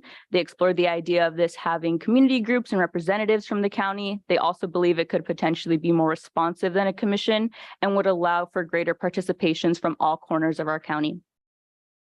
The group also thought county staff, like a dedicated office, similar to the structure in Santa Clara County, could be effective as well.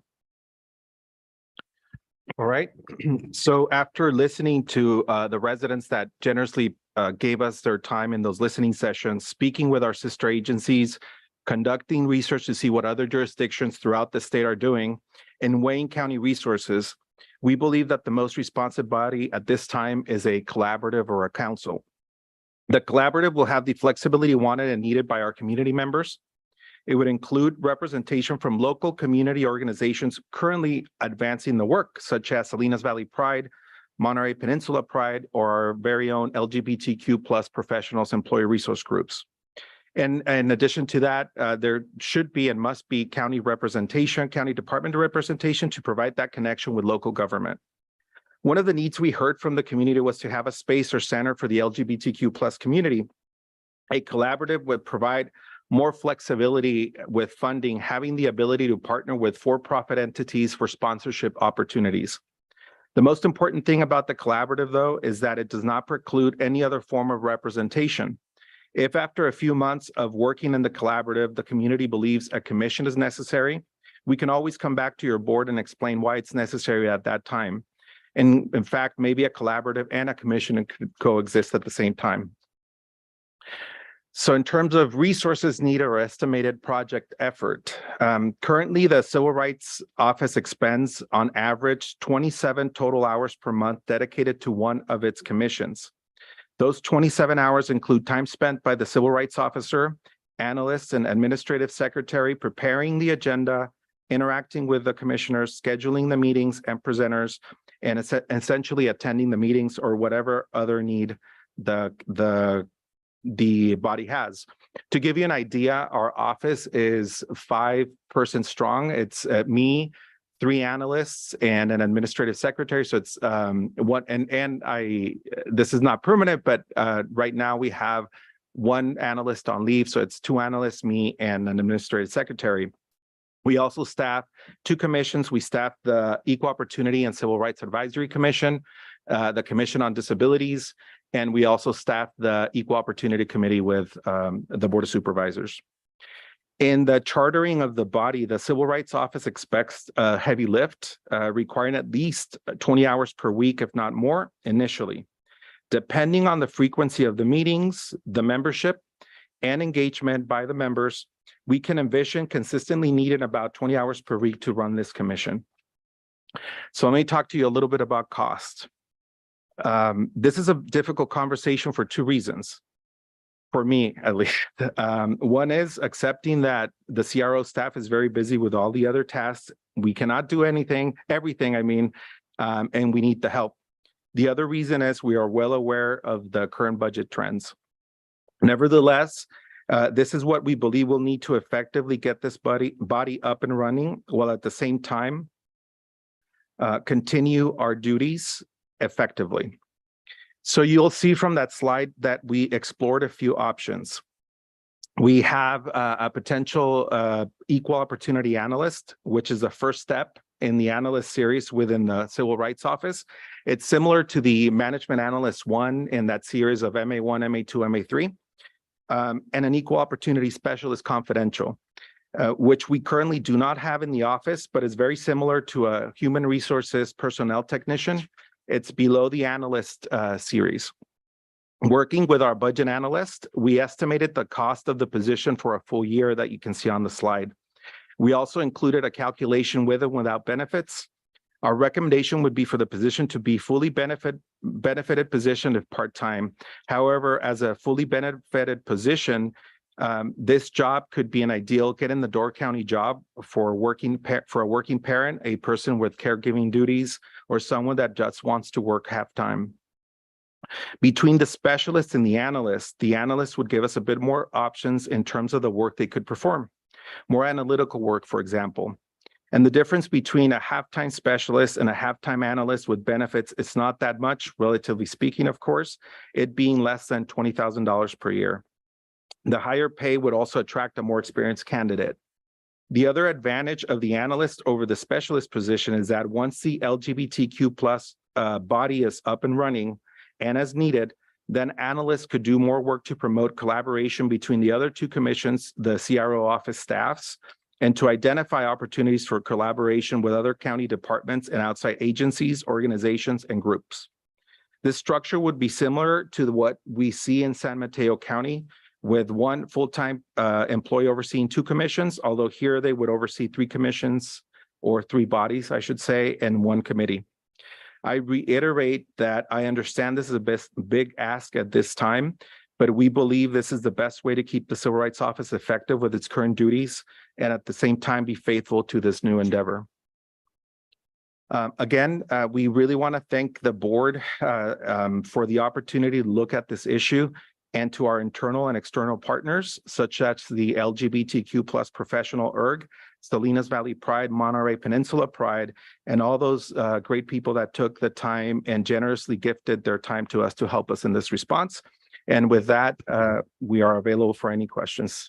Thank you. All right, we're going to go Supervisor Lopez, since this is your other referral. At this point, I don't have questions. I look forward to see if we have any public input. I understand there was a lot of movement in where this particular referral was felt within the community, and I appreciated all the feedback we got. But I just want to say thank you. Just reiterate the thanks that you gave, Juan, but to add you guys to that list of folks that you thanked. Yes, the ERG, yes, Salinas Valley Pride and our other partners, but your office for taking this on. I know we had a conversation sort of ahead of this, and you shared how insightful it had been. And I think getting the input back from Nadia today about what was experienced there and what some of that feedback was very enlightening for me. And that was the intent, was there's a void, there's a space for a voice to fill a lot of policy decisions, a lot to impact that. And so I just felt like we're starting down that path. The issues they're bringing up are exactly the issues I would love to see us get advised on by the community. And so I appreciate the work you've done to get us to this point, but overall look forward to listening and remain appreciative. Thank you. Thank you. All right, anyone else? Yes, Supervisor Church. I also want to thank you. I mean, this is a community that, when it hasn't, been, it's not just been ignored, it's been invisible to the larger society historically when it hasn't been persecuted. So, I think this is a very important step to move ahead forward. My question is, there's two commissions and a committee that you deal with, and you say one of them uses up to 27 hours. Altogether, how much time do you think that you're utilizing on the commissions and the committee? That's a very good question, because I should have anticipated that question. The other commission that we staff meets every 2 months, so it's a little bit less, but I would say, like Nadia suggested, maybe about 40 hours approximately a month. And that's taken into account, engagement and interest and all those things. Can you tell me what is that other commission? The Commission on Disabilities would be so it's a Equal Opportunity and Civil Rights Advisory Commission is one, and then the Commission on Disabilities. Right, and thank you very much for looking at the other counties as well. I think the time has come for us. So I thank Supervisor Lopez and the team for doing the research. I think this would be a beautiful thing to have, that we actually have commissioners from the LGBT community and providing input and recommendations for us to consider to make our county, and certainly within our county facilities, more policies that promote more justice for our LGBTQ community members. And so I'm excited for that. I know that there's some cost, but I don't want, sometimes when we propose new ideas, we want to, the numbers end up having us be concerned, right? Because if you're putting 48 hours, which is like 6 days worth for one person, is it a whole position for a whole month, right? That's where I think we need to look at hybrid responsibilities, where we could fund it, but whether it merits a whole position for 40 hours a week, per month, per year, that's a question I think we need to look at refining when this comes back to us, right?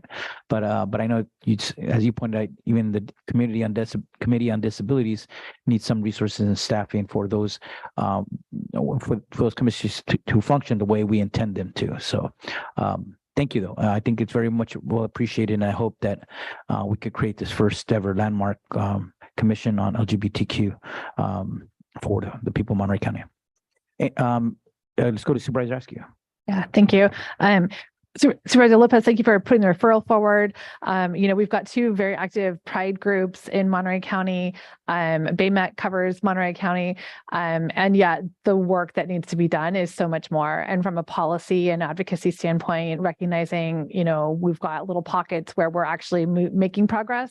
But the reality is with an aging population, just there are unique needs that exist within our LGBTQ community. There's emerging needs that exist within a community that has historically not been able to access resources that they need for a variety of reasons. When we talk about healthcare, when we talk about retirement, when we talk about housing, it's across the board, really, truly. So I think the need is most definitely and clearly there. I appreciated the different options that were presented. I think when we talk about county commissions, and this has been sort of a long standing conversation that I have with my colleagues as a staffer and then as a supervisor, we have dozens of county commissions, and all of these county commissions are tasked with advising this Board of Supervisors. We created an annual report for commissions to bring forward their advice to us on an annual basis. We get very few reports back from county commissions. We get very few recommendations back from county commissions about, what they're working on, what policy they're working on. And there's a significant staff time to manage a formal Brown Acted commission. So I appreciated, one point being, I'm always a little hesitant when we're talking about creating new commissions, being that so many of our existing commissions, and I'll say it's hard to recruit commissioners sometimes because we recruit great commissioners, we put them on a commission, and then they're frustrated. If they're actually there to get work done and they don't have the structure in place to do the work, they spend 6 months and then they're like, thank you, but I'll pass. Thank you.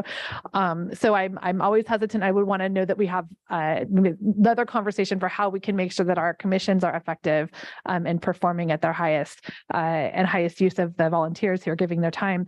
But I do like the idea of a collaborative, and the feedback that I heard from folks was that the collaborative had worked really well, that had been operating out of CRLA for many years, but that funding or that grant had ended. And so the staffing ended. And so the collaborative ended as well.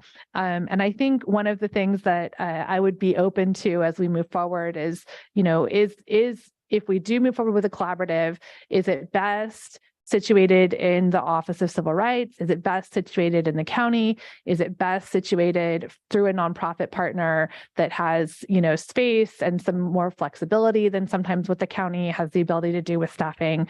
I'm open to those thoughts as well, and recommendations that you might have. And then as far as funding goes, I'm going to say this again, but I think we need to consider our finances in the context of the whole. And so I would ask that this come back as part of our budget process with the funding options that are available, so that we can consider this in the context of the needs of the county. But I really want to appreciate the work that went into this, and again to the community, the LGBTQ community in Monterey County. We've come a long way in a very short period of time from Prop 8, and yet the needs are significant and continue to be large. So I want to make sure that the county, my support is here to continue moving forward and making sure that our policies are aligned to meet those needs. All right. See no other comments to go to the public? Sorry. Oh, stop. Sorry, Supervisor Adams. Thank you.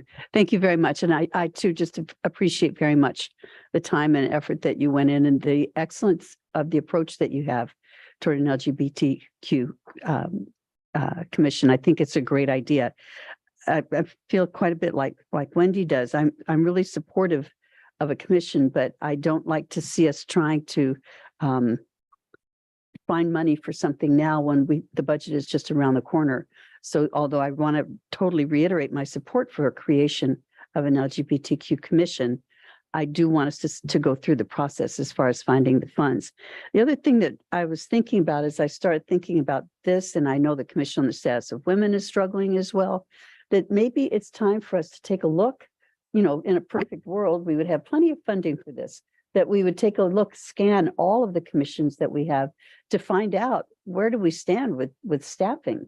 Because if we ask people to come forward and help us, as we have all done for our different commissions, and they come forward and there's nobody there to really marshal the ideas that they come up with, and the benefit or the outcome of the time that they spend, what's the point? It's almost an insult to people to have them involved in saying that we appreciate their volunteer work and then not to really do anything with it. So I feel like it's the sort of thing we should take a look at again, do a scan of the entire commission, all the commissions in the county, and see what we need to do. If we really want to have something successful, it would be by having staffed commissions with people from the community who are helping our government and helping our governance.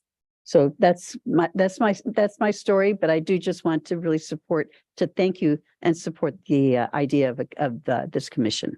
Thanks. All right, let's go to anyone in chambers. Don't see anybody, so let's go to those online. No one? Okay, perfect. Let's bring this back.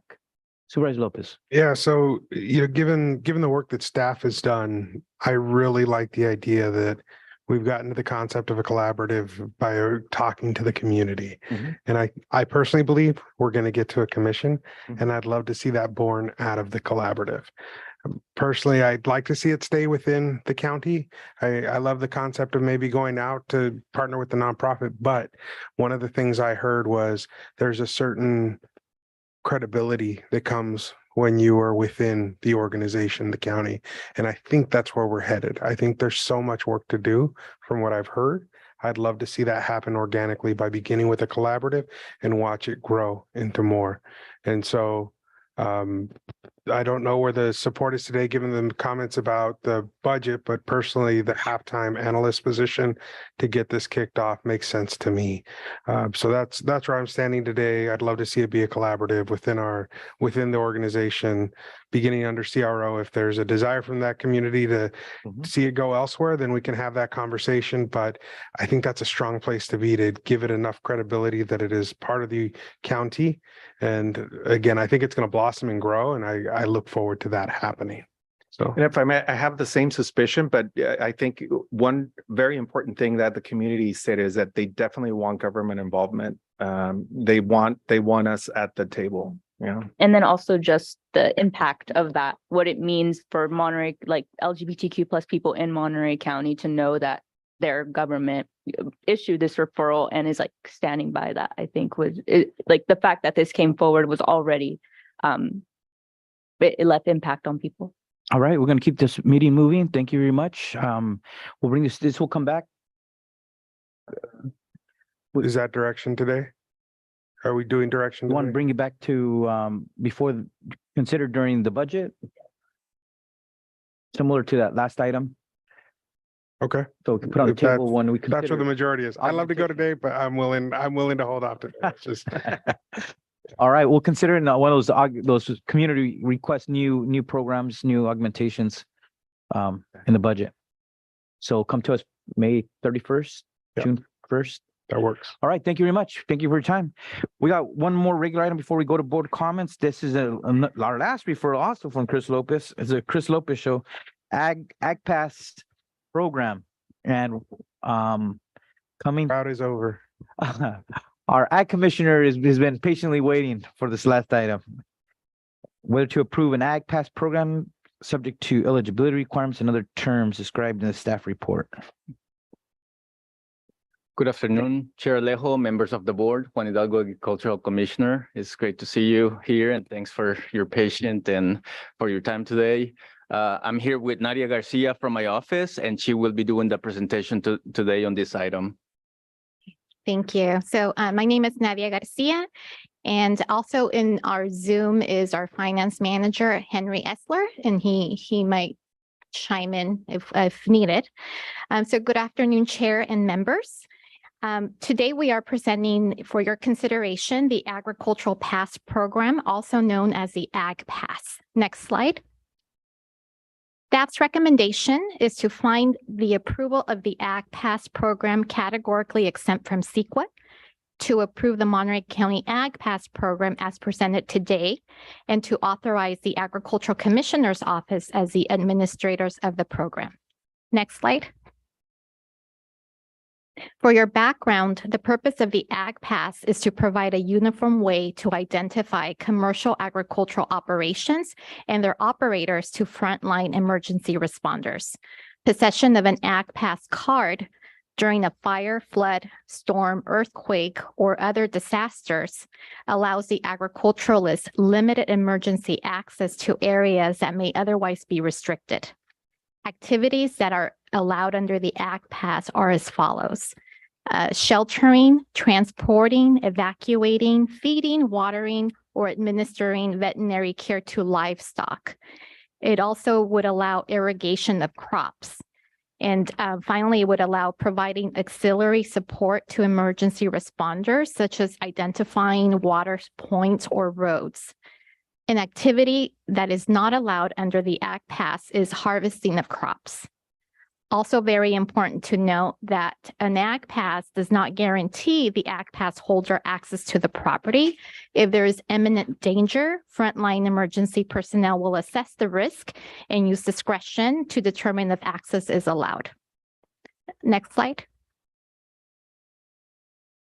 The development of the Ag Pass program included the following. In April of last year, the Ag Commissioner's Office received a Board of Supervisors referral to determine the feasibility of an Ag Pass program based on recent legislation under AB 1103, which established a voluntary livestock pass program granting ranchers limited access to their properties during disasters to safely care for livestock. Staff also studied an updated version of AB 1103 that is making its way currently through the California Assembly. It is AB 1141. This expands the Ag Pass to all types of commercial ag, not only livestock. Staff also studied a publication by the University of California on establishing an Ag Pass program. This was a great resource. The publication also recommends that the Ag Pass is extended to educational institutions conducting ag research or instruction. Staff also surveyed other Ag Pass counties and learned that programs differ in their eligibility requirements, mostly dependent on the type of agriculture that exists in that respective county. Staff held outreach meetings with stakeholders and agency partners to solicit feedback and ultimately developed a framework for an Ag Pass program. That framework was presented to this board in October, and at that time, the board directed staff to finalize the program pursuant to staff's recommendations, and the board also requested a cost estimate of the program to be presented at the time of board adoption. Staff will go over this cost estimate momentarily. Next slide. The proposed eligibility criteria for an ag pass is as follows. The operation must be a commercial agricultural operation, or it can also be an educational institution conducting ag research or instruction, and the property is located in a state responsibility area, and that the ag pass applicant successfully completes a fire and safety training course. Next slide. As mentioned, the property in which the ag pass is sought for must be located in the state responsibility area, or SRA. This slide shows in red the SRAs in Monterey County. SRA is the land where the state is financially responsible for the prevention and suppression of wildfires. It does not include lands within incorporated city boundaries or in federal ownership. Next slide. As the administrators of the Ag Pass, the Ag Commissioner's Office will have the responsibility to process the Ag Pass applications by verifying eligibility, also coordinating and verifying completion of fire and safety training, printing and distributing the Ag Pass ID cards, record keeping, and also renewal notifications. Next slide. So staff has developed an application process of 5 steps for easy understanding and coordination. These steps will help not only the applicant, but also the Ag Commissioner staff with a streamlined process. The steps and application process will live on the Ag Pass webpage, which will be available in our department's website. Each Ag Pass application can have up to 3 Ag Pass holders. This slide shows those steps, and I'll briefly go through them. So step 1 allows the applicant to determine if they meet the eligibility criteria by clicking what is considered a commercial ag operation or an educational entity, and verification documents that will be required by our office. Step 1 also has a link available for the applicant to see if their ag parcel is in a state responsibility area. Step 2, once the eligibility is verified by our department, an applicant can submit their application packet through our Ag Pass email address, by fax, or in person at the Ag Commissioner's office. So the 3rd step is once the staff verifies that it's a complete application and it meets all the eligibility criteria, staff will contact the applicant to secure a picture appointment that will be used for the Ag Pass card. And at that time, staff will provide the applicant with the fire and safety training schedule information. So it's the class that they would need to attend. Step 4 would be attending the in-person fire and safety training, where the Ag Commissioner staff will register each applicant at the door and also ensure the applicants complete the 4-hour training. And finally, step 5, days after the training, the Ag Pass ID cards will be issued to the Ag Pass holders either in person or by mail. Next slide. This is an example of the Ag Pass ID card. The feedback we received from our emergency responders is that a picture ID card is preferred over a paper copy of an Ag Pass. This allows for quick verification at roadblocks. We intend to have on the front part of the ID card, the Ag Commissioner's logo, what type of ID it is, in this case, Ag Pass, the picture of the Ag Pass holder, the name of the Ag Pass holder, and what farm, ranch, or educational entity they represent, and issuance and expiration date. On the rear of the Ag Pass card, we will have a property address, vicinity, and assessor's parcel numbers. The card will be valid for 2 years with an annual renewal after that, subject to a refresher fire and safety training. Next slide.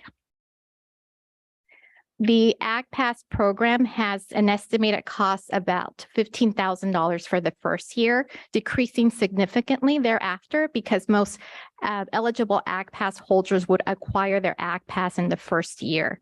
Staff is recommending that no fee is charged for the processing of applications, as the cost of the program utilizes available resources in the existing department's budget. Furthermore, the program would not require any changes to levels of staffing, and the duration of the application tasks are seasonal, as the program would have an annual deadline in order to secure the required safety training during non-fire season. Again, staff recommends no application fee is charged. However, should the board opt for an application fee, staff recommends that fee be no more than $25 per application. And this would be used to offset future replacement of an ID card equipment or supplies. Next slide. These are the key dates following the adoption of the Ag Pass program.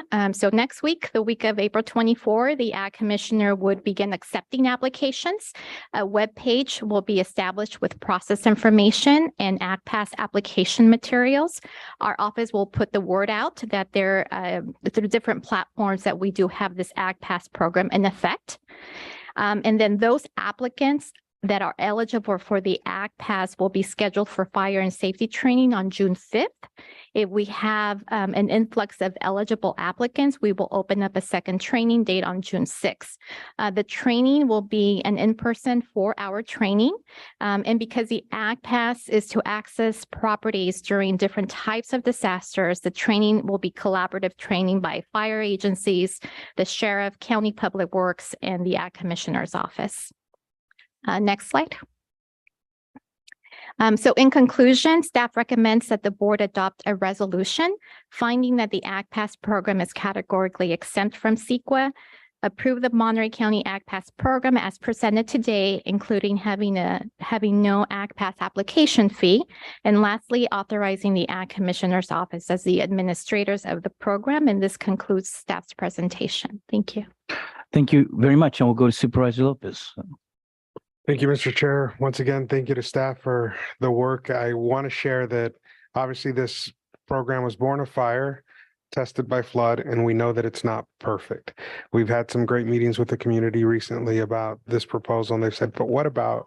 They're coming up with new ideas and needs, and we'll address those as we move forward. We know it's not perfect today. The new challenges that we're facing with climate change and those impacts that we're seeing throughout our communities are going to demand that we change the policies at some point in the near future. But this program is good to go. And as we come into a fire season with extremely high grasses, it's going to be necessary, unfortunately, I believe. And so I'm happy to make the motion at the appropriate time. I want to thank our staff, but also all those community members who participated and were vocal throughout the process, gave us strong opinions and great ideas, which helped change things almost up to the last minute to be better. So it's a constantly improving program, but I think it's ready to go today, and just want to share my appreciation. Thank you. Thank you very much. And I would just say thank you, Supervisor Lopez, for bringing this. So would this come ready to go as of next week if it's approved today? Yes, correct. Okay, good. And so just obviously this is new legislation. It seems to carry out the intent of, for the purpose. I was just curious on the safety training you mentioned. Obviously, if there's disasters and somebody's trying to come in, that training piece seems to be a key item as part of this Ag Pass program.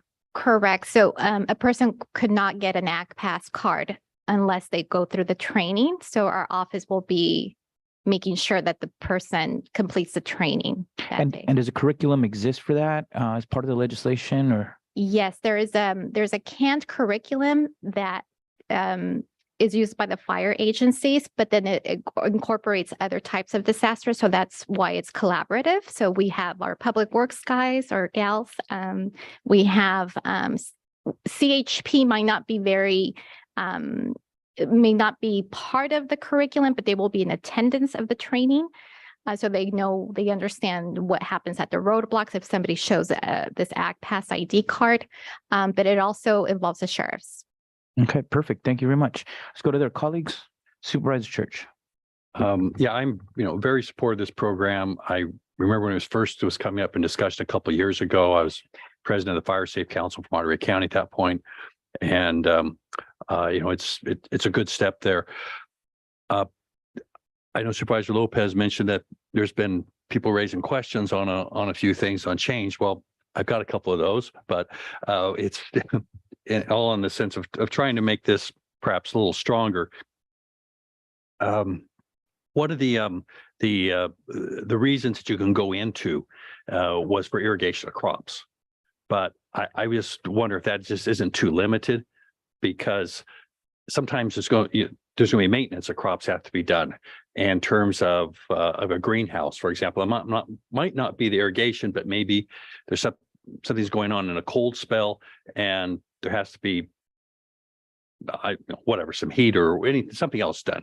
So that would be one phrasing that I would suggest bringing up. The other thing is, I saw that floods would be covered under this. Is that correct? Correct. There would be any type of disaster. Okay. The only problem with that is that as I looked at the SRA boundaries, that's all for fire. Correct. And as I look out through the Salinas Valley, which was affected by floods, and the Pajaro Valley, which is affected by floods, those aren't covered. So it was really just mountainous areas that are going to be where somebody could go for a flood, and they don't get too many floods up there. So those are the two things that stick out in my mind. I think that I think it could be addressed onto here. Maybe if you wanted to state the SRA applies to wildfires, but we have it broader for where a flood occurs or whatever, a natural disaster in that area. I think that would be really important to wrap into there. And in terms of the agriculture, would cannabis be covered? Yes. Yes. Yes. Okay. And let me think here if there's any other question I have. I think that's primarily it.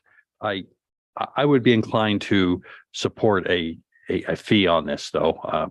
At this point, I think it's nominal, and it does cost the county something. That would.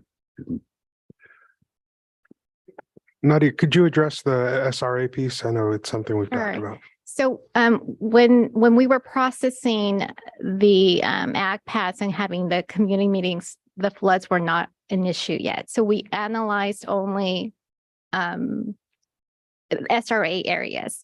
So we did find there is a publication that the reason why counties differ in their eligibility requirements. We did find that our neighboring counties to the south have the SRA eligibility. And the reason why is because that's where they found that the need was for the ag pass, because it's the wildland urban interface. So it is where it was needed, this ag pass. So we only analyzed SRA areas.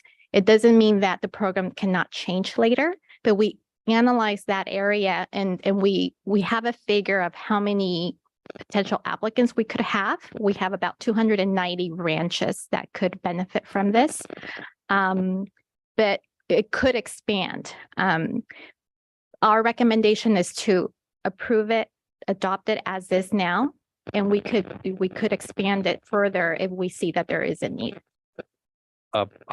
I'm for going ahead with this because I don't think we're having any floods here over the summer.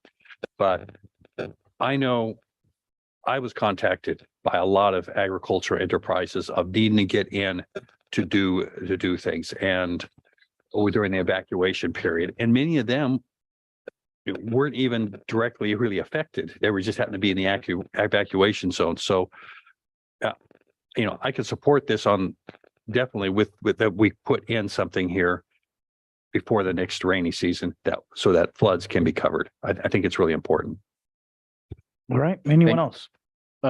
If I may, Chair Alejo, Supervisor Church, thank you for your comments. And certainly the floods is something that we intend to incorporate into the program as we evolve the program. This is going to be the first instance or iteration of this program. And certainly when it was first proposed, it was during the drought years. Our state was being impacted severely by wildfires, including our county. And so the legislature addresses primarily those concerns. It does mention other potential impacts and emergencies, flooding being one of them, but the focus right now has been on the fires. And certainly that is one of the comments that we did get from stakeholders about the flooding that was going on in our county at the time, and how do we plan to address those needs for our growers. And that's something that we hope to continue to evolve our program to be able to include those growers as well. Okay, I'm glad to hear that. And the only other point there of real significance is whether we can expand that beyond irrigation to make it something a little broader, because irrigation is very narrow. And being a farmer myself, there's more you do than just water your crop to keep it alive. So that's where I suggest whether or not we could include maintenance into there, or if there's any limitations on doing that. Yeah, thank you so much. That's something we can look at. I know the bill initially does have some practices and activities that would be allowed. But that's something we can look at. If one of those things is to protect infrastructure on farms, that's something that could be allowed as well. All right, thank you. Let's go to the other two supervisors and then be able to Thank you. take a vote on this. Another good referral, and I think there's a need clearly, and if things continue in the path that we've been down recently, the need will only be greater over time. So thanks again for putting this referral forward. Also, the one question that I had was around the cost of the program. The department will absorb the cost of the Ag Pass program, estimated at $15,000 annually for the first year, expected to reduce after that. And I'm just reflecting on and you weren't here, so maybe things will look different once you've had a chance to really dig into the books. But during our budget cycle last for this current fiscal year, there were fairly large augmentation requests coming from the Ag Commissioner's office, with some things that we weren't in fact able to fund, if I'm recalling correctly. So I just want to make sure that from a budget standpoint, that there are resources available in the Ag Commissioner's office to absorb this program in this year. And then would it be, when you say this year, we're talking about the 22-23 budget. And then if you had additional needs into next year, do you expect that you'll come in needing augmentations for 23-24 fiscal year? That's a great question, Supervisor Askew. I think that based on some of the funding that we get from state agencies, that definitely creates a lot of help in helping to support programs like this one. It is an agricultural program. So I suspect that while there may always be a possibility that we may need some augmentations in the future, given the fact that this program at this point, we don't anticipate that it's gonna be too costly for our department. I don't anticipate us coming back next fiscal year and asking for an augmentation to support the programs at this time. Okay, to support this program or other programs, right? Because it's one pot of money, it all goes into the same, all goes back into the same pot. So I guess I just want to be thoughtful of that and recognize that there were augmentation requests last year. And if there is a need for augmentation requests in the future, that this be brought forward as part of that, because if we do need to have cost recovery of some sort built in, that is something that maybe we don't start with that right off the bat. It would be great to get it up and running, but that is something that could happen in the future if we need to balance out the Ag Commissioner's budget moving forward. So thank you. Supervisor Adams. Thank you. Thanks very much for your presentation. It was interesting and thorough and well done. I had just a question and a comment. And the question is the criteria like set by the state on, as an example, when the question was asked whether cannabis would be included, to get an Ag Pass, is it local standards that are set, or is it statewide standards that are set that we need to follow as someone goes through the process of getting an Ag Pass? Through the chair. So the state has examples of what a commercial agricultural operation would have to, how they would prove that they're commercial versus a hobby. So they have examples. So we use those examples as, you're definitely a commercial agricultural operation. So where there's a list of how a person can prove that they are, but it's not, it's an example. Right. So then if someone has a kennel, if they have a business license that, to run their kennel for dogs, that would probably be sufficient in order to be able to get an ag pass if need be. Through the chair, they would have to it has to be commercial agriculture. So there's different ways of proving that. I can run through some examples. So it's not livestock as well? It's anything that is agriculture, commercial agriculture. Okay. So livestock is more for, so livestock, the definition of that would be cattle. Right. So this is not, does it include cattle? It includes cattle. It does. Okay. And horses? Yes. If there are commercial agricultural operation and they can prove it, and we have examples of like goats as well, that sort of thing. Correct. Okay, but just probably not dogs. Probably not. Okay, that makes complete sense to They're not me. cattle. No problem with that at all. And then I did have one last question about it. The other thing that I want to be sure is that as you go through the process and everything, that you work closely with the Department of Emergency Management to ensure that they're up to speed and you're working in sync with one another. So That's incorrect. And it is my understanding that it's that office that determines the emergency. So the roadblock staff gets commands from that office. Good. Okay, thank you very much. All right, everyone has spoken. Let's go to the public. Any members of the public want to speak on this? Nobody online? Nobody's in chambers except us. So we'll bring this back for a motion by Supervisor Lopez. I'll go ahead and move staff recommendation initially with the absorption of the cost for the startup. All right, there's a second. I'll second. Second by Church. All right, we're good to go. Okay, all those in favor, please say aye. Aye. Aye. Those against, motion carries 5-0. Thank you very much for your hard work on this. Thank you. Thank you so much. All right. Okay, last comment. So we're going to board comments. So let's start with Supervisor Church, District 2. And it's kind of good to see the sun again. I think we've all kind of happy with that. And it's hard to imagine that, a year ago, it would be even good to say it's good not to see it rain anymore. But of course, there's a lot of repairs that have to be done still at this point, and that's we've talked about here today. But I realize the enormity of this.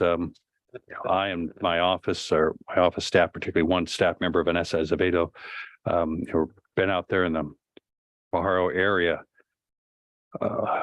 Just about constantly, almost daily for much of the last two. Well, I don't even want to say too much. We go back to January, it's quite a bit there too, and trying to prevent things. And I, this last weekend I was out there with her, shoveling mud. I know Supervisor Alejo was also out there too. Some representative from Don McDursa from Member Rivas' office. Probably, I do a lot more than that.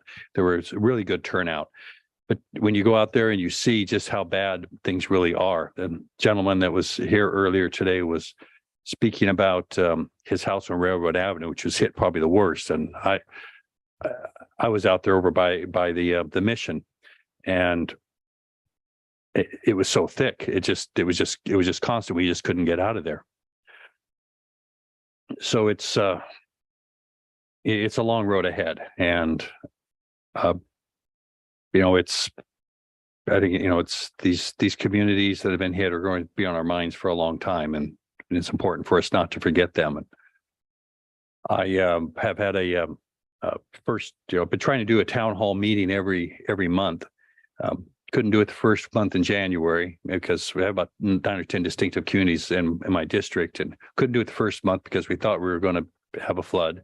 So we held the first one in Pajaro in February and had about 100 people turn out, which I'd mentioned before. And then we held one shortly after that in Bolsa Knolls, which had about 50 people turn out, and that was good. And then, now we've had to kick things back. So, I've got now two town halls coming up each of the next 2 months just to try to get myself back up to schedule. And that, the first one's going to come up in early May and in Creek Bridge, and then then we got one over in the Bronda area and then Prunedale and then Santa Rita. And then we get into July and hopefully can proceed at a little more, or I should say less frenzied pace. I'm kind of looking forward to that. But it's, you know, what comes out of it all is you learn how important it is to listen to people everywhere, you know, and whether if your place has been flooded or whether you're just, you know, facing problems trying to get some permits done or start a business or whatever it is, there's always challenges, and some are lesser and some are greater. But you know, I think in this job, we all sort of look at the opportunity to try to help people. All right, thank you, Supervisor Lopez. In the spirit of missing my kids, I'll say Happy Earth Day and let it go there. Thank you. Supervisor Adams. Things that had a really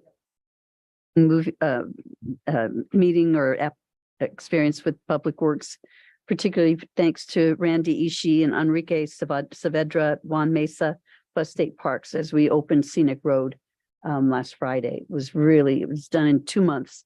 Randy and I argue, he says 3, but I count when they put the shovels in the ground, so it was 2. But at any rate, I was really very thankful, and we were conscious of not making this a big deal because of all of the places that are so much more impacted. On Sunday, I made a brief presentation to the Monterey Museum of Art during their first art walk, and they had a street party. It was a really great experience. But why I'm mentioning this, it's especially for you, Glenn, is that when I was speaking to the people that were standing there, and I was telling them, you know, what's been going on here and there, and then I just stopped and said that the museum and the work that we're doing is for everybody in the county. It's for all people in the county, and the people over in Pajaro who are so impacted right now could benefit so much from the joy of seeing art. Do you know that it really matters? And they clapped. And I just thought it made my heart just feel so good to realize these people who are in this lovely setting, getting ready to go into a beautiful, you know, event, really just understood what we were talking about, you know, and it mattered to me. You know, sometimes I feel like people don't have a grasp of exactly all of the people in the county, but I felt in that particular circumstance they did. So at any rate, that's my story. Thanks. All right, thank you. Go to Supervisor Askew. Thank you. I had a great time attending the California League of Counties last week with Supervisor Lopez and Supervisor Alejo. It was in addition to the historic first time that the counties and the cities had met together to talk about the issue of homelessness. It was hard not to gloat a little bit and be like, we did that in Monterey County. We met with the city of Salinas a few years back and on homelessness specifically, and we've made a ton of progress since then.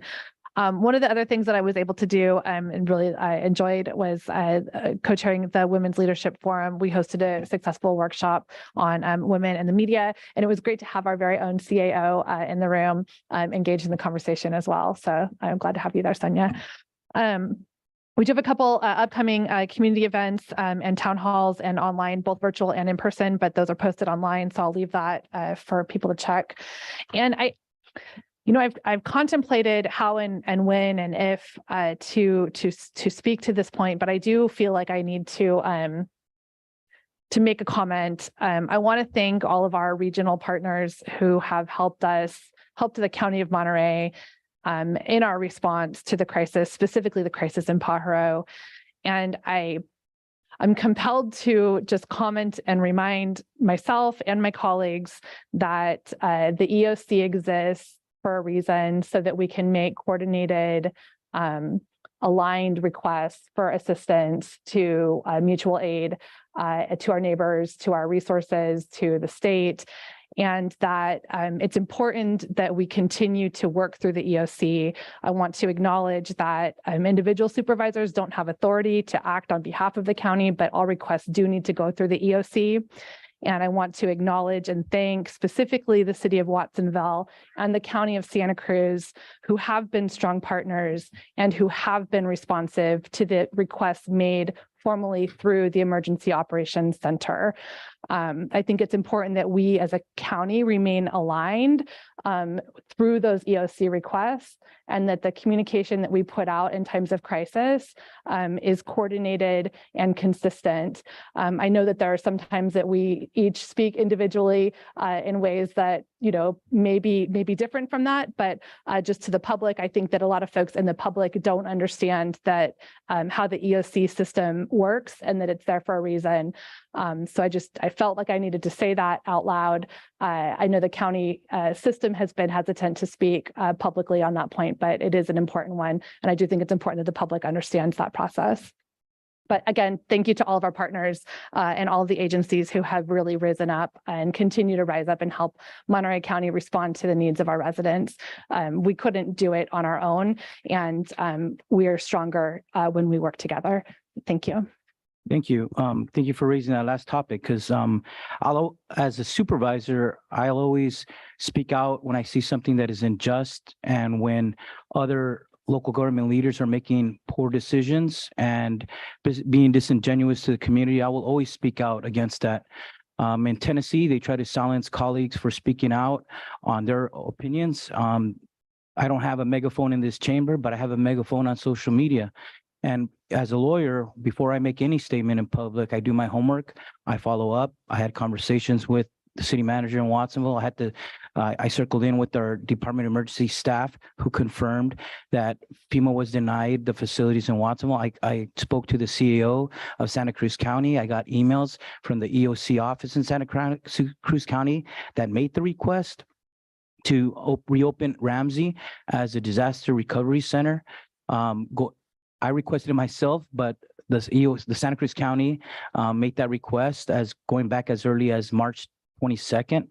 I have the emails to prove that. And they not only considered the Ramsey Park reopening as a larger facility that could meet the FEMA building standards, but they also looked at the community room in the Watsonville Public Library. They also considered the community room right next to City Hall. All these facilities sit empty.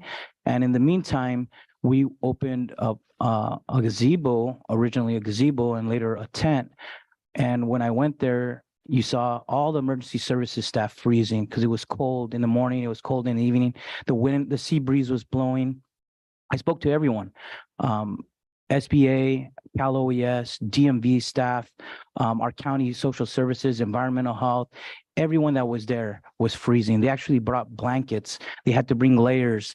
They brought their personal heater to put under their little table, and I had to apologize that we put them in that situation. And then when I saw the public come in trying to sit down with FEMA, they were shivering. Seniors were shivering. Little kids were cold.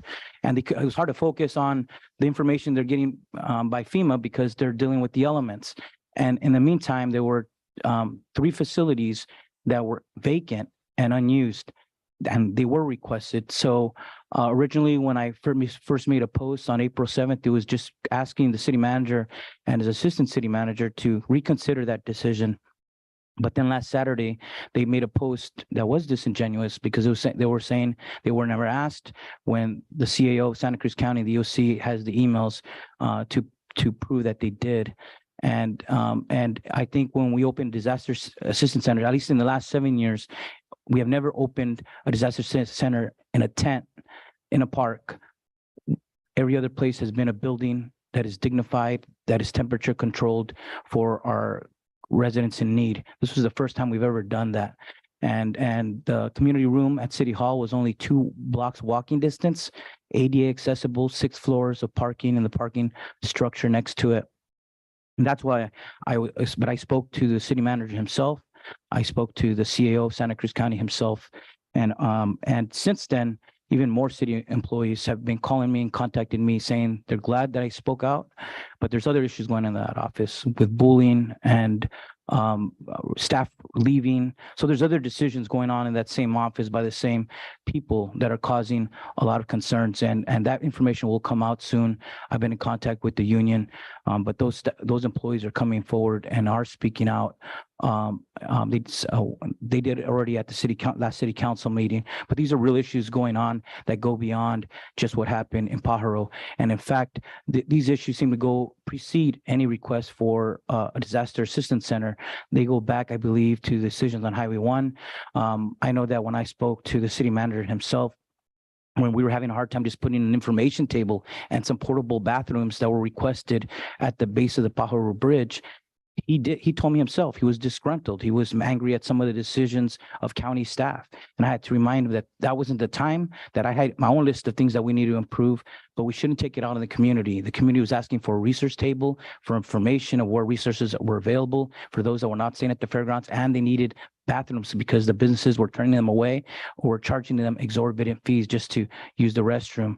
And so there's in between that time, I think that was on a few days, I think March 20th, there was numerous other conversations with the city manager. So this is beyond me. This was some personalities getting into place, and I had to remind the city manager, this is not the time to do that.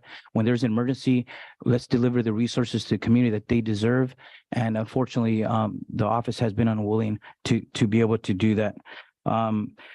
So I'll leave it at that as my response to that, but I will continue to follow through. I did make a Public Records Act request to get more information on what transpired there.